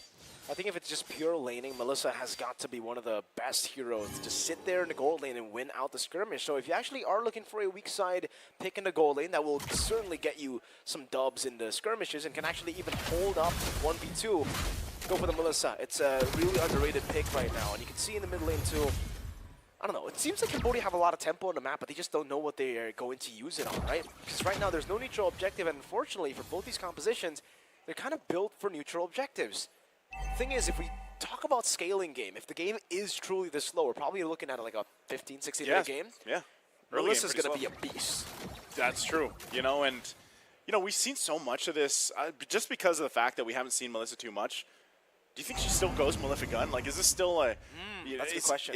Because she already has an advantage, technically, with the muddles with range, right? So then, how does that work if you do end up locking in Malefic Gun? Because so far, I would say the majority of the gold laners that we've seen, they actually pick it up. The timing might be different, but essentially, they've all picked it up. Second turtle of the game is going to be the focus right now. Also, Tagami relying on the front line that they have here. Even the penalty zone can be enough to start things up. Well, right now, just a reset happening. Early Dragon Form going to be used. So that's burned out. They're going to go for it. Good Tagami for Tagami right now. Let's see if the taunt is going to be there in time, and that's with the Spear of Alpha. Still Tagami bring out the Red Tree battle, going back to Quad Shadow. They're all going to be clubbed up together as Uwe is unable to get the big taunt. Will charge it up again. It's just a neutral objective take, no kill on the board, and Ondatato will still be able to escape. Man, 0-0 in the first 5 minutes. I'm telling you, man, it's those revitalizes. We've seen so many good setups, good flicker defensively. So Navi's going to be fine. But it's just, oh, hold on, this might be a kill here. Yeah, Moshi will be able to escape. Johnson's not enough. Not enough just yet. They're still going to be able to clear out the waves. And yeah, I guess we can take a look at the items here. It's a 600 gold lead actually for Melissa on the way to a Golden Staff second item. This is a little uncanny. You know, for all the games that we've had on the stream so far for IESF, I can't even recall, even back for the MLBB Open Men's, that we've had 6 minutes, no kills. You know, it's this is one of the games, like very you said, where based. yeah, very objective based, and it seems to be that way. And also, it's not so that much that they're not trying to fight or trying to get the kills. It's just Revitalize. Honestly, the Revitalize has been it. I wish we had a total healing meter, because I'm sure it'd almost be relatively even between the two Revitalizes here for both sides. You can see that too. Good gold farming happening here, like we've mentioned, for Mini Control, just to go ahead and kind of keep that lane in the advantage in the gold. So that's already looking pretty much of a threat. Yeah, big threat. AOG forced out. Revitalize too for Ondatato. An interesting Revitalize. Doesn't look like we're too far low of HP. Now muddle placement into the back with the Spear of Alpha 2. With no Avatar of Guardian will be taken down. First blood already. 6 minutes in, and that's 2 on the board. Yui Fendi falling as well. In the mid lane, a trade possible for Cambodia. But they're already on the way to the mid lane. I don't think they'll be able to take this down. Penalty zone to lock Nino down. It's also the Eternal Guard and the Curse Blast to take her down. But again, big resources utilized here. A turret up top falling for Nepal to take. It's traded with the bottom lane as Sagami has picked up another. This is where you're showcasing some of that experience that this team from Cambodia obviously has, the shot calling that's being made. Even when you have that exchange happen on the top side, Tagami's able to push that tier 1 in, they get a pick-off kill in the jungle, and now they get an objective, right? Second turtle for them in favor, so 1-2 in turtles. Cambodia gets a small advantage, but Nepal's fighting. Like, they are really showing that they're willing to go ahead and fight, and I think they really are leaning hard into the fact that, yes, they have this Melissa, and when that Inspire is ready to go and unleash, their fighting potential is going to be great. I mean, even earlier on, Spear of Alpha is enough to go ahead and catch someone if they have to. But I think Cambodia also has to be very cautious on the timing of the Revitalize. This is such a major part in their lineup, in their idea and strategy in taking this game. So very small leads that we're looking at here. 8 minutes in. This is going to make it for a very interesting Lord. Probably the most, just slow build-up that we've seen up to the first Lord. Panas dipukul matahari stadium.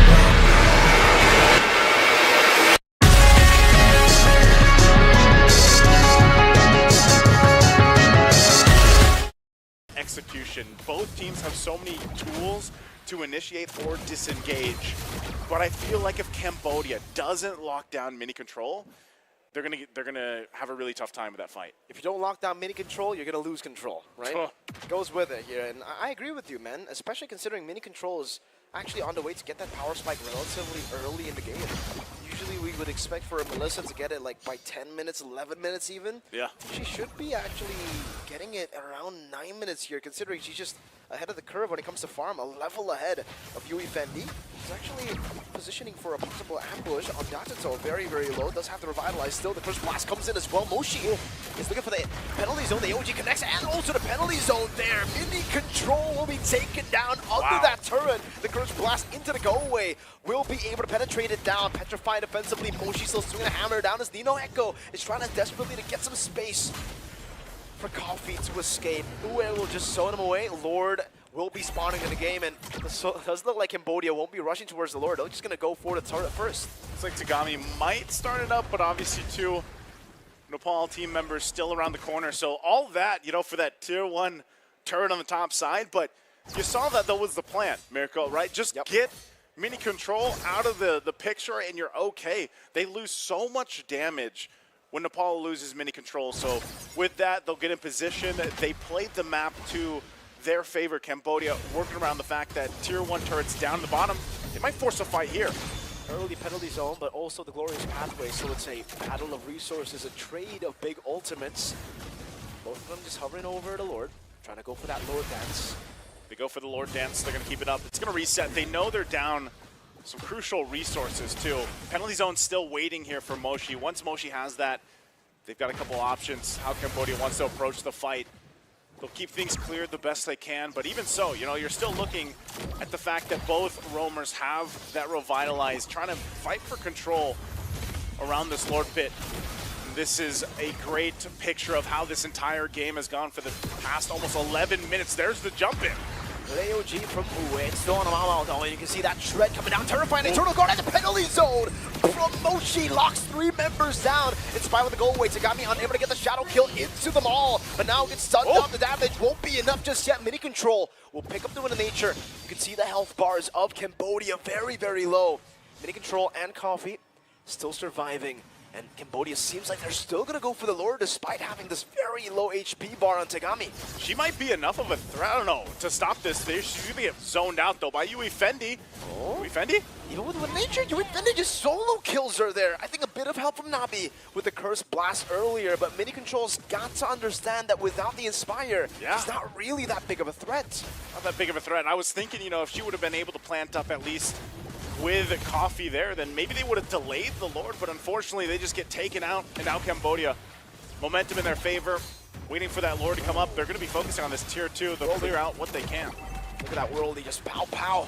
Over bouncing over to these members of the Lord, man. Taken again. Cambodia have really just won out the objective game. We were talking about how slow the game was going, and obviously if you can get the objectives in a very slow game, this lead will still build up, and it's actually more dangerous than a active game, a very aggressive game. Because there are no shutdowns to be claimed here for the side of Nepal. There's only a shutdown for Nabi. It's a very hard target to actually go for.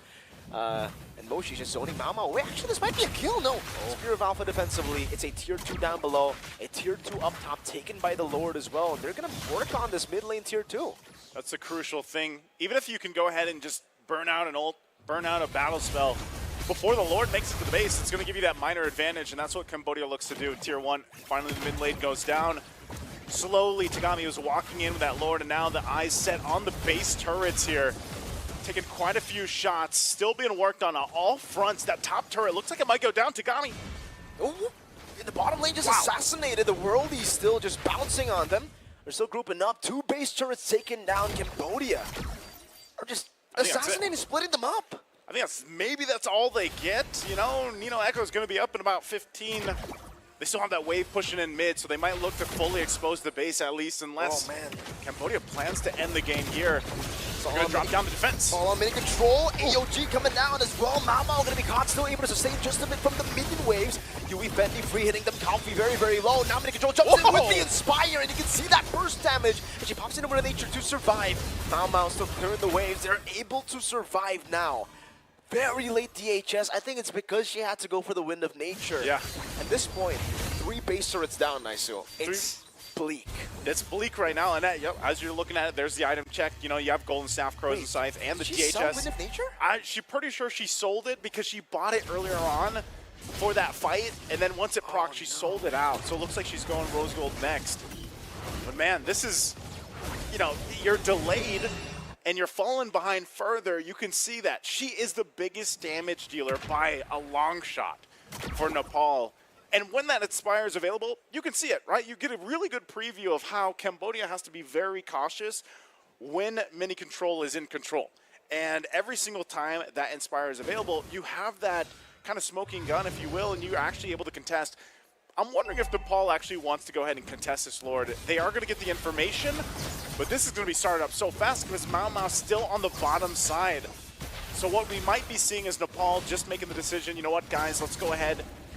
Let's form up in the base, clear what we can. We still have good damage available to us. Again, they have a Lilia. We know Lilia can clear waves pretty well, but part of it still is how well can they defend with their backs against the wall, because right now this is a massive lead for Cambodia. They'll try to catch up to what they can, but they don't have that much time, as the Lord will now make the way down the mid This is a big pickup, too, for Nabi. Nabi's plan here with the winner crown is probably just to go ahead and drop the Eternal Guard, flicker forward, get a stun if they can, and then just kind of be that sacrifice where they're going to focus here. Finally, the Rose Gold is picked up. Lord makes its way into the base. We'll see if Nepal can have a defense. Already taking a couple shots here. All right, Hylo's very low. Mauma already taken very low too there. Worldy not used just yet. The Black Dragon form already with the penalty zone, locking them down in the back as well. It's Mini Control who will fall, and Yui Fendi is just wreaking havoc. This defense will not happen for Nepal. It'll be Cambodia to take the game in the 15th minute. It was a long shot for Nepal to be able to defend against that kind of deficit they were working against.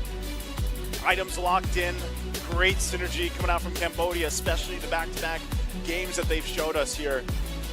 And really, I was hoping that Melissa would be able to pop off, get that defense going, but man, it just was too difficult, especially with how much initiation came through from Cambodia's lineup here. A few misinputs definitely there with the Winter Nature also just sold in the later stage of the game. I don't know what that was. I think maybe wanting to get the DHS, but obviously selling it away.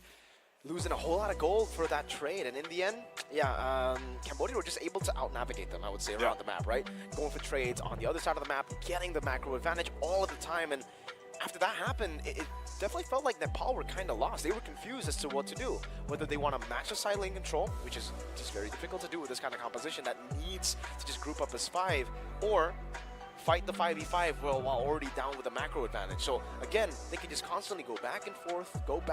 The Lord is always a forced error. The neutral objectives are always a forced error. And they were just baited in, fished in, reeled in by Cambodia. That's how it felt, because a lot of times, it felt like Cambodia was just choosing these fights, man, that were... The whole purpose of them was to really get either a battle spell out or an ultimate if they wanted to. Sometimes, even earlier on, the reason why it played such in favor of Cambodia is because really it comes down to those two revitalizers. You have one on each side, you're able to pull through with it. Maybe you get them to burn theirs first, and that gives you that minor upper hand in a lot of those fights. And it's funny, too, because this is one of the games, one of the matches where it was relatively passive, for a lot of times. Like, objectives were obviously secured, but the fighting just... No one fell, no one dropped because of the two lineups the way they were with the revitalizers that they had. So again, this is a great execution. I think this also really paints the picture of our current meta right now. You've seen very different forms of playstyles just today alone. And I mean, even back with the MLBB Men's Open, and adjustments are still being made, So it's been absolutely great to see how Cambodia has adjusted. We're going to actually throw it over on stage to have an interview alongside Bara, I believe, and Cambodia.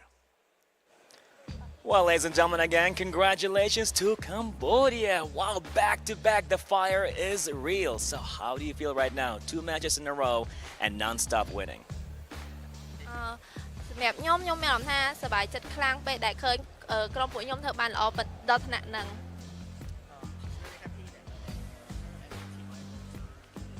Oop, let's see. Let's go. Yes, you see, even the mic went up because it was that intense. Even the mic was too excited. It's like, I don't want to talk. Let's go right now. She said she's very happy and excited that she's made it this far. Oh man, and Nappy is happy with this one. So, how do you feel about the championship? You're gonna reach to the top?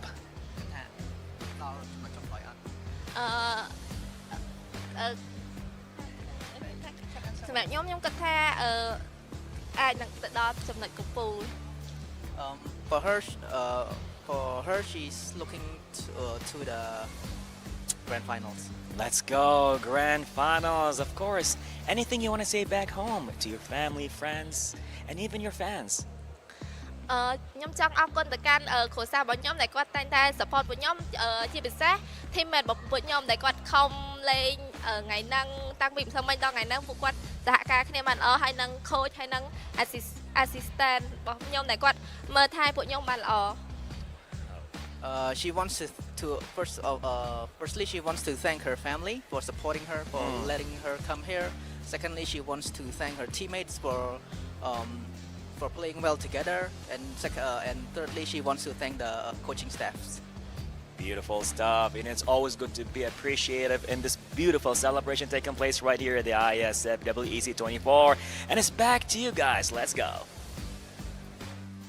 Thank you, Mara. Thank you as well. And congratulations to Cambodia for that decisive victory over Nepal. And that should put Nepal in a position where it's quite precarious in their groups, right? I believe they did lose a match earlier on, and then they had to lose this match against Cambodia. And, you know, in her interview, she did mention, you know, she's looking forward to the grand finals. And I think that's a realistic idea, a realistic dream, and a realistic goal. Yeah, actually, them taking down Nepal have solidified already that they are the best team in this group. They also got to take down Mongolia earlier, both relatively close matches. So for sure, Cambodia should be in a very comfortable spot. While for Nepal, you mentioned the key thing about describing this lineup: decisive victory by Cambodia. They were more decisive and they weren't hesitating in terms of making the right calls, the rotations, even though their early game was read and was mitigated by Nepal. But then they got into it again with some very decisive moves, making the most out of Nepal, seemingly forgetting to manage the minion waves, them being a little bit too eager to try and defend things that they needed to fully defend on, or maybe not even just taking into consideration all of the initiations that Cambodia had. It's not that they weren't decisive, they were decisive, but there were times where the decisiveness should have been just a little bit more tempered down, be a little bit more patient with initiating. And it just leads me to believe that when it comes down to the laning phase, when it comes down to the early game, Nepal, they've got it in the bag. For sure. Right? But when it comes down to the longer team fights, the macro decisions, it feels like Cambodia is a team that's a lot more experienced. And they know what to do in that particular scenario. And that's how they were able to regain control. Because, like you mentioned it earlier on as well, right? For the first few minutes of the game, it was a 0-0 kill board. Yeah. There's one way I described it to you. It's like, wow, this match feels very Filipino. It's like both of them just trying to find little advantages, push out the minion waves. But then as the game was getting into the mid-game power spikes, Cambodia just looked much more comfortable, while Nepal was the one trying to, okay, our early game planning is done. How do we play the portion of the game where it's a little bit more instinctual, where it's a little bit more, what's that word? Improvised. Yeah. You're just trying to make plays out of the information that you have. And yeah, for sure, that's where Cambodia's experience shown in. While Nepal just looked like they have the right tools, but it's just like, I wouldn't say didn't know how to use it. It just wasn't quite there yet in terms of the mastery. It wasn't sharp enough. It was very sharp in the early game, but in the mid-game power spike around 7-8 minutes, that's when you started to see the dip.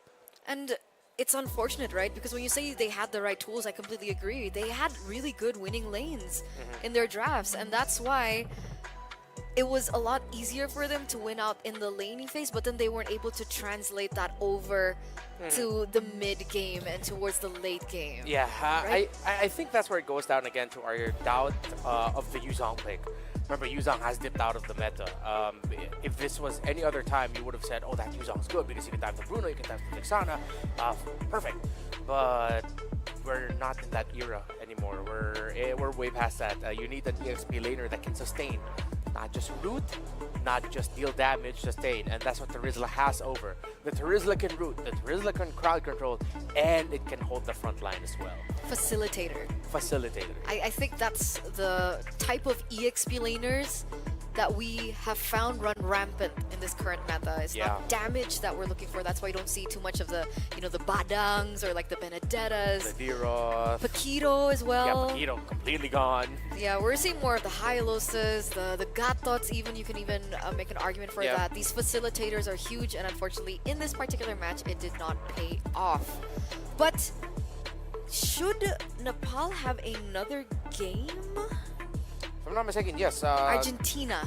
Yeah, I guess right? Argentina, because we saw the Cambodians play twice today, and if I remember schedule correctly, that means we have 2 Nepalese matches. Oh, interesting. I hope we get the updated, stats coming up real soon, because I'm a little bit more blind than I was earlier on for Group A.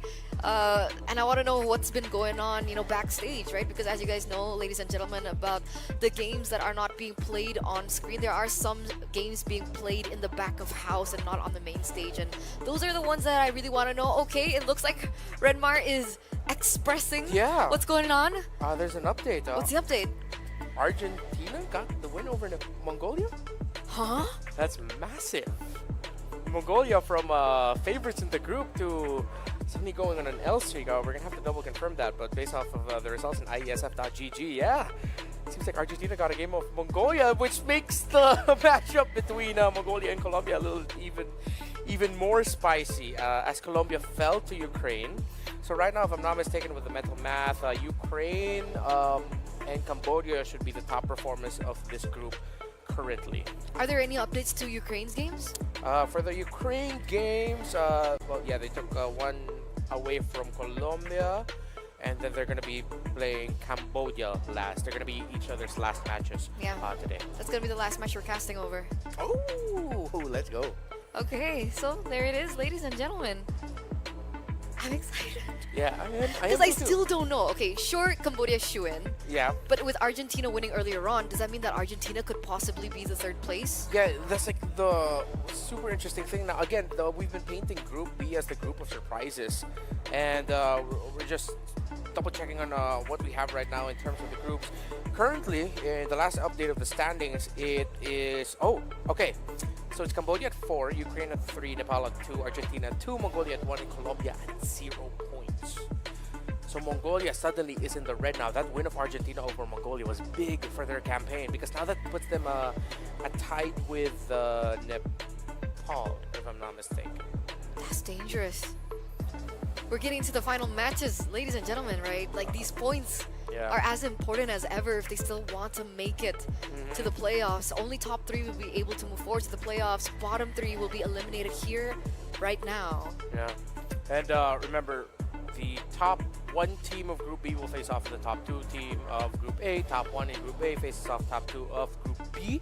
And then you'll also be getting the third place teams going into lower bracket matches, which again, they're not going to be facing off against each other immediately. They're actually going to be waiting to see who loses in the upper bracket matches. So they still get a little bit more time for information. I agree. It's quite interesting, right? I don't think I've ever casted for a playoff with this kind of system because it's usually the upper brackets that they're waiting patiently for the lower bracket seeds to go forward. Like But this time it feels like the lower brackets get a little bit more of leeway. Yeah, you get a shot. It's you still get one tournament life, but at least you have a chance to like that, though. read your opponents a little bit better. Yeah, it makes it balanced. Yeah, just a little bit more balanced, not so punishing because some other leagues are so punishing with the lower bracket system, which is still that is very understandable. Agree. You know, you want to reward the winners and then really test the teams that have struggled so that you can. Well, I mean, coming from a country where a lot of our major international championships were won through the lower bracket, you know, it does forge a different kind of champion to be able to go through the LB. So now with Group B being so, well, wild, I wouldn't be surprised if by the end of this all, what if at the end of WEC, our champion comes from the lower bracket. But that's still a little bit down the road. We still have the last group set of Group B matches coming up. So, without further ado, ladies and gentlemen, before we get into the brackets, before we get into the update standings, we are going to go to a short break, you know, to keep things suspenseful, to keep things intense, and to keep you guys on your toes. So with that, we're going to throw it to a break. We'll be right back. Don't go anywhere.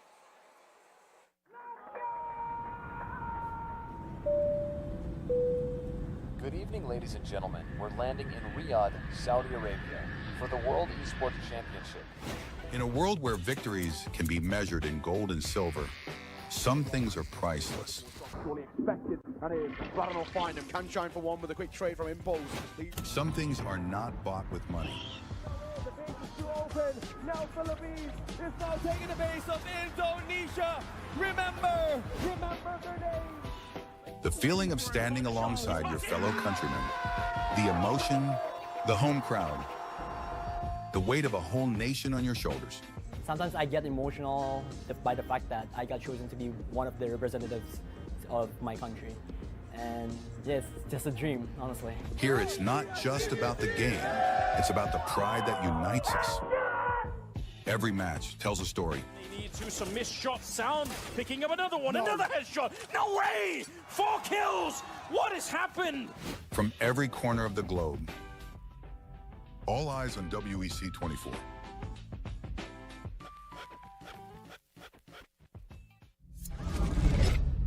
Early 1970s. The world was discovering the boundless possibilities of esports. While esports offered endless enjoyment and addictive allure, it lacked a certain depth and a sense of purpose. It needed something more, something larger than a trophy, something beyond individual gratification. That's when a vision emerged. A vision of uniting the world through esports.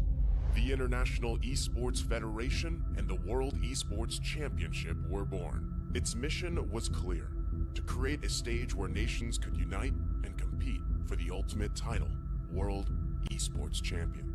For these athletes and nations, the World Esports Championship was more than just a competition, more than just a game. A chance to make history, to leave a lasting legacy, to inspire a generation, and to represent their nation. Over the years, IESF started achieving greatness, year by year. Korea, Indonesia, Israel, Romania, worldwide. The World Esports capital changed, each year expanding significantly, getting bigger and bigger. Fast forward 15 years, IESF was determined to show the world the most valuable World Esports Championship. 140 nations gathered in Riyadh, Saudi Arabia. The WEC 24 story. 2024. Saudi Arabia prepares to host the 16th World Esports Championship after a spectacle made in Iași, Romania by IESF for WEC 23. New president, new challenges, and quite a bumpy road ahead. As the calendar turned to January, the national qualifiers took place, breaking dozens of records. In a wingspan of 3 months in every nation across the globe, athletes competed to get one step closer to the World Esports Championship and represent their nation on the global stage. However, as fate would have it, the road to WEC 24 was far from smooth. Things went south. 2 out of 3 offline regional qualifiers were forced to go online. Even though that barrier occurred, the online regional qualifiers shattered previous viewership records. The hype for WEC 24 was real. Meanwhile, Africa. IESF showed just how much potential is hidden in Africa. Over 180 athletes, 17 nations, and thousands of fans. All in one place for one specific reason: esports. The bumpy road came. Saatnya minum susu kambing Karoma Instan. Tinggi kalsium dan vitamin.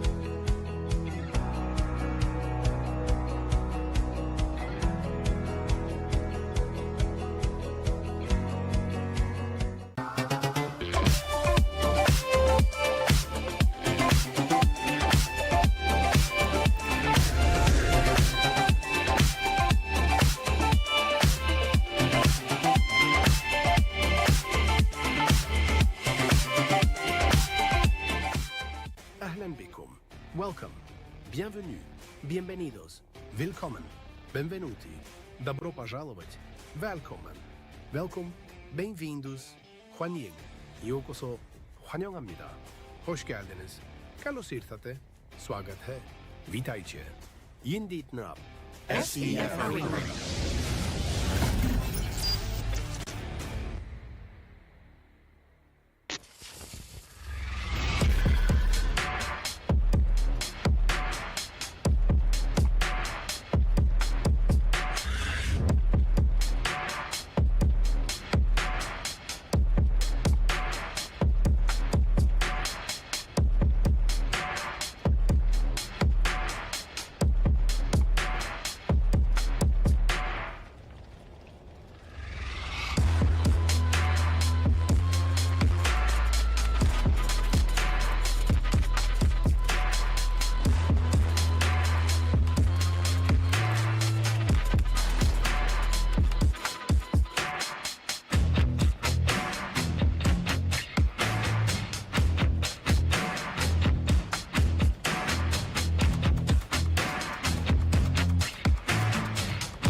Back again with the World Esports Championship 24 IESF Riyadh, the Kingdom of Saudi Arabia.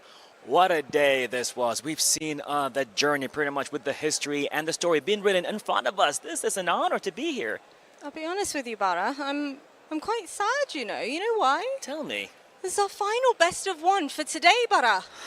Our Really? final one. No. But you know what? There's a lot of action will be happening this one. It's going to leave us with that echoing winning of whoever's going to make it happen. I can smell and see the victory happening already. I wonder what smelling victory actually smells like, right? Smells Sweaty like- gamer hands. Maybe that's the thing. It smells like winning. You know what? Let's go ahead and smell some winning right here on this stage. Introduce our first team, Butter. Ladies and gentlemen, right now getting on stage as here for Team Colombia!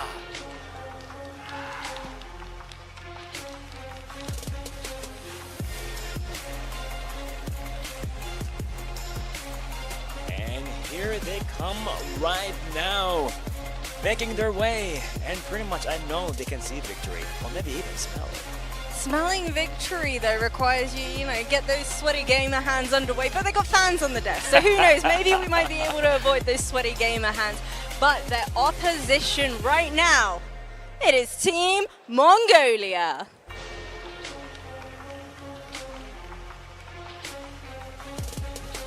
A team that is currently 1-1 in our group stages, but it is now or never for them. I'm wondering whether or not the pressure might be a little bit too much for them up here on the big stage. What do we think? I think a lot is happening right now. They flew from their countries all the way here to Saudi Arabia on international grounds to represent their country. A lot is going on, but I can see right now coming in as a family together, making it happen. I think my favorite thing about this entire event is the fact that all of these women's across different countries, different regions, different ages, levels of experience. There's so much more we could dive into. But ladies, good luck, have fun. Let's get some sweaty gamer hands underway. Let's go. Thank you, Bara. Thank you, Jasmine. And once again, a good luck to our final team for the final game, final match of today here in the groups. Ladies and gentlemen, as Colombia as well as Mongolia are going and heading to their battle stations. Sweaty gamer hands is what these two will need. Honestly, they're going to need to play to their best. For Colombia, of course, a little bit more dire straits for them. They want to end this tournament at least with a win, a point in their system. But going up against Mongolia now, it's going to be a little bit closer for them because they need that point to make it into the playoffs. So they are going to be going all out. So with Colombia, last time we saw them, they tried to bring out Selena, which of course struggled at that time. Prime Maki God was the one holding that. Let's go back to the basics. Win the sides, win the EXP, win the gold. Valu, Yuri, it's all on you now. I mean, at best, can't they look for mid-prio again? I'm a big fan of mid-prio. I think it changes games and changes the course of the games as well. Like, despite losing a matchup in the EXP lane or even the gold lane, sure. you can at least have two winning lanes that you Yeah. can utilize for objective control, for rotations as well.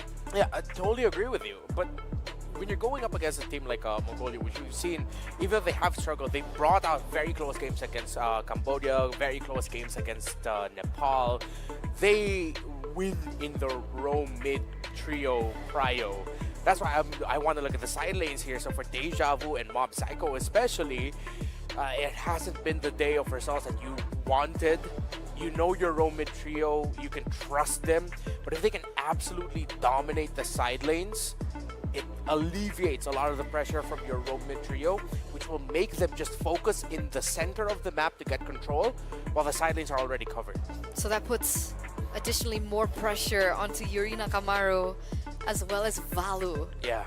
They need to find winning matchups then for the drafting phase, and that's why it's going to be very important. Yeah, and that's so tough to do now, because if you decide to prio rush your side lanes, then you might just lose the Roman trio. If you decide to rush and get, let's say, the Phobius, one of the best heroes right now in terms of winning the EXP lane or having a really big impact alongside a Hilda, then what did you trade for that in the Roman mid that makes finding a good gold laner difficult because teams who get EXP and gold in the first phase, it's not a rare thing. It happens often. But the gold lane pickup is usually something a little bit calmer, like a Moskov. You know what that can do with the clear and somewhat. If it's not that, then it's suddenly it's an early Beatrix pick that might be a little bit too greedy. So lots of questions. Which is why I think when it comes down to these side lanes, EXP lane prioritization in the first phase is a lot more straightforward as compared to the gold lane that is a lot. There's a lot of picks that you can consider, right? There's the Harith Melissa matchup. You can go for the Natan at some point. Clint, Bruno finding a lot of promise in this current meta. So we're just gonna jump straight into it, ladies and gentlemen. The final match of the day, the final match to set the tone of the group stage, especially for Group B, Colombia and Mongolia. Colombia with first pick will ban out the Nolan here.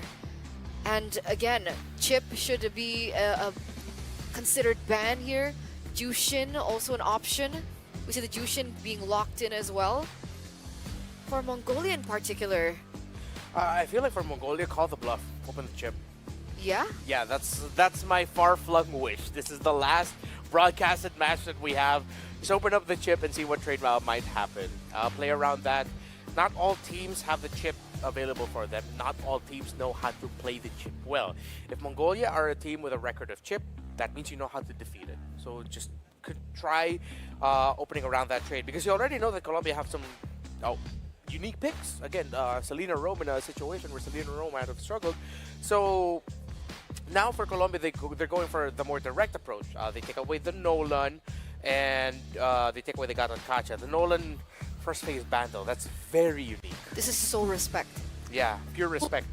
Respect from Colombia here, right? Nolan for non-Axon. I think you talked about her earlier on in the day. You're like, man, I'm still getting like PTSD from looking at the Nolan. So that's full respect. And another thing is, Mika has only picked up the Gatot. So that is another layer of respect coming through. So it will force her on a new hero this time around. The Alpha gets taken away as Mongolia also banned the Matilda. So I'm wondering whether or not the Suyo is going to be banned out by Mongolia here, forcing maybe an assassin battle for that jungle matchup. Could be an option. I'd rather... Oh, they take away the Phobia. So here we go. They open up Chip. They've opened up Fanny, Suyo. Alpha no longer the board. Jushin already gone. So yeah, I think that's where we're going to be rotating our first picks. Suyo, locked in. Pick up the Edith, Mongolia. You don't have an Alpha to worry about. You can honestly just go a high loss Alpha right now and high chance you're going to win the game. Alpha's banned out. Oh, excuse me, no. High loss Edith. That makes sense. Because the Alpha's gone. That's why I would have sworn that maybe they'd go for, you know, a ban onto the Suyo. Suyo first pick against... What goes well against the Suyo in the jungle? If they have a Fanny option there, if they have the Hilda and the high loss just applying pressure and then the Fanny just free farming, that's going to be their best option. Let's see if they can try, if they are willing to try and match it with a Hayabusa later on, if ever that's going to go into the third pick.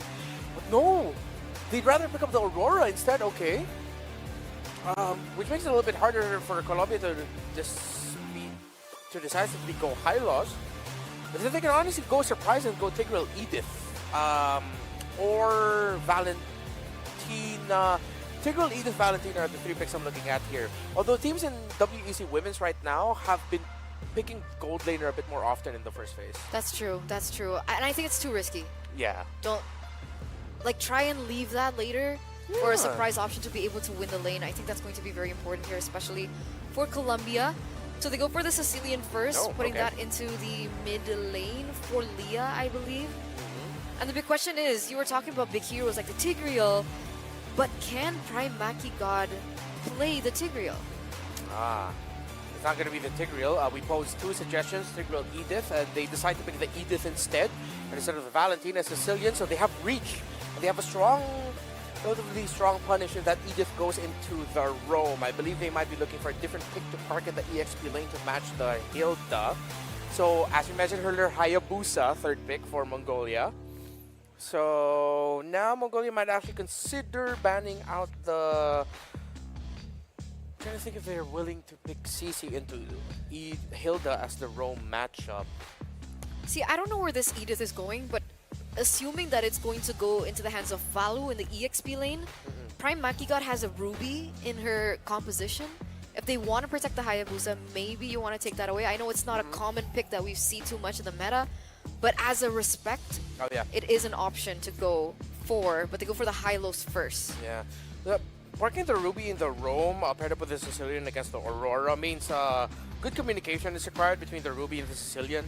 Ruby might be susceptible to the Aurora. Yes, you can say that, oh, but the Aurora might actually be at risk of just getting pulled back by the Ruby. Yeah, that's a 100% possibility, but there's also the possibility that because of the reach advantage that Aurora has, she might not even be close enough for the Ruby to pull. So if ever Ruby does get slotted in, not gonna knock it, they just need to communicate it much better, who's gonna initiate or what. So Colombia, I would suggest they take away the fast scaling, there we go, gold laners. So Harith is gone. It would be too much of an overthink if they decidedly ban the Lunox. Ooh, they banned the Carmilla! They thought that, okay. I'm still leaning towards the idea that this Edith might actually be going into the Roam already, and I'd want to see a different EXP lane pick for Colombia. So what are our options, right? Hilda's been taken, Phobius has been banned out. Still have the Khalid if you want the yes, Khalid. aggressive rotational speed. If not the Khalid, then they might consider something, again, crazy and unique, which would be the CC in the EXP lane, but against the Hilda would be eh. We saw the Arlet work earlier on. Oh, right, yeah. And it was good against the Hayabusa. But against Arnold versus Hilda might actually be a moot point. You know what, if Colombia has a Uranus in the EXP lane available for them, it might be okay. You don't see the gold laner yet, but if the gold laner is not enough, Uranus might be not bad a pick. You just need a gold laner now that can apply slows, maybe a little bit of crowd control. So what are we thinking about there? Because for Yuri, she's only picked up the carry, Clint, and then a ton. Yeah, if that's the case, then just go Clint. A little bit more backline. You're up against a Hayabusa now. Oh, the Ruby's still looking a little bit more enticing with the presence of the Hayabusa around. If you're going to be playing around the Clint, at least you're going to have a little bit of peel. But no, they still go for the Bruno. Bruno's been cursed in WEC except for once. I think it was only Shell who's had coming up from the top of my head a successful Bruno game. So they go Bruno, Sicilian, Edith, Big Ticket Ultimate, Roamer. I want to see them. If they have an EXP lane Cho, I wouldn't mind. Cho's an option. Yeah, but it's rare to find the EXP lane Cho at this level. Again, we were posing the idea of a CC, but the CC might actually be left behind. Oh my, no, this Minotaur might struggle. Oh no. I think it will be tough. I was thinking something along the lines of Cho or even maybe a Kufra. If they want to go in that direction. Yeah. But Minotaur into the Aurora as well. If you have a Lolita with you, just lock it in right now. Lolita will instantly make the Sicilian Edith, Bruno even somewhat cry. Good reflection. Good. You match the healing that Minotaur can dish out. The motivation roar. This time you dish out shields, which should help you out a bit. She's been nerfed. Her scaling with magic has been scaled back a few patches ago. But I still wouldn't knock it. I really want to know. Oh, there you go, Belleric, finally! Oh! Shoutouts to Goni over there. Man, he's been waiting for this Belleric in the Roam for quite some time, and finally it shows up, and none other in the hands of Mongolia. How do you think this Belleric is going to work in this composition? I'm just kind of worried that it will just get poked to oblivion by the Sicilian. Because even though you're probably thinking that, because I thought about this once before too, that, oh, I'm a Belleric, Bat's Feast, I'll just stand in front of the Sicilian. I get poked down really badly as a Belleric going up against a Sicilian. The good thing is you're up against a Minotaur now, that the Minotaur might be a little bit more susceptible. Not 100% behind the Belleric pickup, but I feel like that was best case scenario at this point. So if you had to choose for a final match, Colombia, Mongolia, who are you feeling more? Feeling the draft from Mongolia a little bit more, but there's something about the Edith Sicilian that might actually be poisonous to Mongolia. Alright, so there it is, ladies and gentlemen. Before we get into the next upcoming match, we're going to throw it over to Mirko and Naisu. Casters, boys, take it away. Oh my goodness. Oh my goodness, Naisu. Like Eterna mentioned earlier, Mr. Gani Man, a fellow caster, a colleague of mine, a friend of mine, has just been preaching in his own church. You know, it's called the Gani Church, the Church of Belric. This guy's Church of Belric? Every single day. Is he a Belric man? At work, in game, when we play, he just be like, yo, Mirko, you know what's cool? Belric. He plays Belric. Sometimes we lose too, so it's not like it's not a foolproof kind of situation. But he just really likes Belric. Let's see if it can work here in the hands of Mongolia. We heard what the analyst said, and we're gonna jump into the Land of Dawn. Personally, though, nice. What do you think of the Belric? Right? Maybe it's time for the glorious evolution of roamers. We had initiators, we had healers. Now it's time for a tree. I was gonna say, where are we going with this Belric? Is he initiator? Is he? Well, I guess he just kind of posts up. He's everything now. When he Wrath of Dryad, revitalize. See? I get it. Wrath of the Dryad, post up, let the roots go, plus the revitalize. Recycle, yo. Go green. That's what they're. That's the message right here for Nick in the roam position with the Brave Smite too. With the Brave Smite too. So there's going to be so much sustain. But I think one of the concerns that Redmar brought up is very, very valid. The fact that the Belric is, especially without the flicker, you're very reactive as a roamer, right? You really are waiting for the initiating power of the enemy team to go onto you, for the dive to happen before you pop in a Wrath of Dryad, revitalize as well, and there's no catching power. Against a Sicilian, that poke's going to hurt. It is, and I think, you know, it's not like you can really surprise people with a Belric too. Without the flicker, like, they're going to see this tree guy coming towards them. He's a tree, man. There's nothing flashy about that. You can't just surprise factor. So I feel like, again, that's where you have to rely on the fact that at least you have, you know, this frigid glacier from the Aurora pick to kind of help you up, because it allows you to go ahead and start that fight and then set things up. Good little early aggression. They do burn the flicker from Prime Maki God, so she doesn't have that available. And good rotation, good response from Mongolia. Just super slow again from Mongolia. The typical game we saw just how, up top there's a trade, and I guess we can talk about the Hilda pick, right? Initially when I saw the Hilda pick, I was like, all right, why would you pick a Hilda into a Suyo? But it's more of a deny pick, because it's a Nolan and Alpha banned away as they picked up the Suyo first pick. You really could see what Colombia were trying to do there. If Mongolia didn't pick the Hilda, that would have been a good Colombian Hilda pick for sure, because there's only assassins left there. Leah's got to be careful, though. She is up against this Hayabusa, and I think Noxon might be setting his eyes on towards Leah to go for it. This is where the Belric shines, though. You can just play reactively around a neutral objective. You can just wait and zone the other members away from Colombia. Looks like they're going to do that. Not level 4, though, just yet. Look at that. So she's going to deal with some of the damage, get some of that regen up, too. Primal Wrath going to be forced out. Noxon will get that turtle, though.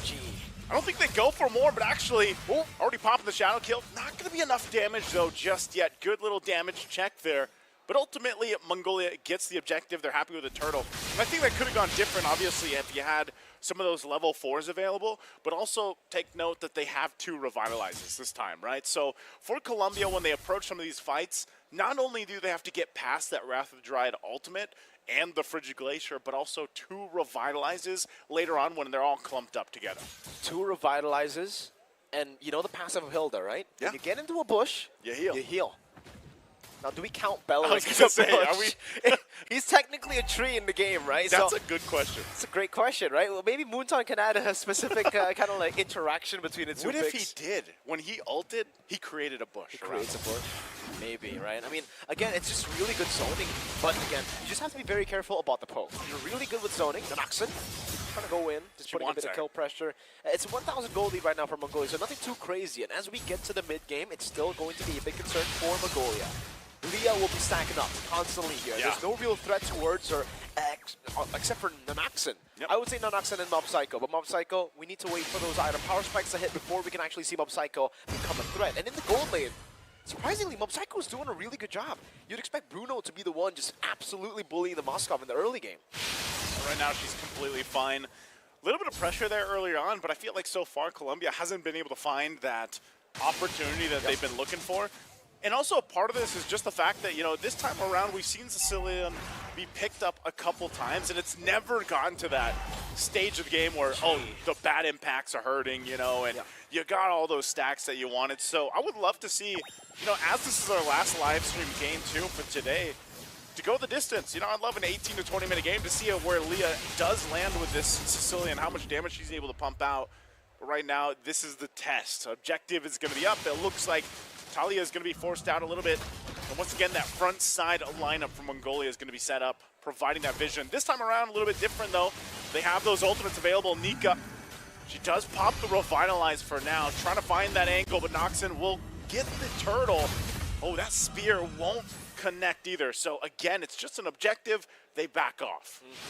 And something about the Sicilian in the mid lane that we definitely need to talk about is, all right, we've been talking about the mid game, we've been talking about the scaling of this pick, but if Mongolia decides to just play this non-fight gameplay and continuously just control neutral objectives with the Beleric, it's actually going to be really good for them because they will be able to snowball to a point where that scaling will be kind of off. As a mid laner, you're not...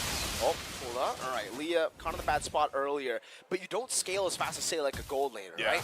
Gold lane, you get all the gold in the world. Even XP, you get a lot of XP, but for Leah in the mid lane, scaling becomes a bit of an issue if it's a very slow game. You need to rely on these picks, you need to rely on these kills, and Noxon. Okay, the Noxon has been looking for this all game. Again, Shadow Kill going to be used, but not really enough damage just yet. And I like the points you're making, you know, with that. Yuri went down, by the way, so Yuri did go down in that exchange all by herself. But I think that's the part, is if you're going to have the Sicilian, you need to be able to get the stacks, because really, for the most part, it's just, if you're not able to get there, you struggle. Good Clock of Destiny already being picked up too, but that's my thing here, man, is really the lineup that Colombia has. It hasn't been able to utilize even the fact that you have this Minotaur here. Like, you haven't been able to get the Minoian's Fury off. Maybe this is the moment. Flicker out defensively, value there too. Leah using the claws, still looking for more, but they're just forced off. This is just too much. Still with 2 Revitalize available. It doesn't even look like they're able to contest. Again, Shadow Kill going to be used. Little damage check, she'll go back to safety. And this all still pushing down to tier 2. Very slow, absolutely slow from Mongolia, and that's how they want to take it right now. Talia's actually fallen behind up against the Hayabusa. A freeze! Again, the freeze going to come in, and this might be the moment. Revitalize going to be popped. Frigid Glacier as well to find 2 members. Still Valu popping the Primal Wrath. And because of the double Revitalize, no one really in danger from Mongolia. 3rd turtle of the game is up for the taking. And this might just be 3 for 3 in the turtles. You can see where the focus is here on the bottom side. A Mom Psycho might be in trouble. She knows that pressure, and Anoxid is there. So the junglers, both down on the bottom side, won't be focusing on the turtles, so they're fine. Yeah, even the Purify committed down earlier there. So some big resources already spent despite... Whoa, Mongolia actually didn't go for the turtle. Nika's just going to walk up. Oh, Wrath of the Dryad again, going to pop into the Frigid Glacier this time around. The Noxon will be looking for a kill, and she finally gets it. Nika is punished as well, but look at the double kill. The Noxon's been waiting all game, and finally at the 7.5 minute, she gets a double. Man, that was a big, big fight. And honestly, it looked pretty good for Leah. The fact that they were able to get the Sanguine Claw down, the AoE abilities down, but unfortunately just a tad bit... Well, Valu's actually going to be poked down. Yeah, a tad bit too weak in the early game, I would say, to actually get those kills. Leah's still stacking up. She's actually 2 whole levels down of Ethan. Nanoxon's just going to steal that away. And I was about to say before that fight happened, right? Nanoxon on the Hayabusa, this is a very strange occurrence. We don't usually see a Hayabusa actually out-farm or out-do a Suyo in the early game this hard. This is a 3-level lead for the Hayabusa. It's a crazy lead. In reality, usually in the early game, it's always the Suyo who has an advantage because you're online from level 3. You can go for these skirmishes. You have that execute built in for the skirmishes in the early game and pickoffs as well, but it's Nanoxon who holds a lead. Free Lord as well. That's why they didn't go for the 3rd turtle. They were waiting just for the 8th minute, and now they're just ganking Talia. Man, that's a struggle. She's only level 10. The non-fight strategy. The show up from Mob Psycho. Talia won't escape, so as we talk about, you know, the gap that's going on here, it's a little bit even more dire now of a situation for Colombia. That's crazy. Talia just got picked off. The SOD landed, and when a Moskov can 1v1 the Suyo at the 8th minute mark, that's already a DHS 3-item power spike for this late game pick. Again, huge momentum in their favor for Mongolia. The shields are even going to pop, so still, as an Anoxin walks this Lord up on the top side, this is going to be so difficult for Colombia because of the fact that you're talking about a 7,000 gold difference at the 9-minute mark. Again, the Frigid Glacier going to be utilized just yet. Still looking just for the setups here. Again, Shadow Kill going to be used under the tier 3. Holy Shield still up for now until the next minions march on in. Mid lane is going to be popped, and now the top side shield goes down as well as the Lord works on the turret. Colombia just facing off against Mongolia. Now the mid turret going to be next here. Prime Makiga does pick up a Flask of the Oasis, but it might not be enough to actually sustain through this, and it looks like Mongolia just takes the discipline route, takes 2 base turrets, and gets ready for the last one as they march in with the bottom wave. It's going to be really tough to defend. They are just heavily relying on Leah to actually, you know, put off the wave, but again, it seems like they can just die. Balu goes in, pops upon a Wrath of Dryad 2, and the Frigid Glacier will be able to find 3 members, and Oxen jumps in with the shadow kill, comes in to clean up, and that is a wipeout. Mongolia comes out strong at 10 minutes, 15 seconds, and will work on the base and take the victory. In one fell swoop, Mongolia take the dub. 10 minutes is all they needed to get rid of the threats that we were talking about in the early game. And Suyo was such an oppressive force that we were talking about for the early game. Unfortunately, they were not able to actually get that done. They weren't able to get any neutral objectives zoned away completely by that Beleric.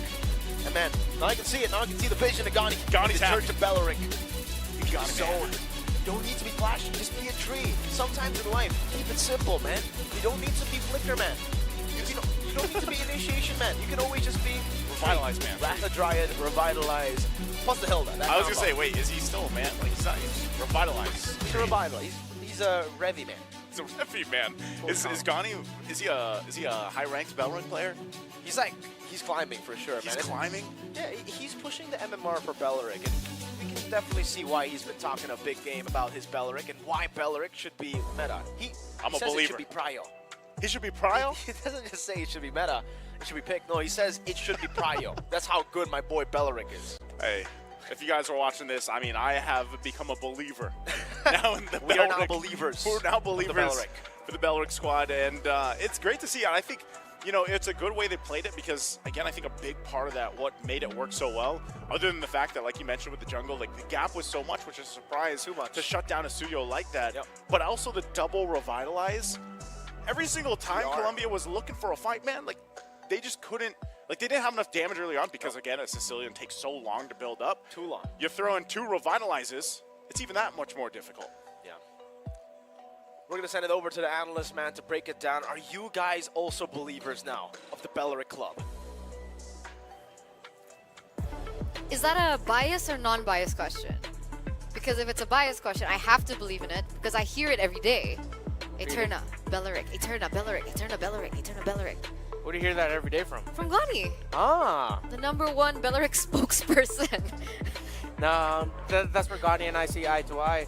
Back in the league season of MPL Philippines, I was the Beleric, what's that word? Connoisseur? Connoisseur.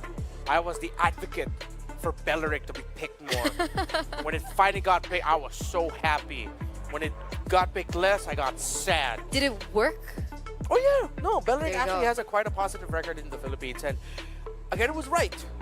There are times where it will struggle against Poke. There will times it will shine against it. Sicilian and Edith were our main heroes to look at versus this Beleric, but the difference is Rome picked Diff, not Rome Diff, Rome picked Diff. I would pick the Minotaur. I would pick the Beleric over the Minotaur any day. You saw that Minotaur absolutely struggled. It would roar, it would heal, it would get a knock-up or 2, maybe just a bit of concussive blast, but that's it. It cannot do much. And Nika was so on point with the timings of the Wrath of Dryad, and then at the same time layering it with the mid laner Aurora Frigid Glacier. That was just textbook, absolute textbook combinations. I agree. I feel like the Minotaur had absolutely no impact, unfortunately. We were thinking about a hero that has like that type of impact, right? Like AoE, crowd control, but I feel like the Minotaur just doesn't fit too well in the meta. Yeah. And it's unfortunate, right? Because for the most part, it looked like maybe they kind of forced Colombia in that particular choice. Yeah. Like maybe, I don't know. It didn't fly by with me, and we can even see it in the game. From the early portion of the game, it felt like the tempo was fully controlled by Mongolia. You can even see it in the stats as well. Absolutely 0 turtles, no lords, no turrets whatsoever. They had absolutely no answer to the aggression and the tempo that Mongolia had already set with the drafts that they were given on. And remember, these are high priority picks for the players as well. These are comfort picks, right? The Vexana, the Aurora, the Hayabusa as well, the Hilda coming through, and even the Moskov is a comfortable pick. Yeah, and if you want to pair comfort with one surprise pickup, yeah, it's great to do that at the Rome, and they did that exactly with the Belleric. Now for Colombia, it was a stark reminder as to why the Minotaur fell out absolutely hard out of the meta. We thought we could pull it off for a few weeks here and there earlier on in our respective seasons in Indonesia, Philippines, and Malaysia, but then we were just reminded that there's just way too much damage on the board right now for a Minotaur to thrive and for a Minotaur to shine. Aurora was one of the heroes that shut down the Minotaur in this meta. And we saw just that. It was just unfortunate for Prime Maki God. The times we got to see her in our broadcast, she ended up with picks that would just struggle. At first, it was the Selena up against a very tanky front line. I believe it was a high loss and the Gata Gacha that she was up against. Now it's a Minotaur into just the meta picks that shut down the Minotaur. Yeah, it was very difficult for her. That's why I was wondering, does she want to pick something like the Ruby instead? Something she has picked up from the qualifiers. But, you know, they made a gamble, you know, at that point. You want to go big or go home. Unfortunately, it didn't pay off for them. It was a 50-50. Yeah, the struggle again then is that I don't think anyone foresaw that Belleric pick coming in. If they picked Ruby, even worse so, because you're going to pull the Belleric into the rest of your squad. True. In my head, I remember I told you behind the scenes, like, I might as well at that point just pick up something like an Atlas. You know, but I feel like a Carmilla still would have been okay, but then you're suddenly gonna feel the all-reflected magic damage from the Belleric when you have the Crimson Flowers up. I felt that personally as well. So I'm not saying that Belleric is the perfect pick of the meta, but in the sequencing of the draft, what was left in terms of the roamers, since Colombia themselves were the ones that took away the Tigreal, Belleric, perfect pick coming from Mongolia. I remember the Carmilla was banned. Yeah. The Carmilla was banned. Carmilla was banned. Red side, right. It was banned by Mongolia as well. So it's just acknowledgement by Mongolia, reading into, and as you mentioned, I agree with you now that they were just drafted into that last two picks with Minotaur involved.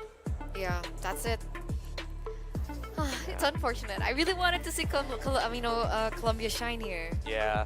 Unfortunate, but hopefully that they get more opportunities in Latin America. Of course, Latin America, one of the stronger regions in the Western Hemisphere of the world, shining. They get a lot of opportunities, lots of grassroots involvement. So hopefully Colombians and the people of Latin America can just see the performances here of Colombia. We're still waiting on results of Argentina, who might actually still make it into the playoffs. There is a possibility, if I'm not mistaken, with some certain tiebreaker rules coming in. It could be a big tie in 2-2-2. So hopefully more opportunities for the region of LATAM. So, Mr. Zipper Man, producer man, do we have the updated standings yet? Because I can't wait. I keep refreshing to check. Me too. Like, I really want to know. I want to know who's made it in Group B. Yeah, there's a possibility that the games are actually still running. That's true. Again, just because it's over here now doesn't mean that the games that aren't broadcasted are done. So we're just gonna have to wait on our toes. So hopefully, the one thing that we know for sure is that Cambodia has ran away with it. If they're not first, they've at least secured top 2. So they're in a very comfortable spot. But they have one non-broadcasted game as well. So we'll see. But based on everything that we've seen so far, Cambodia has responded to everything thrown at them so well. They've had dominating games. They've had very close games. They've had games where they've had to come back after losing control of the map. So if anything, Cambodia looks like they're primed and ready to really be solidified as the best team in Group B. I actually made this argument back at MWI. It was about the Philippines versus Team Indo. Yeah. So I made an argument saying that if you're a team that's not used to losing, if you're a team that's used to winning over and over and over and over again, what happens when you lose? Are you able to adapt on the fly? Are you able to come back? Yeah. How's the mentality coming through? And it felt like in that particular tournament, Indo wasn't prepped to lose. Yeah. So I bring this over to WEC for the women's scene by saying that, again, Indonesia has gone undefeated in their run so far, right? Absolutely 0 losses coming into this. I think in the qualifiers, they may have dropped a game against Malaysia, if I'm not mistaken. I'd have to fact check that. But for the most part of WEC, they have not lost a single game. Meanwhile, Cambodia, I feel like there has been a little bit more of a learning curve for them. So hopefully that learning curve is exactly what is the X factor to be able to bring that competition over to Indonesia. Yeah. So with that regard, if you're gonna go back as far back as MWI, of course the Indonesia women's team or Team Vitality then, Team Vitality, the Team Vitality roster makes up the Indonesia women's team. They've been on a tear of wins and losses. They've struggled in the Development League of Indonesia. They won the International Female League, one of the rising top Southeast Asian tournaments we have for women's teams. So it goes to show that they've been tried and tested. Now, before heading into this. So now in WEC, I feel like it's bearing fruit. They've not just dominated heading into this tournament. They faced struggle. They've learned a lot of L's, learnings. Learnings. You know? With an So S. I feel like now, with just how we're seeing Team Indonesia, I feel like it's a very different team that we saw in MWI. A team that has gone through that, has gone past that, and now is ready to take on the world in the national level, in the country team level. For Cambodia, what I like about them in Group B, since we're talking about Cambodia and Indonesia here, is that, again, we saw them from different scenarios. They're not just a team that's dominated all throughout. They have struggled and have shown that they can come back from that struggle. We haven't seen that yet from Indonesia here in this specific tournament, but we saw it leading up. So it's a great dichotomy between the two, the top two teams of their respective groups, that if ever that will be the grand finals matchup that we'll see, might be a bit more hotly contested than we realize. Hopefully things take an unexpected turn when we get into the playoffs, right? Because if you guys aren't aware, this is the last day of the group stages. Tomorrow we're going to be heading headfirst into the playoffs. Yeah. And again, so if Cambodia is number one in the seed for their group, they shouldn't be up against Indo. They should be against Egypt. Yeah, if I'm not mistaken. They're number one. And then here for this group, again, we can't tell who number two is. We're still waiting. And so it was either Ukraine or Nepal off the board? Ukraine climbed up, Nepal climbed up, Mongolia dipped down. So I think the tie that we have, if I'm not mistaken, will be with Mongolia, Nepal, Argentina. Ukraine was the one, the last time we saw the standings, was the team at a more comfortable spot, cozy in second, next to Cambodia. It'll be so wild if the moment we see the graphics pop up, it's just a bunch completely of like different. 2-2-2 or like 3-3-3. It's like or multiple. That just means like we get more time to see what happens. We get more matches. Get more matches. We want maybe. more MLB women's action. Yeah. Mr. Zipperman, producer man, if there is a best of one, is it going to be on stream? Yeah, will we broadcast? Will it be broadcast? Or will that be behind the scenes? That's a good question. Because I'd love to see that in person. Yeah. All right, and I'm sure the people watching at home would love to see that in person too. But if not, well then, I mean, it's okay. We can just sum up. Hopefully we get like a video, you know, and just present it once it is up. Again, thank you for your patience. We're just finalizing the results of the rest of the Group B matches. Again, this was the group that we did tout as the more unpredictable, more high drama, high stakes, closer, and with Argentina getting some key wins, with one of them being up against Mongolia, or Nepal. I may have mixed them up again, but Argentina got a big win. It's okay. We had 18 matches today. We had 18 matches. We had 18 matches that we need to keep track Yeah. of. There's a lot going on. So again, thank you all for your patience, but I love it. I love how it's gone exactly as planned. Everything we've said about Group A has come true. Saudi Arabia, Egypt in 3-2, and then Indonesia absolutely dominating the group, and then now with the level of mystery that we were going into Group B, knowing that Cambodia is Cambodia, but how will Mongolia, Nepal, maybe the others step up, and then suddenly bang. Here's a surprising result. Argentina making a run for the money. Leo's read on Argentina might actually end up becoming true. For a moment, we thought that they were out of it, that Argentina and Colombia won't make it to this situation, but here they are now. Well, you can only get that in IESF. The possibilities are endless. Yeah. And I love the suspense until the final moment. Yeah. Because maybe we are waiting for some matches that are still being done right now. Probably still being done. Could Probably be, still guys. waiting for just the final results. So again, thank y'all. Personally, I wonder. I'm trying to imagine like who could it be though? That I don't know. moves I think at this point we'll just have to wait. We've assumed, we've wondered. We're just gonna have to wait for the final results, and we want to make sure that the results are right? Because like you mentioned, everything is so close. We want to make sure like that if there are ties to be made, we want to make sure that it's correct as well and accurate. It's coming in a bit. That's what Mr. Zipper said in my ear. Yeah. We love Mr. Zipper. Thank you, Mr. Zipper. We're on the way Thank there. you for the update. I'm excited. If you had to choose one moment of today that you found most memorable, Vivian's show. Vivian's show. Instant. Not the moment I called her. Nope. Why did you do that to me? I mean, I've already met her a couple times, and But you were happy, right? She smiled at you and waved. Yeah, like I'm a big fan. I'm a big fan of Vivian and her show. Exactly. So thank you, Eterna. And thank you, Zipper. Bring up the standings. Yeah, thank you, Zipper. We're going to bring out the standings right now, ladies and gentlemen. Drum roll, please. This is the moment that we have been waiting for Group B.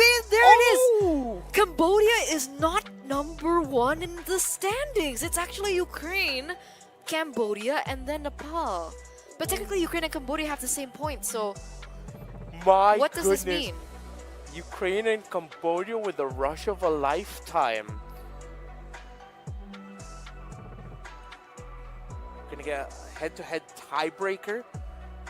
So we'll have to confirm if that will be played or if they're just gonna be comparing the results of the two. But Nepal is at 3rd. Argentina, Mongolia, unfortunately not gonna make it. And of course, Colombia as well. I'd like to thank you for your participation here with us in IESF and showing us what you got. We hope more opportunities come your way and come to your region to prove to the rest of the world just how great you are at MLBB. While Nepal, on the run of a lifetime, has made it into the top 3, they've secured the lower bracket slot. But Ukraine and Cambodia, we're still not quite sure who's going to be placed where in 1 and 2. Indonesia and Egypt are waiting. But what a run by the Ukrainians. Well, if I'm not mistaken, we saw them in like one broadcasted match. And behind the scenes, they just went on a run, tearing through everybody else in the group, only dropping 1. If I'm not mistaken, it was it Ukraine and Cambodia that we were able to see? Ukraine and Cambodia was earlier, actually, and it was Ukraine winning that best of 1.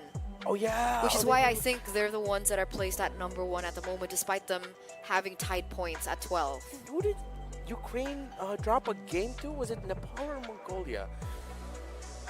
I remember it was there yesterday, wasn't it? It must have been Ukraine and Mongolia. There were, again, there are so many games that just popped up right now. My goodness. Group B. Not failing to surprise at all. Still living up to the narrative that we set up for it. We had a feeling. We talked about it from yesterday. We're like, you know, this is a group where we might not know who makes it. Right? I mean, we were definitely talking about Cambodia because of the experience that they've had under CFU Serendipity in the previous tournament. But, man, we didn't expect Cambodia to come 2nd here. So, quite surprised, immensely happy about it. And this is the brackets that we are going to be getting heading into playoffs for tomorrow. So Ukraine is 1st seed because they won the head-to-head. Indonesia will be facing off against Cambodia in that first match. Ukraine will be facing off against Egypt. And whoever wins that will move forward into the upper finals. Those who lose will have to go to the lower bracket where Nepal and Saudi Arabia are waiting. Since Ukraine won their series against Cambodia, that's why they got top 1 and they'll be facing Egypt. Exactly. So what we thought wouldn't happen earlier, that we probably wouldn't see Cambodia and Indonesia up until the upper final, we're getting it as the first upper semis match. That's mind-blowing. Oh, Group B has just shattered expectations. That's wild.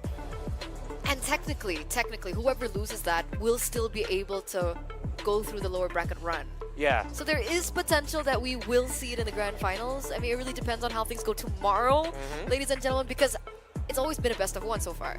Tomorrow, it's going to be a different game altogether. It's a best of 3. The 3s. And that changes things. Yeah. Strategy is going to be put up to the test. For sure. Endurance is going to be put up to the test. Mentality is going to be put up to the test as well. Everything's going to be tested. Everything. the trials and tribulations to this point, man. Yeah. And we're still halfway. I'm excited. I'm excited. But ladies and gentlemen, that does mean that it marks the end of the day. Thank you so much for tuning in for the group stages. It's been me, Eterna, as your desk host alongside with Renmar. We want to say thank you and we're going to see you tomorrow for the playoffs.